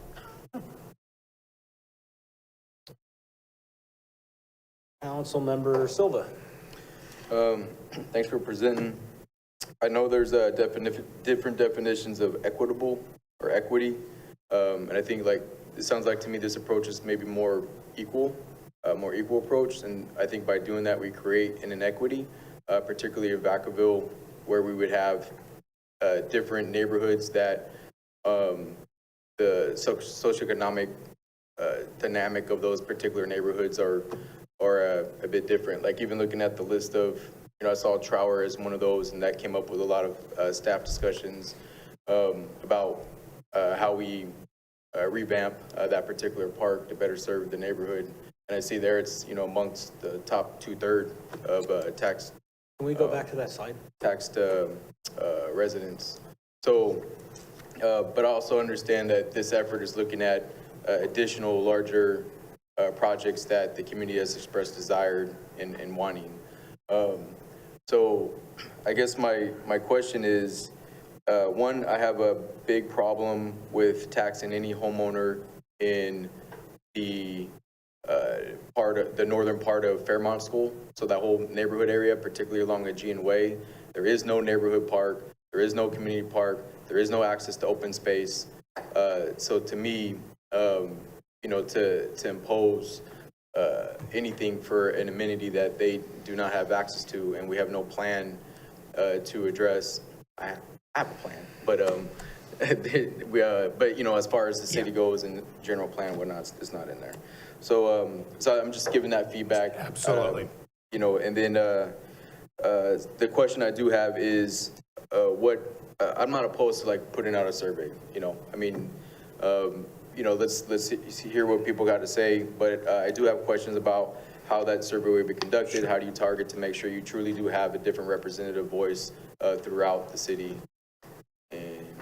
Sure, let me discuss this. And before I do, to your first point, I think I'm speaking broadly, and I did say that there's a percentage of the parcels that aren't within the half mile of the neighborhood or mile and a half. We have to look at those specials. So the area you described, it sounds like probably doesn't satisfy that requirement. And so we'd have to look at how and if those people are assessed. So we'll look at all of that detail. That's a big part of it. Let me describe how the survey works. And so essentially what we've found we've had the best luck with is a mailed survey. And the mailed survey we take a look at the data, which is the parcel. So every parcel in the city has a use, it has a size, it has an owner's name and an owner's address. And we randomly select from that in a large enough sample that it's representative and a large enough sample that we get geographic distribution and all kinds of different distributions, and we'll look at that. The program randomly selects, and then we make sure we get that distribution. Those respondents or potential respondents are mailed the survey, and it comes in a regular envelope, and the respondent can open it up, and there's 2 pieces of paper. There's actually 3 things in there. One is a postage paid return envelope, so they can use it. The other is kind of almost like an info guide. It would give some information on parks here in Vacaville, what we're trying to do, what are the future. It does it in intentionally a very, very balanced and a very, very balanced and governmenty way. It's not persuasive in a way. We would be remiss if it was promoting or pushing one way or the other. And oftentimes when people see our info guide, they're like, is this it? And we do that. It's dialed down because we don't want to drive support up or down. We want it to be base, we want it to be cold, we want it to be governmenty. In addition to that, there is a questionnaire, and the questionnaire has a key question that we call internally question number 1, and that's where we propose a rate and services. So it's a question. In order to continue to maintain parks and neighborhood and community parks in Vacaville, provide funding for new capital improvements, maybe one other line, would you be willing to invest X amount? It would be one of those 2 rates per year for parks, dedicated for parks and recreation with oversight. A fairly typical ballot question with that dollar amount, and then respondents can reply to that. In addition to that, we usually have 10 or 15 additional questions that might ask questions about maintenance. It might sports field mowing. It might have bathroom cleaning. It might have capital improvements, where we try to understand what are the important values of the property owners or voters in terms of parks and recreation. And then the third section is a open-ended comment section where property owners can write, or respondents can write whatever they want. And there's lots of value in that. And we go through and tabulate all of that for you. We analyze it. It's also right on the survey is the opportunity. Some people want to do it online, and so we give them a website and a QR code that they can go and respond online. And we get about 10% of our respondents are online. Still, most of them will fill it out with pencil. They will put it in the envelope and send it in. Once we get all of those, we will tabulate them, we'll analyze them, we'll go over it with staff, and then it'll come back to you as a presentation, and we'll look at what did we find, what level are Vacaville property owners and voters willing to invest, what's important to them, is a tax more optimal, benefit assessment, that type of thing. So this is the first step towards addressing kind of your goal of sustainability, financial sustainability for parks and recreation. And sorry, quick question. What's your sample size? Like, what's the target? So we're mailing 10,000. And I think that typically I think we predict with the response rate, we like to do a plus or minus 3% on our margin of error. Thank you. Council Member Sullivan. Thank you, Doctor. So a couple quick questions. I do really strongly agree with Councilmember Silva's comment about the folks that don't have access. Yeah. I mean, that just makes absolute sense. Yeah. Those 16% somehow accounting for that, or there's a waiver or something. I do really like the idea of looking at this. So, I mean, I know I live in a very old neighborhood that has a very low assessment fee right now, and no fault of our own. We just don't have the money to keep it up. It looks terrible, right? So Aaron and I talk about this all the time. He says shrubs and grubs, right? We've got falling down fences and dead landscaping, and the parks. I've got all kinds of needs there, and so I know a lot of it is a resource issue. It's like, how do you get that there? So I appreciate the fact that we're looking at this. I think we do need to look, especially in our older neighborhoods that are really falling behind. Couple quick, I mean, it feels a little backwards though, right? It feels like, hey, we're going to get like this.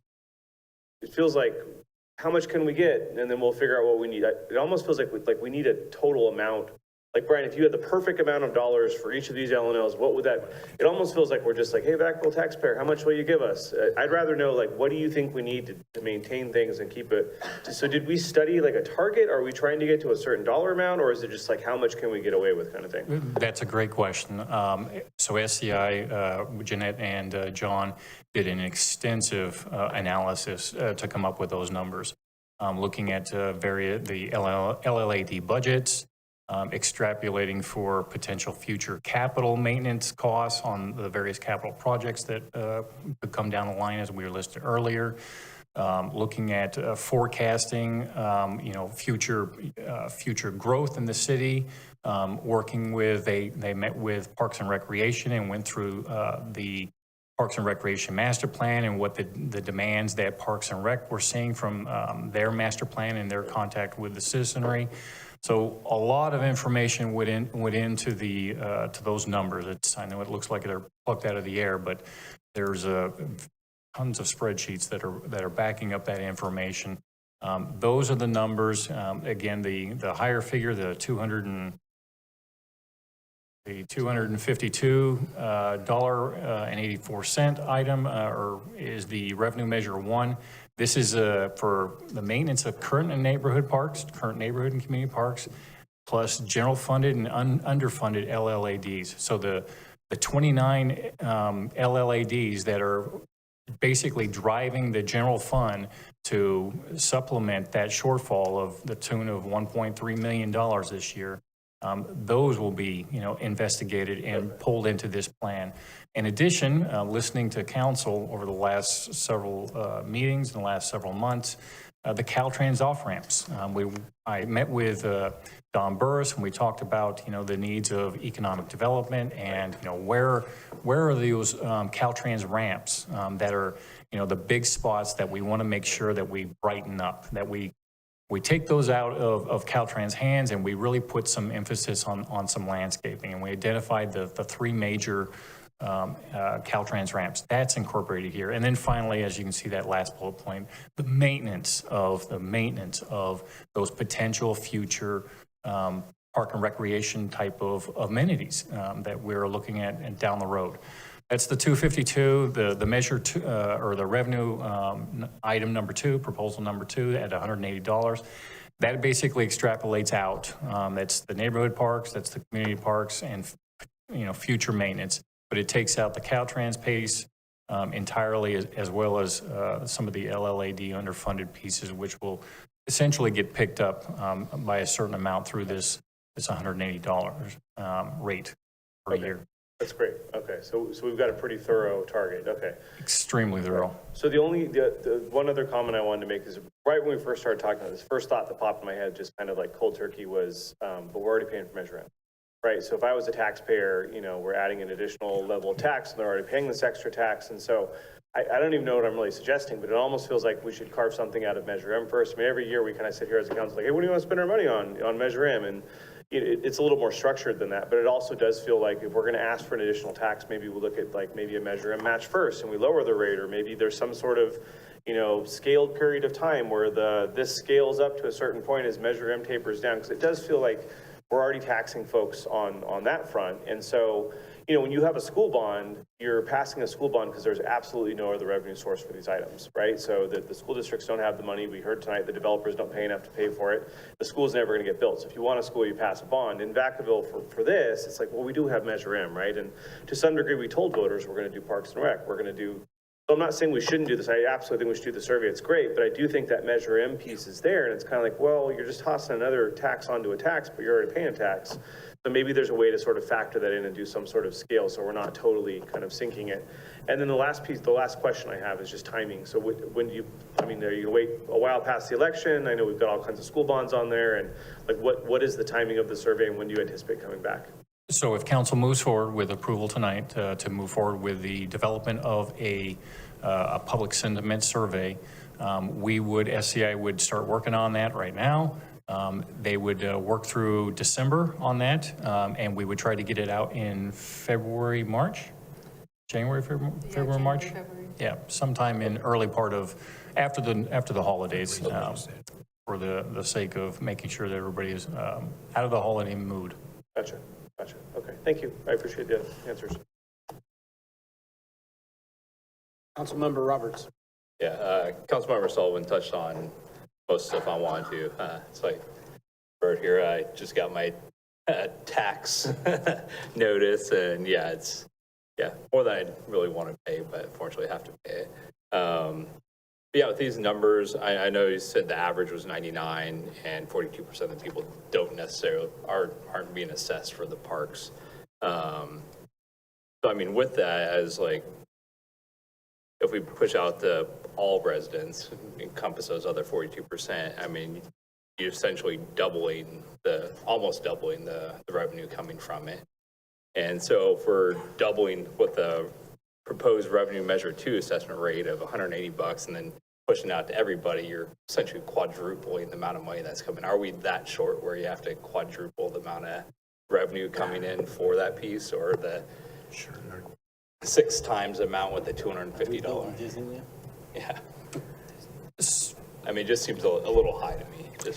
I know you guys have your formulas and algorithms for assessing how much it is. It's a great question.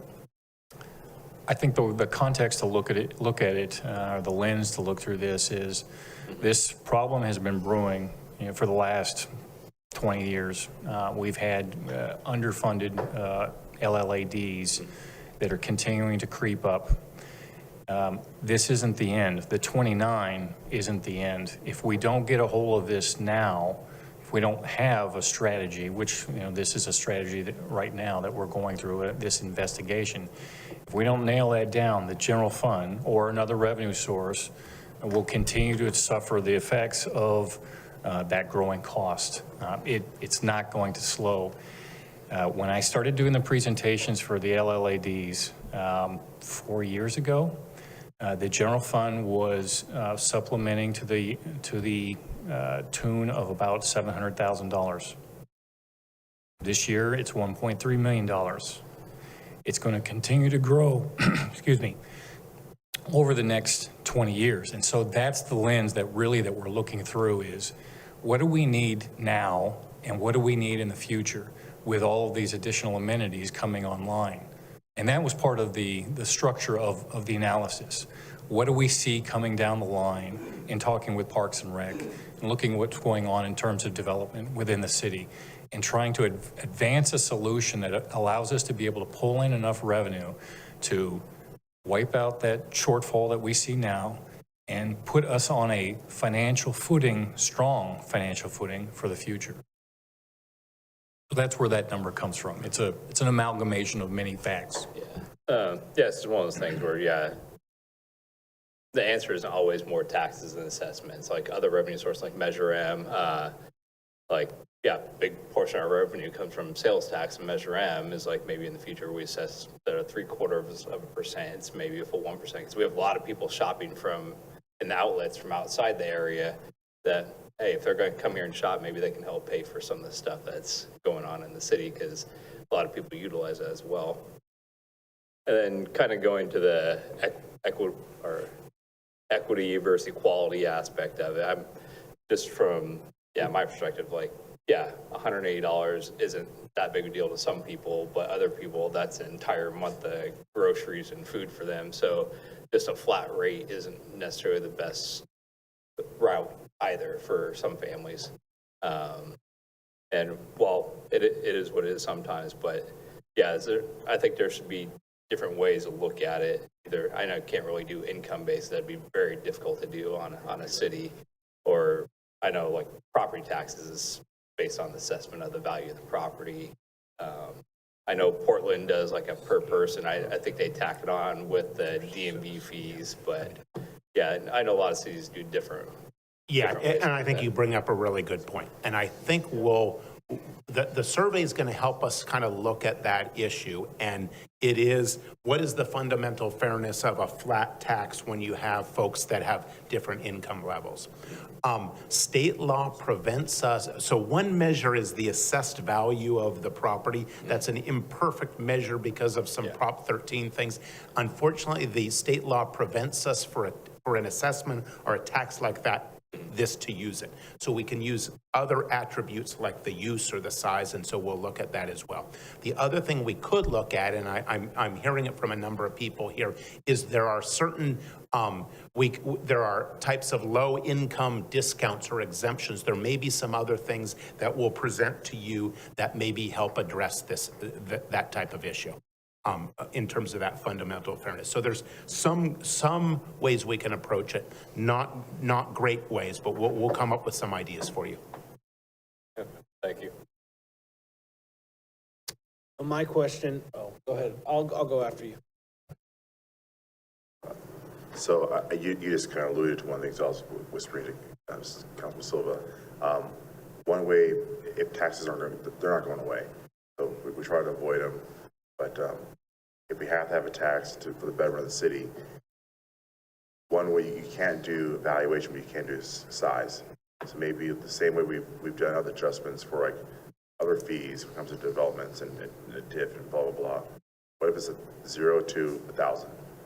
1,000 to 1,500 square feet. 1,500 square feet, 2,500. 2,500 to 3,500. So therefore, if someone has a 3,500 square foot house, maybe their fee is already at $275 or something. So they won't have it, their net change for them won't be the same effect as someone that's living in a house that is, in the old part of Vacaville, some wonderful small houses, but maybe their income level is, at the age they are, is more key for them that they're getting to their golden years. And maybe that jump in $265 a month is going to affect them at a higher rate than someone that's in a 300 square foot house. I mean, it does affect people differently. Someone might have a difference of extra $100. I mean, a lot. Some people like it's one less trips, like it's a little less restraint for something they would have bought, but it's not going to change their life. Maybe that's an indicator, but hey, this part of town, you can even see parts of town have older homes where the parks are maybe not as prevalent of other areas, and it would kind of work as its own way out. If you're in a house that's 4,000 square feet, it's not going to make a big difference.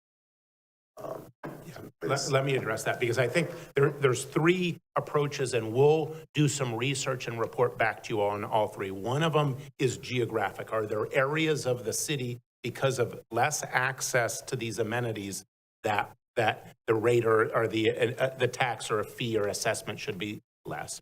One is the size, as you said. We can take a look at the size. Commercial, of course, is based on size, but we'll look at single-family homes and see if there's a range that we could do, as you suggested. And then the third one is looking at offering, we can have senior exemptions because a lot of seniors are on fixed income or low income. So all of those tools are available, and we'll present those to you as we go forward with this as option. Okay, my question is, it says on here that the fiscal impact, that there are no funds being requested. I led to believe that the mailers that are going out are covered by the Yeah, we're under contract already, Okay. and this is the first ask of a number of tasks. Perfect. And then the other question that I had is, am I clear in my understanding that even if you get this result, this is going to be up to a ballot measure that requires 66% of the people to vote to tax themselves, or 50% plus one? Perfectly said. I'm going to add one little caveat to that. That's exactly right. So this is an exploratory step to report back to you, but it would have no effect on a fee, tax, or assessment. That would require, as you correctly said, if it's a tax, it's 2/3 of the participating registered voters. If it's at a benefit assessment, it's 50% plus one of the property owners weighted by their proposed assessment amount. And what does that mean? The best way to picture it is it's $1 a vote. Let's say there was a shopping center and we calculated their assessment was $1,000 a year. And then there's a single family home next to it. And that single family home, let's say the assessment was 180, something like that. The house gets 180 votes, the shopping center gets 1,000 votes. And that's So both of these mechanisms were written by the Jarvis Taxpayers Association. They're both conservative, particularly compared to other states, and they're about even. It's just a little different way to slice it. I just wanted to make sure that that we weren't adding costs, and that the he knows that we're not going to force taxes on them. It's up to them to decide whether or not this is something that they're interested in. Perfectly. I'm not making anybody, telling anybody how to vote on this. Do we have a motion? All in favor? Aye. Any opposed? All right, let's see if people want to tax themselves. Reports of the city manager? I have none this evening, thank you. Reports from the city council. Anybody have anything? Quickly. Thank you, Sarah Rothstein. Thank you, city staff. She was able to lead that painting of the utility box, and she sent me some pictures. Excuse me, sorry, can't talk after 11 a.m. And so I don't know. I thought it was pretty amazing. Personally, I'm happy what came out. So I love to, have council members check that out and see how we can. I know there's an effort going for our master plan. But anyways, I just wanted to thank Sarah for being persevering through that, and the city staff supporting that. Also, November 2nd, City of Vacaville, I believe it's our first for honoring of Dia de los Muertos. So that's going to be at Andrews Park. Congrats to Brian. Where's he at? Did he leave? Nappy nap. All right, he's out there. Congrats. Reggie, congrats on your promotion. All right, well deserved. And there's several folks, or a good number of folks who have a priority to the sidewalk repair program that we approved maybe a month or so ago, or a couple months. But those app deadlines, I believe, are still due to the end of this week. I don't know if they're watching the meeting, but put that out there. And everybody's watching, right? And likewise for the nonprofit application for ARPA, just a reminder, that's the end of this week as well, correct? For the nonprofit. Oh, sorry, too late. And I think with the 3x3 city school board, I think we really need to put a priority to talk about coming up with helping to encourage solutions to fund schools. So I think that needs to be a priority in our 3x3. Just coming up with a list of solutions and then bringing it out to the public to keep people informed. Maybe that's a webinar put on by both city or school, but I think that's something we need to put on. I know it's something we've talked about throughout the year and last year, but I think that's our number one thing we need to address. Thank you. Council Member Sullivan. A quick question. I had a bunch of emails. And so the 5011, we talked offline and kind of explained that based on the chain of events and how things work, that didn't actually need to happen. Can you just kind of succinctly explain the situation with CFD11? That way folks can come back and watch the video later if they have questions or on what happened or what didn't happen with that apartment complex and the skip. Sure. So the action taken by the city council, if you recall, on the Southtown apartment projects, there were two appeals. One was to appeal the commission's approval of the project, and then the other appeal was by the applicant himself, which was for the inclusion of a condition that required the project to participate in CFD number 11. The outcome of that particular motion was moving forward with denying the project in effect, but that it would be subject to CFD 11. So as it stands right now, the intent is that if that project were to be built, or any project built on that property, it would be included in CFD. Gotcha, unless we exempt it at that time. Okay, thank you very much. I appreciate it. The second question, and this actually, we had a woman named Debbie Phillips tonight come speak with us. There's a really interesting new narrative from a couple local candidates, as well as some of our employee associations, talking about brownouts and how the city council is browning on ambulances and shutting down fire stations and doing all sorts of fun stuff, none of which is true or accurate. I'd really like the chief to come back or fire management to come back and actually talk about the brownout, talk about why you guys made the decision, kind of how that came about, the staffing issues, and actually have a public discussion about that. There's quite a big narrative now online because of some social media posts and some campaign statements by folks that are just not true at all. So I'd really like the chief to come back and report on that. I think we're going to talk about the overtime issue that the chief's also working on, but I'd like a full report on the brownout, the status of it, kind of why it happened, how we're going to prevent it, and where council may have some tools to help, because it had nothing to do with any of our decisions, and I just want to have him come explain. Certainly. Our plan was to bring something back to council on a related manner on the November 15th meeting. Awesome, thank you.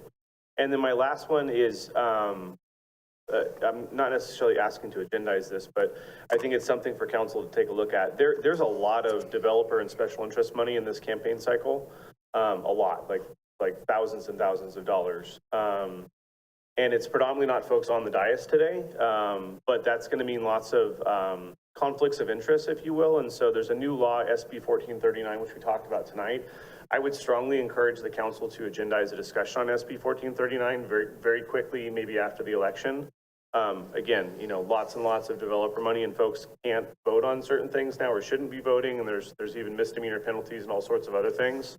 So I would strongly encourage this group, again, I won't be here, but the first thing I would do is really have a long talk about SB 1439, because it's going to change the way that we do development. And I know with the developer money flowing and the special interest money flowing on people's Form 460s, it's going to be a huge issue. So I would encourage you guys to take a look at it. If I could respond to that just real quickly. As you know, it's been 4 years for yourself, but when we have new council members brought on, at the beginning of the year, we typically do educational onboarding and so forth. And certainly with the passage of that new legislation, that will be included as part of that onboarding. Right. Cool, thank you. Those are all my comments. Council, who is next? Councilmember Wiley. Thank you. I just wanted to say a couple of things. That tonight during consent items, one was traffic, and we're so happy that that did pass, and we will have money to spend on traffic things like DUIs and distracted driving. And I just wanted to remind people that next week is Halloween, so everyone needs to be really careful of traffic, especially when there are little trick-or-treaters out.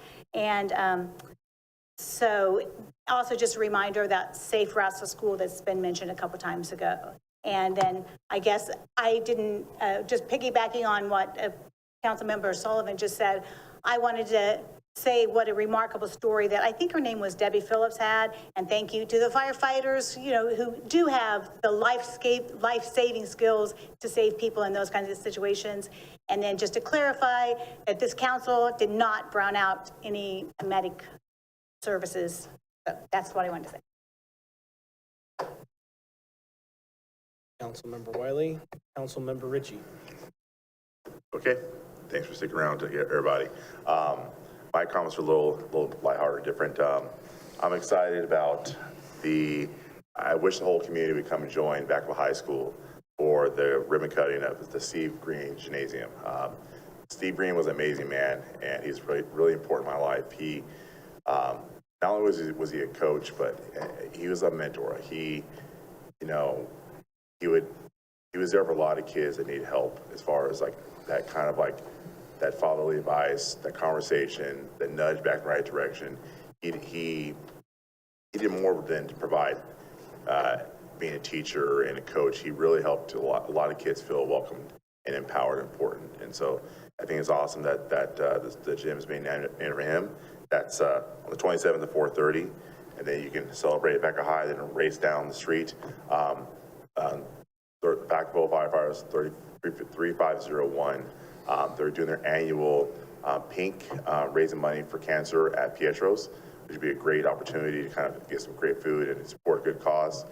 So really step by there, support a really cornerstone of our community, Pietro's, and raise money for cancer.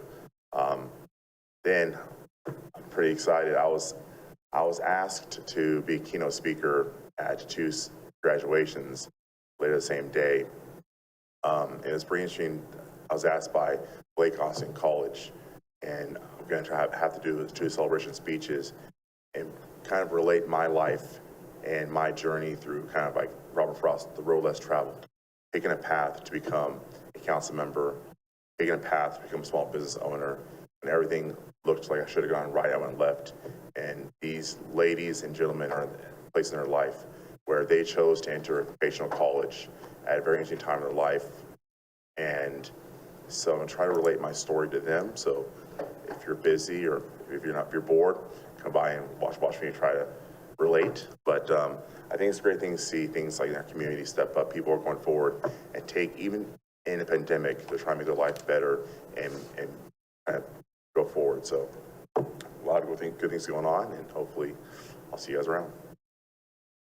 Thank you, Councilmember Ritchie. And Steve Green was an amazing man. I had the privilege to play on some teams that he coached when I was in high school as well, and I'm excited they're going to honor him. I have a couple things.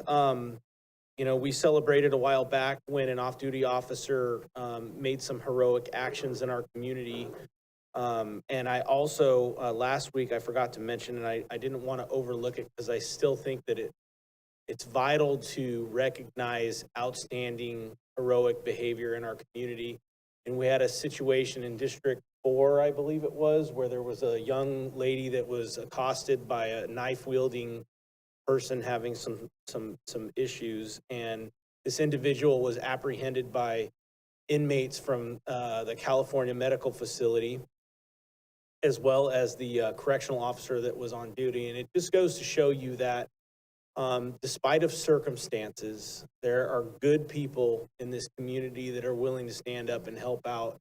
Another example of citizens and folks on hard times that leads me to believe that, you know, that these gentlemen that were involved can continue to be productive members of society, and their efforts need to be applauded for their heroic behavior. So I was glad to see that the police department was involved in recognizing their heroic behavior, and I think it's important to recognize anybody in our community does something like that. So I wanted to bring that up.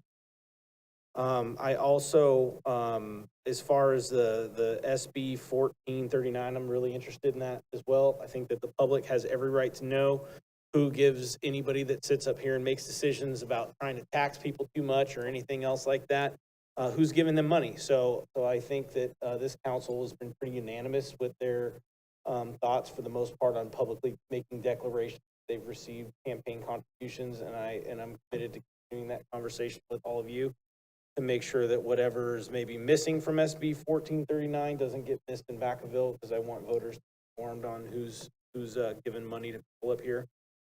And lastly, I wanted to thank Councilmember Sullivan for bringing that topic up about staffing with the fire station. I completely agree.